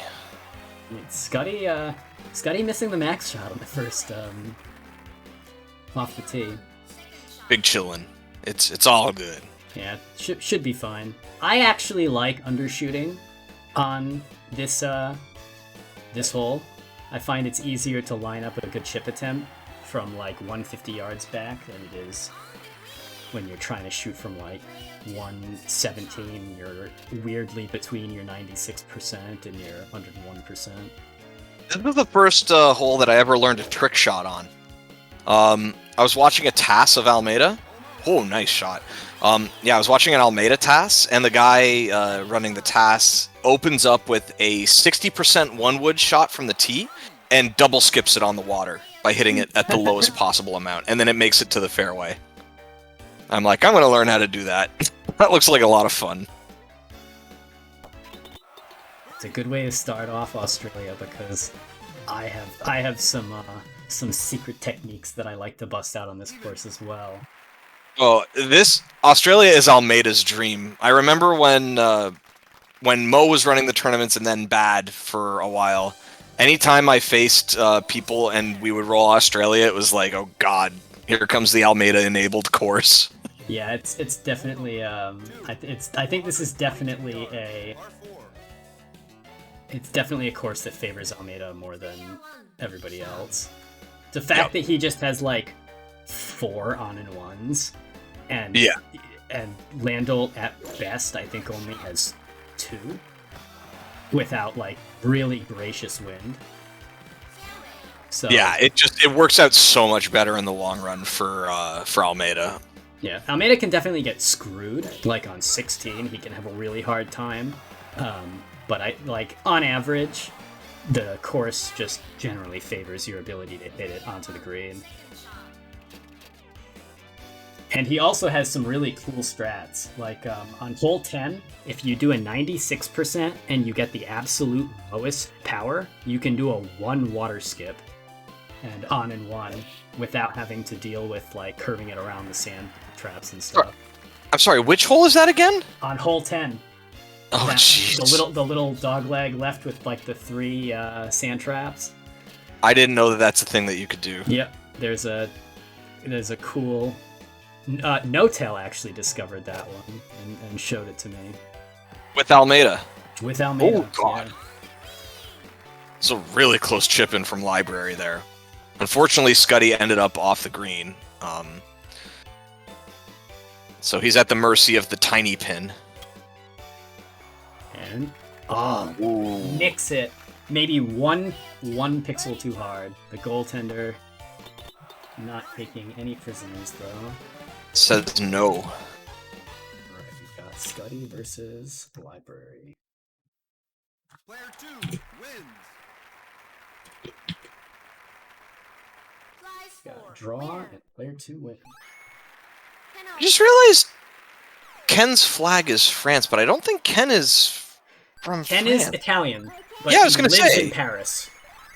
Oh, that's why. Yep. Okay. I thought he was in Italy. Yeah, Okay. every once in a while, he will have the Italian flag next to his name when he's back in Italy. But for the most part, he lives in Gotcha. France.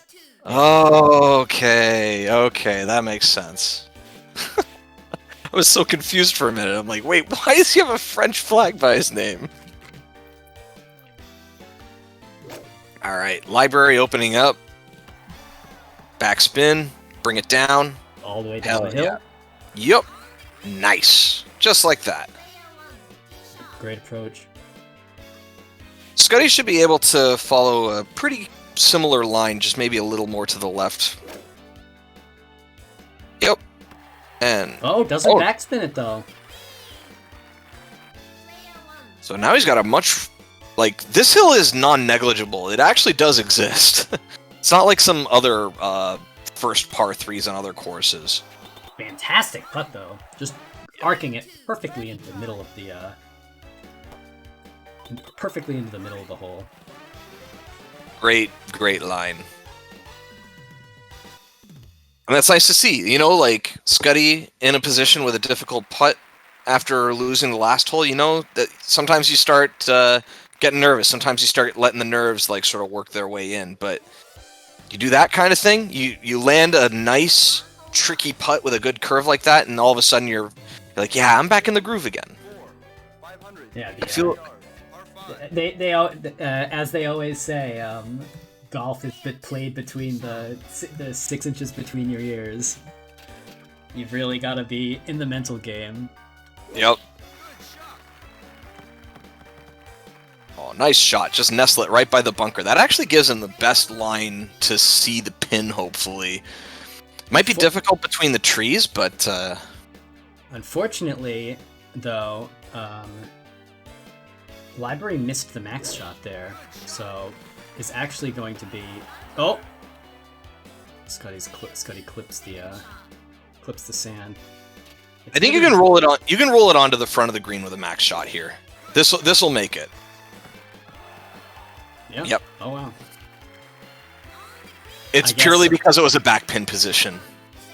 Yep, back pin position, and I think there was a little bit of tailwind because of the angle that was being shot at. Yes. Okay. So now Scuddy definitely has to get on here in 3 to try and catch up. It's not like Library's putt is that easy. It's one of those famed long downhill putts. Yeah, this ending up on top of the hill makes most of the putts on this green very difficult. All right, gonna air it out with a 230 96er, and perfect, exactly where you want to be.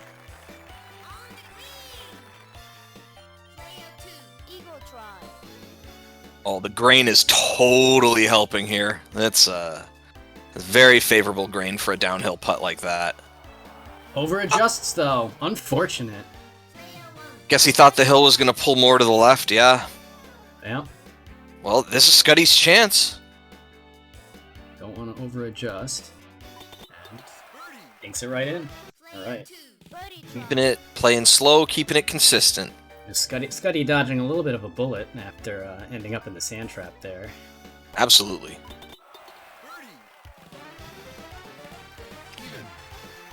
But after ending up in the sand trap, going even, like, yeah, you take that. You're just like, yep, bye, see ya. I stole that hole out from under you.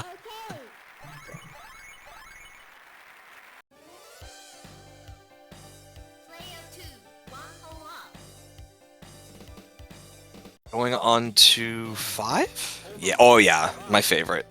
Favorite pin shot in the game. Yep. I love doing the big aim to the left, float it over everything. It's so much fun. And yeah, Library does the same shot actually. I was watching him practice a bit before, and when I saw that Landel could do it too, I'm like, yay! More people do the beautiful shot. Yeah, it's a very picturesque shot, and if you aim far enough to the left, you actually clear the tree in the fairway, and so Yep. you can get a pretty nice line. And this is why you don't go for this line as Landel, because if you perfect it, it rolls into the bunker. Whereas Library's line gives you a perfect eye line to the tree, and With that exactly 130. Oh, that's a little hard. oh, he's backspinning this 100%. Whew. Oh, and it doesn't even dink the pin. Not even once. Must have been some weird sub-pixel shenanigans going on there. What kind of distance does? Alright. A little bit far. Ends up on the far side of the hill. Should be a fairly straight putt. Who gets better grain? Yeah, it's straight for Actually, both it works of for them. both of them. Yeah. Yeah. Just not getting the not getting a weird cross grain is pretty much all they can ask for. Player 2, birdie try. A little bit of a right adjustment for Library. Don't want to over adjust though. Ooh. 2 pips up without that headwind or head grain might have caused that one to lip out. Yep. Okay. It's not a very strong hill. Player 2, 1 hole up. Hole number 6, 366 yards. All right, let's see if either of them get the good wind to make it on one. Player 2, shot. Well, the answer is Library won't be getting that. He'll get close, but Fairway. 39 yards. And neither will Scuddy. Okay. Sometimes NeoTurf does you like that. Sometimes it just won't give you the wind you want. That's okay. It's all good. That's why you play Almeida, because he can on and one into headwind. Yep. Absolutely. Though I played a match against Notel a long time ago, and on this hole we got like 7 tailwind, and I was like, wait, this is bad because now he can get on in one, and I have to think really hard because I had to figure out, oh, do I club down and then max shot? Can I make it there? And I ended up undershooting. Oh, I cursed. got outplayed. That's really cursed. birdie try. Birdie try. Boom. Alright. Going even into hole 7, we've got a par 5. Library still holding on to that. Hole number 2.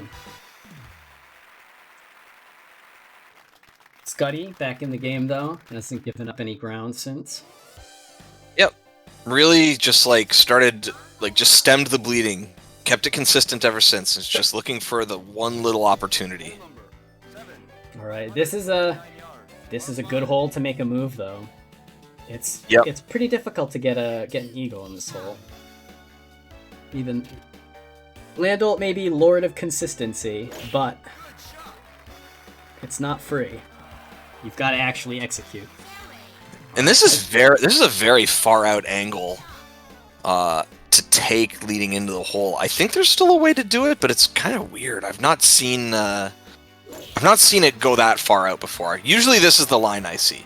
Nestle it in under this bunker. I kind of like that line though, because Library is at exactly 300, which is pretty much a max shot off the deck with the one with the 7 tailwind is going to club down. But yeah, doesn't have This- to deal with the Player 1, second shot. sand traps at all. Meanwhile, Scuddy has to figure out a way to get over, around, or whatnot with this sand trap between Landold and the pin. Library's putt is very reminiscent to, I forget which player earlier, but we saw this like very similar line previously. And Scuddy is on. Barely gonna stay on the green. Ooh-wee. Eagle try. And with Grain pushing, though. I feel like Grain pushing on this angle is kind of weird. I think he's got the right line, though. Yep, that looks good to me. Oh, no! No! It's barely enough to. Oh, this might be overcompensating, but it's so hard to judge on these surf pots. Oh, Ooh, barely just- clips the edge. Just pulled it in.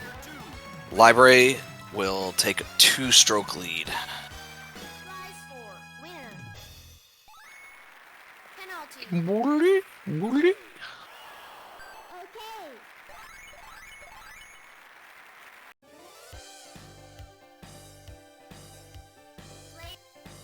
Alrighty.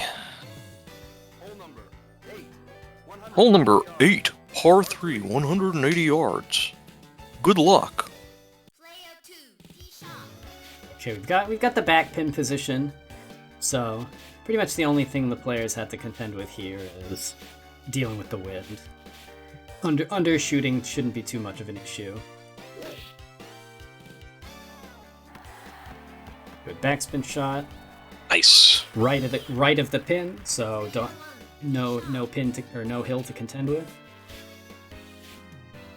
And now Scuddy is probably gonna do pretty much the exact same thing.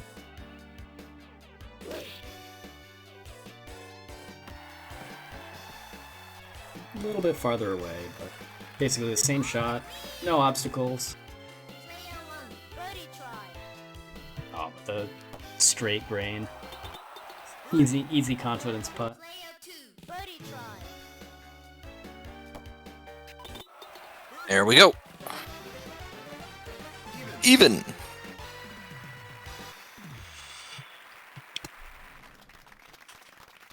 Then Australian 9. Right, it's the really wild dog leg. Yeah, with all the water on the right. Yep.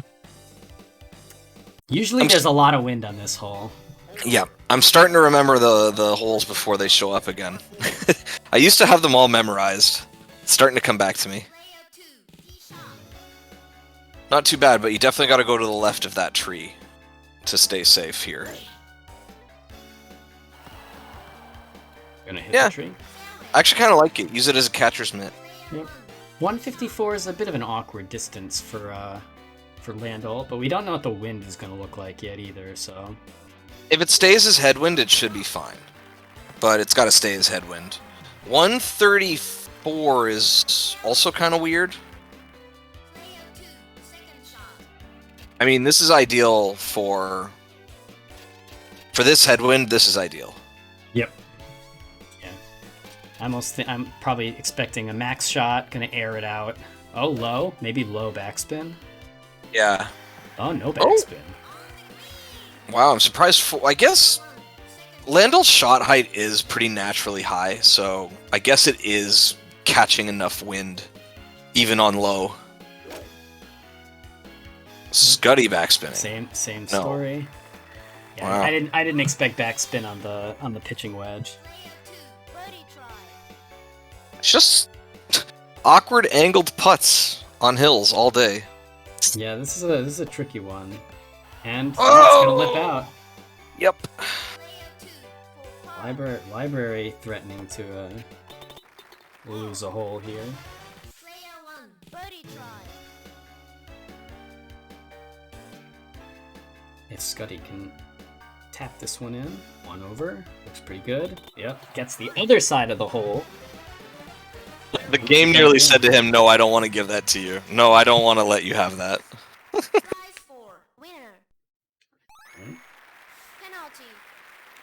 Library's still one up after the front nine, but there is much golf to be played. I wonder if we'll see a like sudden death. I feel like if two players were gonna come down to sudden death, it would probably be these two. Player 1, tee shot. I think, yeah. I'm surprised we haven't seen one yet today, but I'm also, like, kind of vibing that we haven't. Yeah. As hype as they are, Yeah. the matches in this game sure are long. As we're nearing 4 hours and 15 minutes of bracket runtime. Big shout outs to everybody for hanging out with us all this time. Player 2, second shot.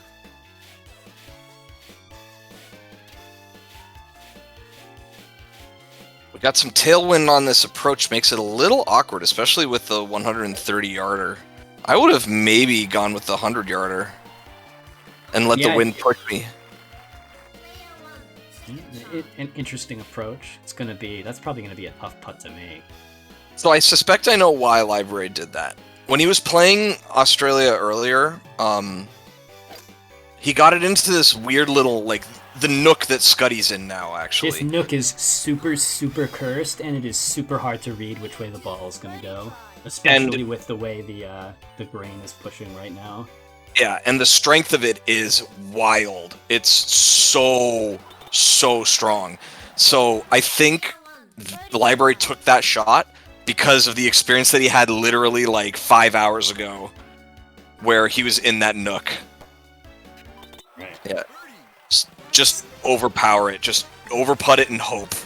Yeah. I've definitely seen putts in that little nook where instead of going straight or curving right, the ball like magically goes left for no reason, and it's like impossible to tell why. Yeah, it's a complete crapshoot in that little ditch. Hole number 11, 400. This is a slightly awkward hole always for Landl, just because he can't get far enough out to the right to get like good lines on the hole. Yeah, you really do have to contend with all of the trees on your second shot. There's no way around that. Like Almeida can make it around because like you can hit it far enough out past the bunker basically, but yeah, Landl will always have to contest here, and it's not fun. I mean, they both had really great tee shots. Yeah, unfortunately, I think, okay, the wind, despite being 12 and terrifying, actually is kind of helpful here, because it forces them to shoot around the trees. That's gonna be this would be a tough putt, though. Is he on the green? Is he hitting the hill? He might be hitting the hill with that putt. It's hard to tell, but I think he might be.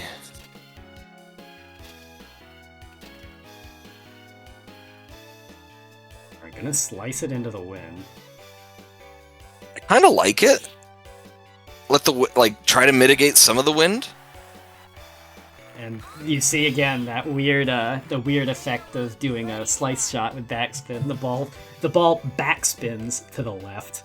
So that grain makes this putt horrific. Yeah, this is a terrible surf putt.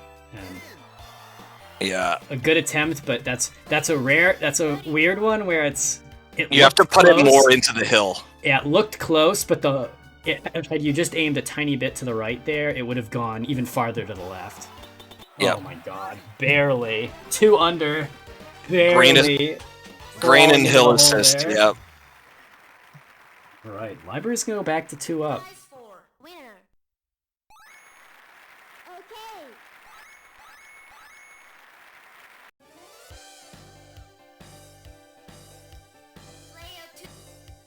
Player 2, 2 holes up. Hole number 12, 200 yards. Par 3. Player 2, tee shot. All right.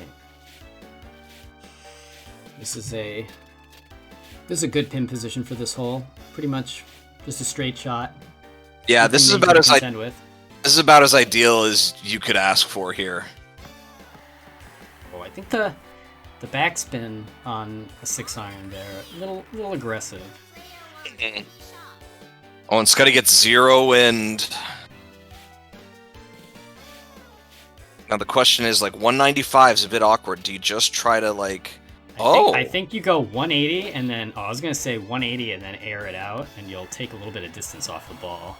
Yeah, that works too. It's going to be a pretty close to straight putt.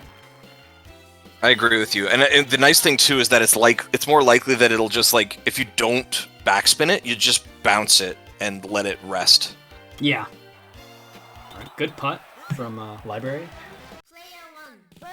Scuddy, I think, has almost a perfectly straight putt here. Exact opposite grain conditions, basically, to Library. Oh, lip out. 2 was too much! Punching him in the gut! Stop hitting yourself, Landel! Stop hitting yourself! Yeah, Library gonna steal that one. Oh no!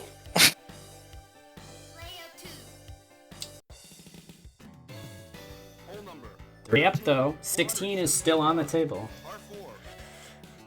16 is indeed still on the table. Actually, 16 would be Dormy. Yep. That would be the make or break at this pace. Library going for the aggressive line on the outside. Dodges nice. the trees and stays on the fairway. Good shot. Excellent assessment of the wind. Scuddy looking to follow suit, maybe? I think he's trying to decide which way he wants to go. I think he's hopefully going to get pushed a little, yeah. Yep. Oof. The wind just pushed him left enough to not hit the ones that are in the first part of that leg. Oh, God, what is this wind? God almighty. This is not good. Is he going to air it? I think this needs topspin, actually. Yep. And he did. And there it is. Yeah, he did it. Just a little bit. It lined him up a little bit nicer, actually. Right. Hitting a 9-iron. Oh, that didn't hit that tree. Wow. Oh, with the no! Wait.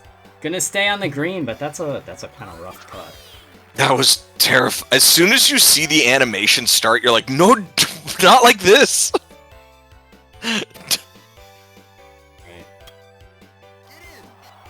Oh, God. Yeah, actually thieved.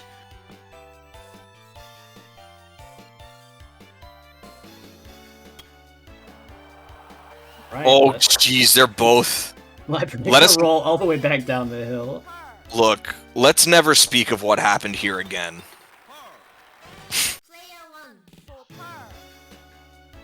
Yeah, let's just get out of here and call it a day. little bit of clown golf going on. Neo Turf Masters, everyone. Remember, kids. If a man approaches you in like a dark alleyway with a coat, and he opens up his coat and he says, "Do you want some backspin?" You tell him no. You walk away from that man. You walk away from that man. You don't take that man's backspin. Oh God. Wait, are we gonna see an aggressive rock play? No way. Not. Well, definitely not from Library. Library does not feel the need to, I think, overextend, I'm sure. He's just trying to play consistent. Scuddy, on the other hand... Oh, looks like Scuddy's lining it up. I think this is happening. Yep, this is happening. Oh, he did it. Oh, rolls too far? Oh, unfortunate. Yep, just too far. Dang. But excellent placement on the skip. Yep. Yeah, it's hard to hit that rock and not have your ball just go at a bizarro angle and disappear into the water. I really like Scuddy choosing to do that again because it's similar to what Roadrunner was doing earlier. Like, just try to take control of your destiny in the match and don't let it just like fall away. Yeah, definitely. Like when you're down 3 holes, that's when. Oh, nice chip. Unfortunately, it doesn't go in, but that's a perfectly straight putt now. Yeah. Just that Library now has the advantage here. It's like you had to play risky to try and go for it. Oh, Unfortunate miss. even hole. Player 2 for par. Oh, and library is still farther away, so Scuddy gets a little bit of homework Player for 1 free. birdie try. I think it's pretty straightforward. Like, you don't need to adjust it more than this. I think just 2 above and, yeah, call it a day. It's like, it's not... There's not too many ways in this game, especially in a mirror match, where, like, once you're behind, 2 players of equal skill, it's going to be, like, really hard Penalty. to try and find your way in, right? Yeah. All things being equal. So, taking aggressive shots like that is, like, so fascinating to watch because you know that person's like now like playing for their life. Like this hole, for example, there's not like what's the aggressive line to take here? You hope that you chip it in.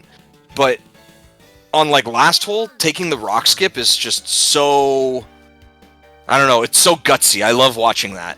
Yeah, it's also a great example for it's not a shot that somebody's gonna want to copy, even if oh no! Scuddy landing in the sand here. I think we'll still be able to make it on in 3, but it will probably be a 1 wood off the deck for that approach. Player 1 second shot. It's a bit of a rough go to be in this position, but they should both still be on in 2. On in 3. On in 3. Again, I reiterate, how do people talk all day? Yeah. Oh, 154? Actually, like, the perfect distance for the 1-iron max shot, so... Yeah? Not in too bad of a spot, just all things considered. Library just gonna absolutely crank it. 58 yards, pretty standard approach with that. Player 1 third shot. So the problem is that you cannot aim directly at this hole, Scuddy. Oh, this doesn't clear the bunker, does it? Barely. Oh my god! Great approach shot. Evening back up the birdie chance. That's so gutsy again. Great recovery after kind of bombing it Yeah. into the bunker. Mm-hmm. Oh, and with the pin hit. Really went for it. Birdie try. Library making some aggressive runs at the pin as well. Well, I think he's just doing that to like try to put the fear of God into Scuddy. Be like, nah, it's not gonna happen like this. Yeah, because a chip in there would have put Library on Dormy. Dormy on 16 is not where you want to be. Yep. Really bad. Although this is up door. No, it's not up door. It is up Dormy. Yep. Oh yeah. Par 3. It's up Dormy, but with this up Dormy, it's still anybody's game. 16 Yeah. is anybody can take 16. You know what? Having tailwind here and a back pin position is about as good as you could have asked for. This is about as ideal a scenario as you could ask. Although this might be off the It's back. a little far. Yeah. Yeah. Don't you dare go out of bounds, okay? That was Library's shot, right? Oh no, that was Scuddy's shot. Yep. And now Library follows up. A bit of a tailwind with this side wind is actually even better. Aim it out over the water, but let the wind push you back, backspin it.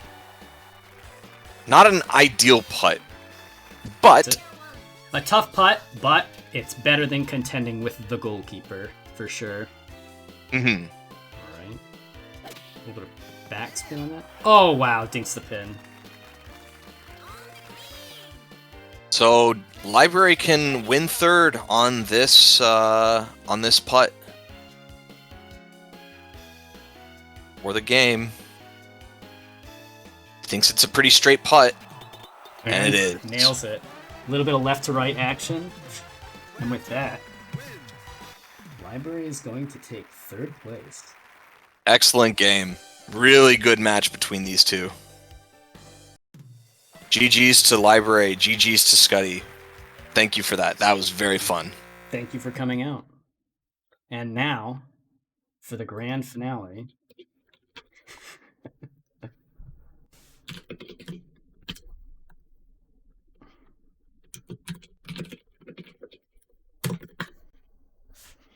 The game happening first, or is there something else happening? Nope, we're just gonna head All right right. into it We're going right in. Gotcha.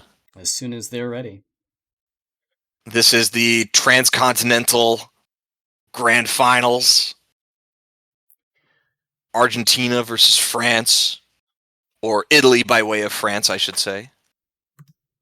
Yeah, very well played, Study. You got to rep some cool tech, and you played pretty well for especially if you haven't been playing recently. Glowing praise for the rock skip. Yeah, I love that decision. It's gutsy and bold, and I like it.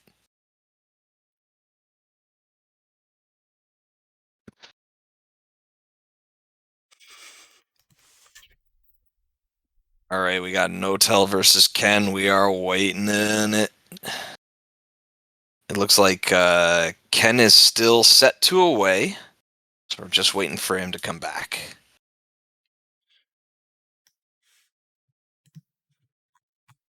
Oh, Scotty, were you guys using the in-game chat as well?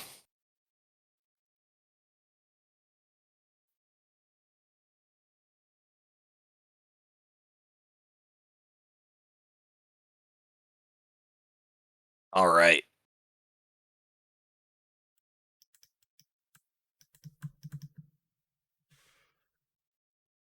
oh, are they in? Oh no, No, they're having a brief back and forth. a little bit of band. There's a bit of a rivalry here.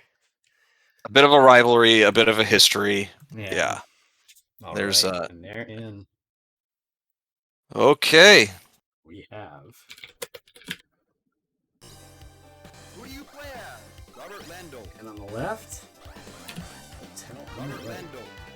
Please select your challenging course. Australia. all right, We're going back to Australia.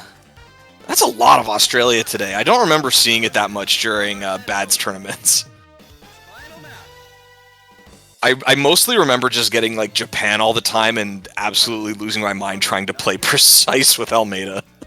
Yeah, Japan is hard for Almeida. I definitely think USA is the hardest course just because of how wonky some of the greens are. But Japan and Germany aren't actually much different in difficulty, in my opinion. Yeah, but they demand different things, right? Yes, Like, yeah. and Japan definitely Germany demands a degree of forethought. Like you have. It's not hard to do if you already know exactly what you have to do, but Japan is the opposite.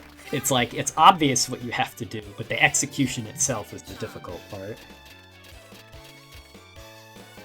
Oh, did I switch to the wrong? oh, you're on the mini one. It opened the wrong. Whoops. Oh, Notel almost with the chip in. The wind just pushed him a little bit. Ken definitely going for a chip in too. Enhance. Yeah. What is this golf for ants?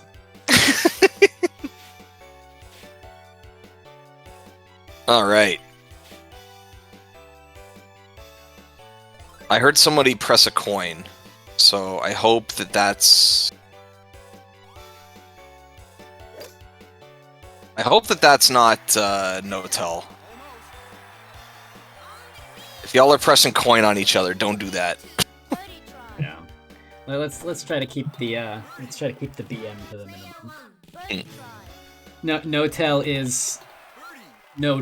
has historically gotten a bit frustrated with Ken's slower pace of play. Yeah.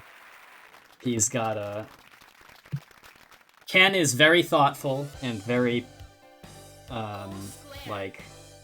intentional with all of his shots, and Notel tends to play at a bit of a faster pace. Yeah, But yeah, there was a bit of a sour end to the last event. In grand finals, we had some connection issues that left Hen dissatisfied with the results. Connection issues happen. That's unfortunate, but I guess this is the chance to run it back then, eh? Yeah. Yep. And everything seems to be going pretty well right now. So, knock on wood, we haven't had any major issues yet this bracket. Yep. I just knocked on the door frame really quickly. Got my nice wooden desk that I can knock on. All Alright, so this is the no-tell aiming. Yep, no-tell aiming, and this may be a eagle setup. Yep. Oh my god! Fantastic. You're kidding me! And no-tell has way more shots than he probably should be allowed to. What is this goofy, like... Is that to, like, deal with subpixel stuff? Like, to make it more consistent or something? Like, I don't get it. Probably. Oh my god. It's probably how he figures out, it's probably how he wants to account for, like, the exact distance that the ball goes when you hit the club at max, without having to do too many aims on the prior shot. So, like, ideally, on the tee shot, you don't want to have to aim, so that you land in the same spot every time on your second shot, and that's probably, based on the distance the ball is from the hole on the first shot, the best way to account for, like, overshoot. Yep. Alright, no-tell usually has a pretty funny strat for this hole, so I'm curious to see if he will do it or not. I don't think he's gonna do it because of the pin position, though. This may be another hole-in-one chance for him, though. Oh! Ooh, wow! He was really... So, like, the nice thing about having offset... landscape elements, like the island and the rock, is that they move relative to one another, and I think you can use that kind of movement to assess, like, subpixel movement. Yes, you can. I have some hole-in-one setups for Almeida, and I aim with the arrow, but instead of looking at the pin, I'm looking at, like, the shading in the grass right in front of the arrow. And you can judge based on where the pin is and where the arrow is, which subpixel you're aiming at.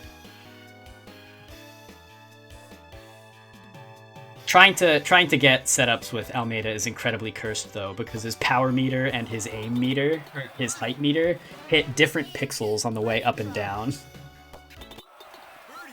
They do? Yep. Yeah. I didn't know that.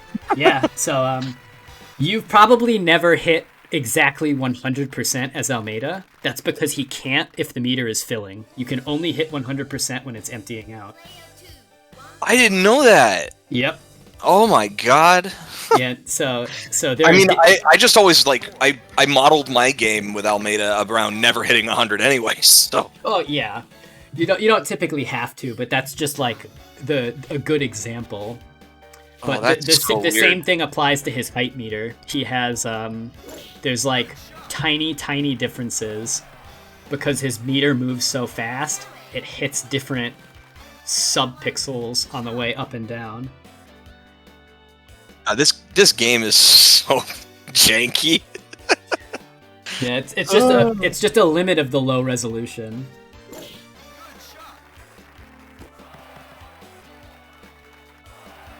All right, identical shots. Yeah, pretty almost perfectly overlapping. I hate the tailwind here, though. This is not fun to deal with. Like, are you of a mind that you got to club down like twice, maybe? I think you club down to the 1 iron, and then probably is my guess. But low, no backspin. Low, no backspin? You know how fast that's gonna roll? Oh, he's going for nice. He might be doing backspin here. Oh no, yeah, Yeah. you overshot it. If you went lower, like that rolls farther. Player 2, second shot. Yeah, you see, like this is what I would have thought at first is like a 220 green shot backspin. Angling it with backspin? No. Oh wow. Guess that 1 meter per second really made the difference. Yeah. I mean, it puts Ken in a tough position, but if anyone's hit some pretty impressive close chips today, it's been Ken. Yeah, Ken's like got 3 or 4 of them today, I think. Oh, Overpowered. just overdoing it, yeah. Player 1, birdie try. Another cursed thing is that when you're making a chip onto a hill like that, you have to adjust the height of the ball. Yes, yeah. Which is so cursed. Oh no! That's What unfortunate. a good run, but unfortunately is gonna lip out.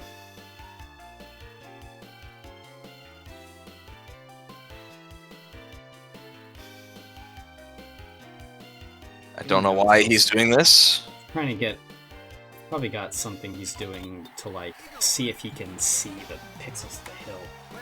Would be my guess. Alright. Notel going up 2 after 4 holes. Penalty.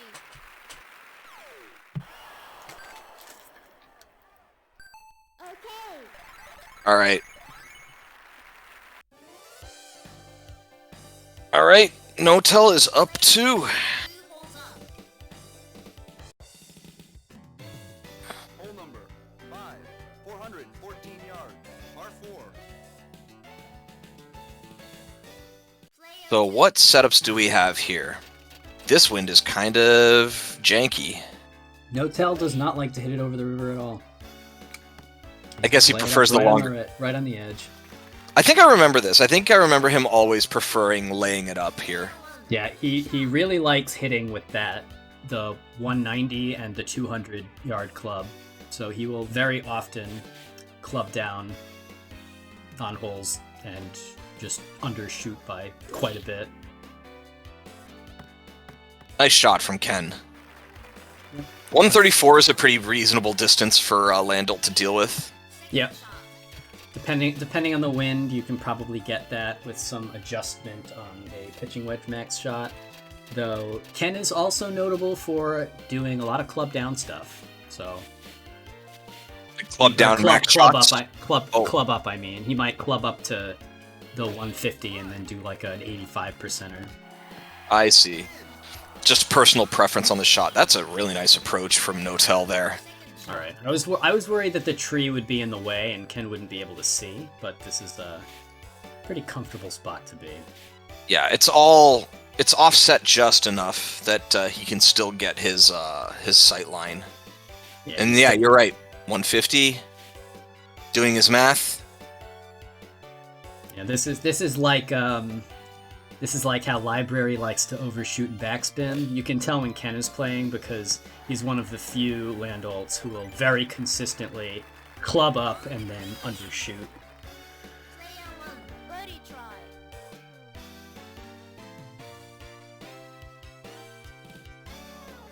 And then obviously Notel's signature thing is laying up off the tee. Player 2, birdie try. But that's for his new setups that he has, basically. Yes, yeah, it's to make his setups consistent. I mean, it makes a lot of sense. There very few holes are shorter than 200 yards, and there are very few holes where you can't get 200 yards away from the hole in one shot. Yeah. So- Well, average golf course, you're looking around like the 400-yard mark. Yeah, so if you design your game plan around absolute mastery of a club that hits 200 yards, and you know every pixel of your power meter on that club inside and out, you're in a pretty good spot to get consistently very good approaches and move on to making really consistent setups. And this will probably be on and winning. Yep. It's With gonna that be a win, long putt, but I don't think that prong will come into play. So It should be a straight, pretty close to straight. Just a little bit of the side hill of the moon. Ken's gonna do pretty much the same shot. Yep, they'll both get there. Ken's putt's a little weirder. Yeah, missing the nice shaved a couple of yards off of his shot. So the question is here: does he have to deal with that crescent? I think he does. I think this might actually be an unmakeable line.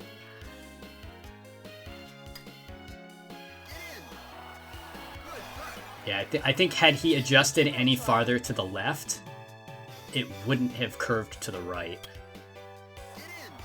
Oh, and No Tell's gonna over-adjust. It really was just a straight putt. Yeah, this is the Landolt face profile green. Yep. See the eye? He's got the little hair poking out of the front, his nose, and then the curly beard that sticks out. There's a couple of holes with that green. I think 2 of them on Japan have it, and there's one on USA as well. The designers of the course really were like patting themselves on the back for, oh, this is a good one. I heard a few more coins go during someone's shot. Just wanted to reiterate to please do not insert coins while someone else is lining up their shots.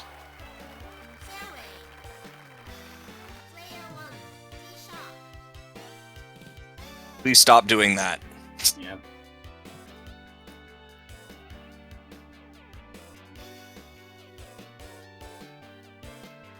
This is this much headwind. Gotta be careful they don't undershoot. Yeah, it gets caught in the rough. 295 is. Oh, yeah, that's like a little too far to be. I would really appreciate it if you two didn't bicker as you were playing. Alright. Ken, unfortunately, hit with headwind and that rough bounce. It's gonna end up a little short. But the weird, this is where the weird gaps in Landolt's clubs come into play. 285's. Oh. I guess with the headwind, 285 was exactly the distance Landolt wanted to be from the hole. This is an especially tricky surf because the hole is not on the hill. Despite looking like it is, that's actually a flat spot. But most of the putt is on the hill, so it's still, like, I think pretty reasonable to go this far out. The grain didn't quite pull as much.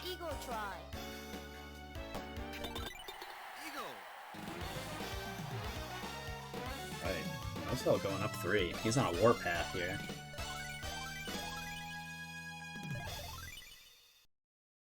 Player 2 wins. All right. Prize for winner.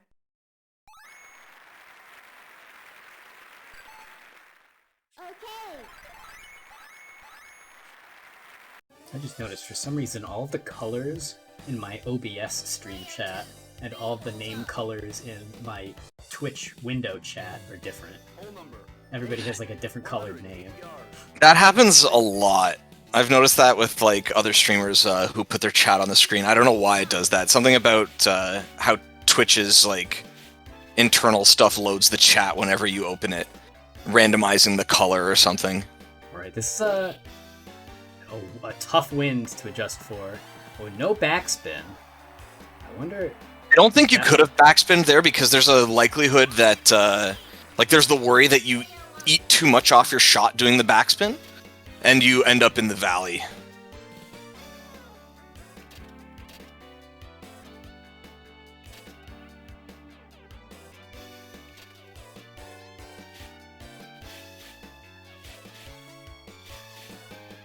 Looking for the right line, hasn't found it quite yet.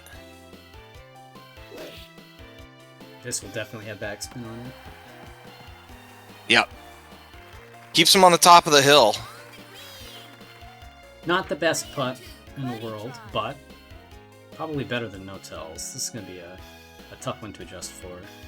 Yeah, I both of them. almost dislike having no grain on a really long putt like that, because the grain at least gives you something you know you have to adjust for. Exactly. When you're just shooting at no grain over 2 hills, I end up second guessing myself way too much.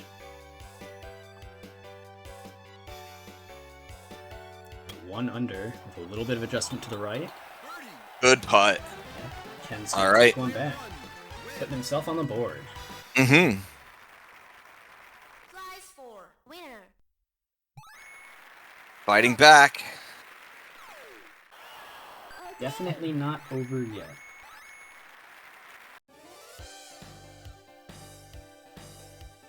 Player 2, 2 holes up. Hole number 9. Doom, 437 boom, boom, boom, boom, boom, boom, boom, boom. Tee shot.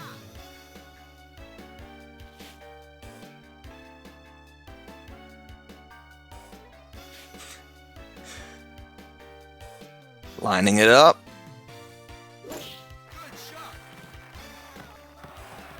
Oh, he even goes for the slice there.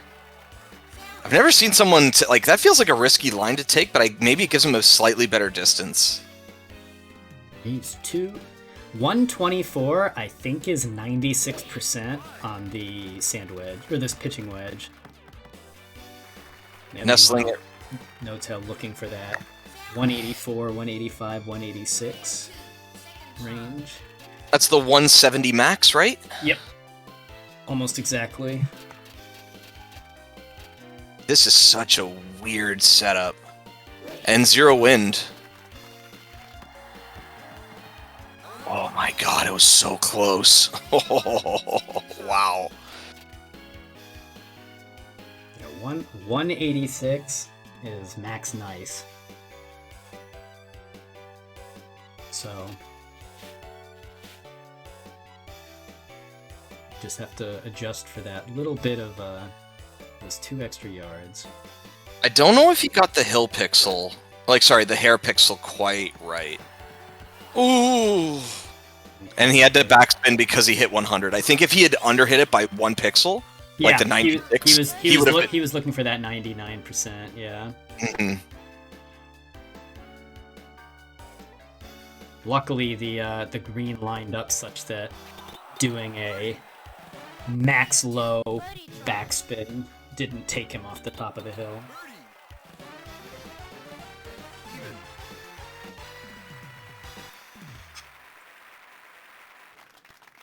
All right, going into the back 9. No-tell is up 2. Player 2, 2 holes up. Hole number Yeah, this hole, 319. Almeida can on and one with a water skip. It's so funny. Player That can't be consistent. It's I mean, consistent, like, but it's difficult to execute. You have, Does he have to hit the? you have to exactly like you have to hit the 96% and you have to hit the absolute lowest possible pixel on height. Yeah, and So- if you so- miss the 96, then it's just like it would double skip and the second skip doesn't happen. It would, if you're too low on the power, it doesn't reach on the second skip, and if you're too high on the height, you just plop right in. So it's risky to do, but I think it's a 2-frame window on both parts of the meter. Like ascending and descending, or You have a 2-frame window on the power meter where you get the right power, and you have a 2-frame window on the height meter where you get the right height. gotcha. So it's like hitting 2 max shots in a single go. Oh, Ooh, Good run. wow. might have a little bit of that notch to contend with, though. That could be tricky.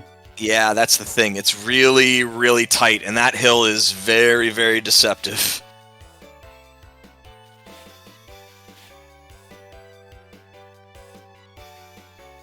Probably going to be like 55. Oh, I was going to say like 55%, but this is going to be no spin, I think.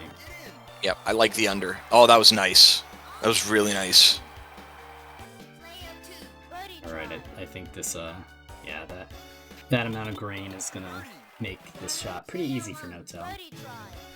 It's so fast. I don't know. I do not like taking putts that fast. I just feel like you open yourself up to the potential. Even with somebody with a putt meter like Landolt, you open yourself up to potential error.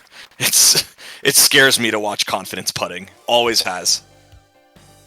Player 2, 2 holes I think it's part of No-Tell's mental game though. He's going for the confidence putts, and hitting them keeps him confident. So it's like a self-feeding cycle. It's true. It's just spooky. Yeah, it's so- definitely spooky. I mean, like, it's basically impossible to do as Almeida, because his meter goes so fast.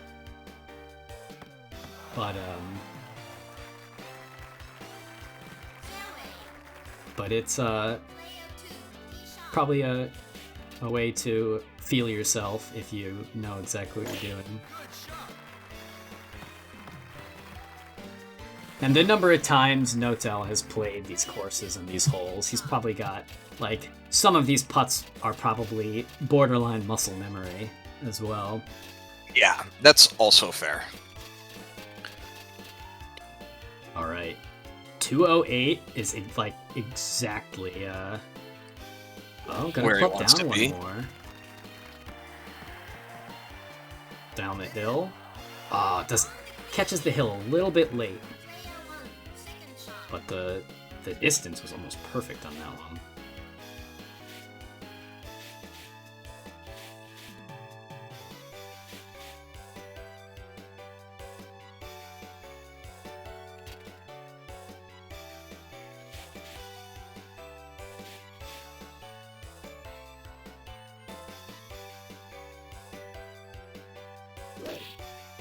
Bit of low, a little bit of slice to counteract the Roll down that hill. oh, Oh, the backspin keeps him up on the hill. Player 1, birdie the grain's kind of nice. Kind of helps a bit here. Counteracts it a touch. I think you still underputt this because this hill's actually kind of strong, right? Oh, he's I gonna think go on one. pip should be fine. Yeah. Yeah, I would have missed if I'd underputt that. I would have missed.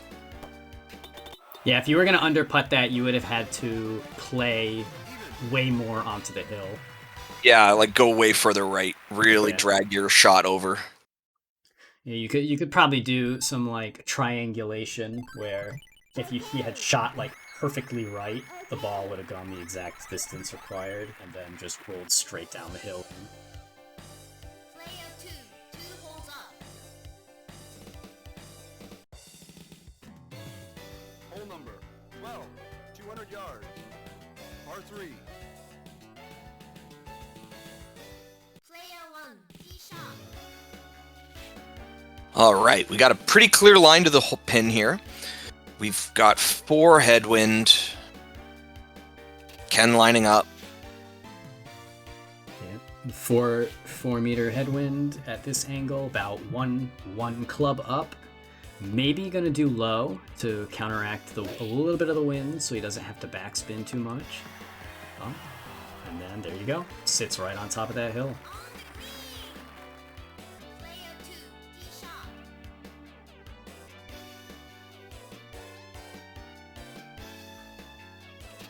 Lining it up. Yeah. No-Tell definitely using a head pixel here. But a head That's pixel, it has to be a head pixel along with the trees, like, Yep, because it doesn't line up with it can't line up with the pin. correct. Player 1, Unless he's using pixels from, like, the middle of the arm of the club. I think he's using a head pixel and lining it up with the trees on the left. player 2, Looks like it's gonna be another quick draw. Hope Yep. so. Onto 13. Wow, I almost said 11 was after 12. Sheesh.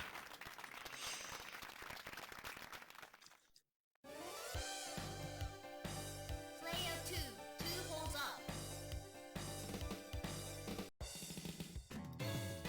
Hole number 13. All right. 48 yards. Par 4. So does No-Tell take an aggressive line here, or does Ken take an aggressive line? It looks like I Ken. think we're gonna Ken's probably going to shoot to the left. No-Tell will Got a strategy probably- here? No, I think No-Tell's going to shoot to the right, and he's going to lay it up a little bit.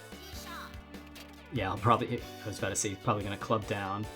Or just straight through, but so that obviously gives him something that he knows for a better line to the pin. It's a front pin position, so you're gonna lose a little bit of distance off of the fairway bounce.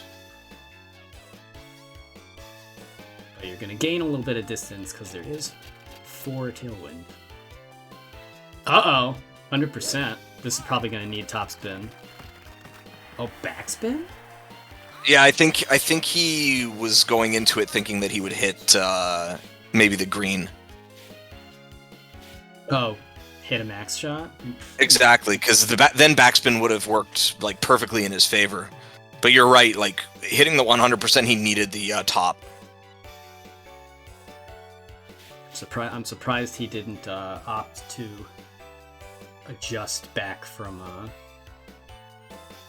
Alright, I like this under shooting. And the backspin, yep. The pin is not in a difficult spot, so there's no reason to be over aggressive.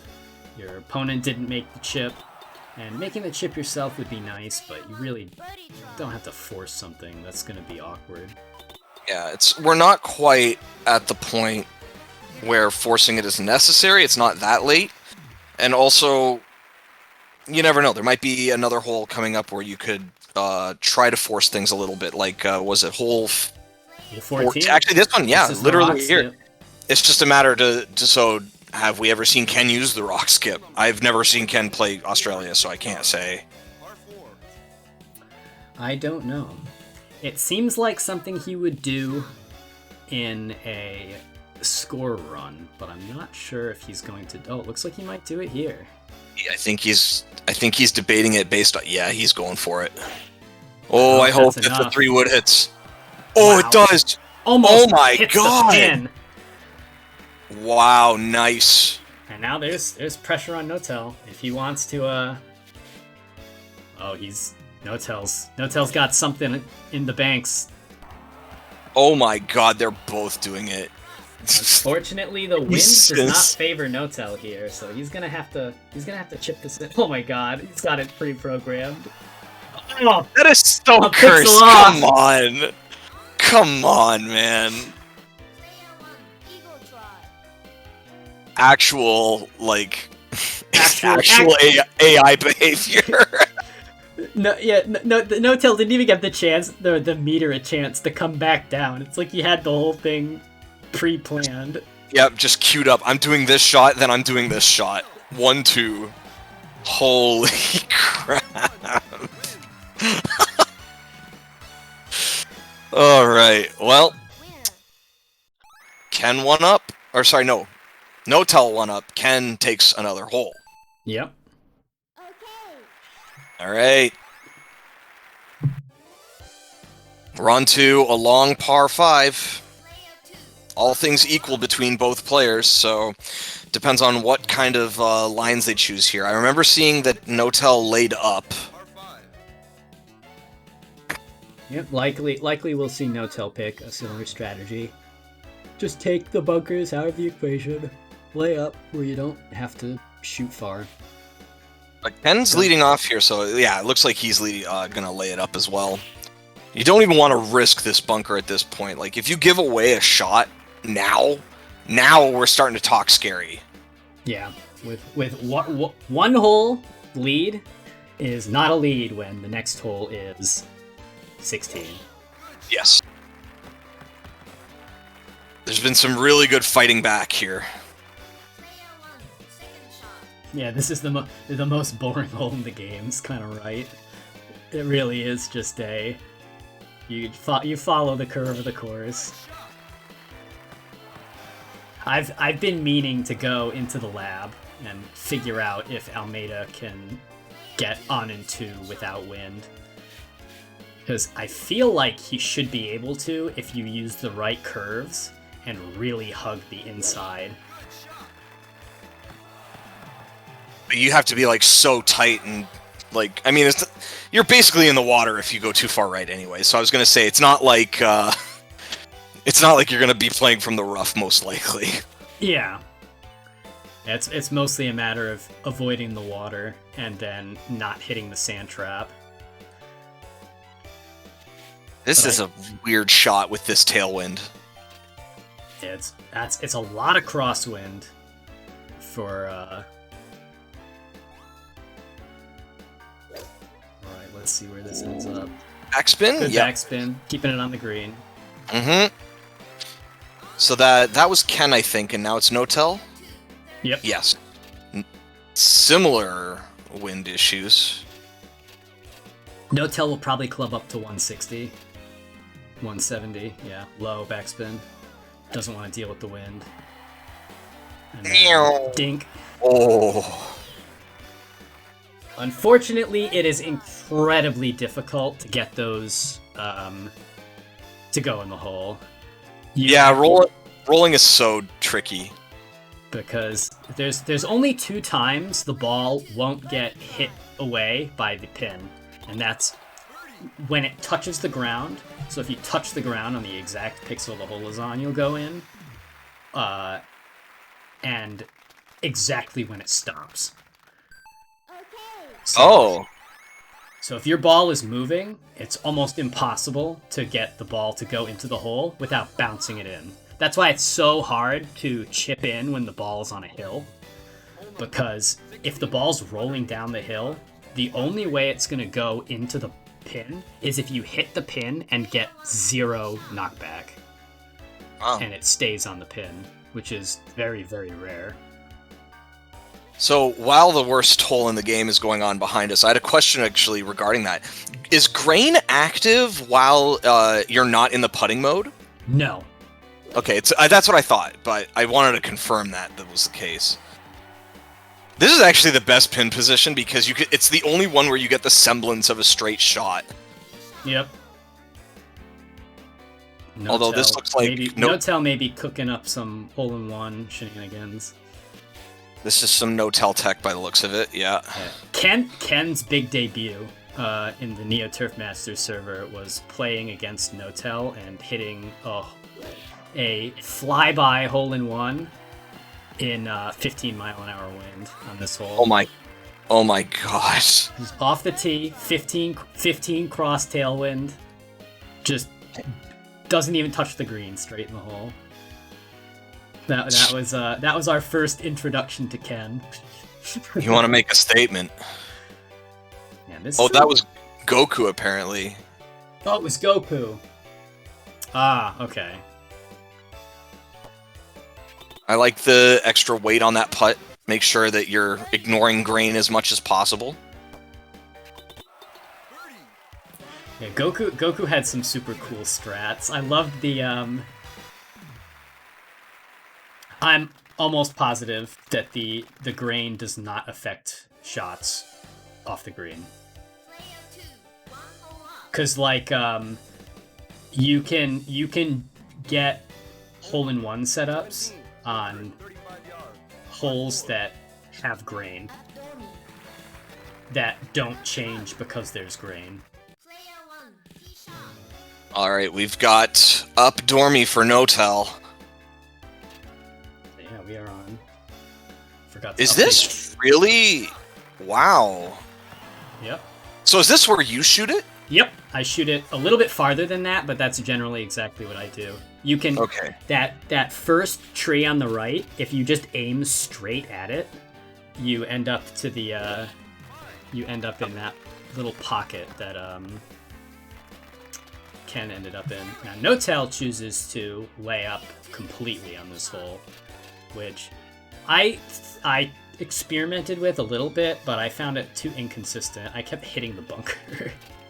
I feel like this is probably a little bit easier for someone who has the long irons like the shot maker.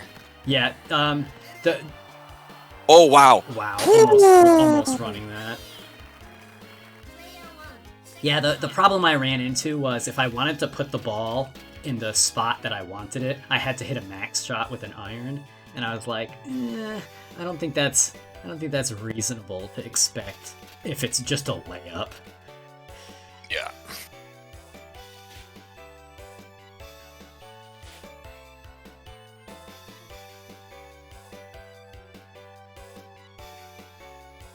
All right. 173. Oh, rolls it a little bit past, but Player 1, birdie. Yeah, Helping- if the ball helping bounces green? on a hill, it does count as if it was like rolling on that hill a tiny, tiny bit. So you do have to keep that in mind when you're. Oh no! oh no. Player 1, And I think Notel has a pretty straight on putt. Yeah, after his fantastic approach shot, I think that's going to be the end of it. birdie try. Yep, the 2 over, tap it straight in, and with that, Notel wins. Notel's gonna take it. His tournament record continues to be fantastic. Good games. Great match.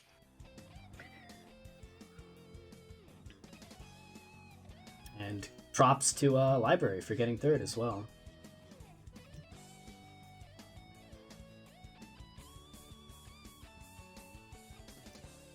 Yeah, thank you very much for coming out and commentating with me for 5.5 hours.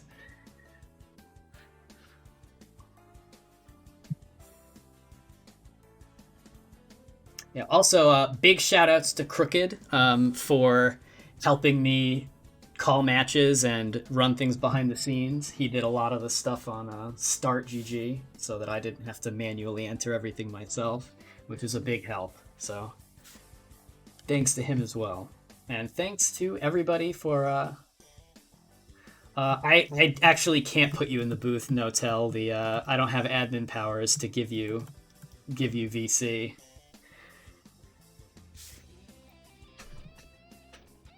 Yeah. All right. Yeah. So, with that, big thanks to everybody for coming out, and big thanks to the couple of sponsors that we have, 86th Matcherino for helping us get codes to donate to our top players, Chitin Books for helping fund Vortex Gallery, and Fruit Bat Factory, I think, is an arcade parts store. Forgot about them. They don't have a slide, they just have a logo.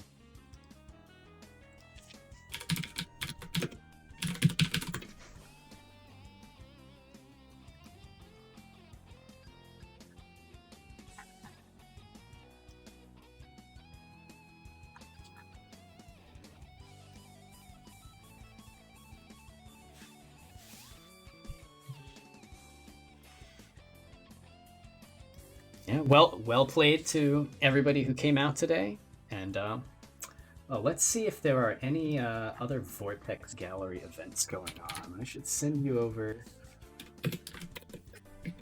Yeah, there's got to be a million events happening right now. Oh, here we go. Milpy is streaming Vortex Gallery 2023. We've got. Oh, is this? Oh, this might not be, oh, this is their run. Hold on. Let's see if I can find Let's see if I can find... Oh, do we have this the JoJo's event going on right now? Ooh, that would be a good one to raid.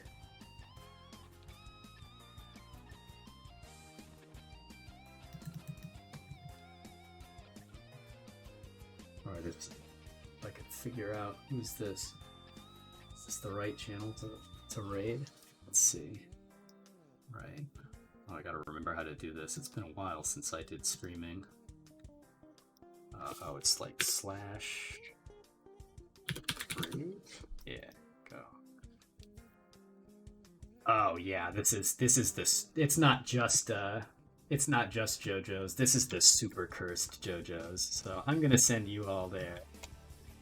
And everybody, thanks for coming out, and have a good night.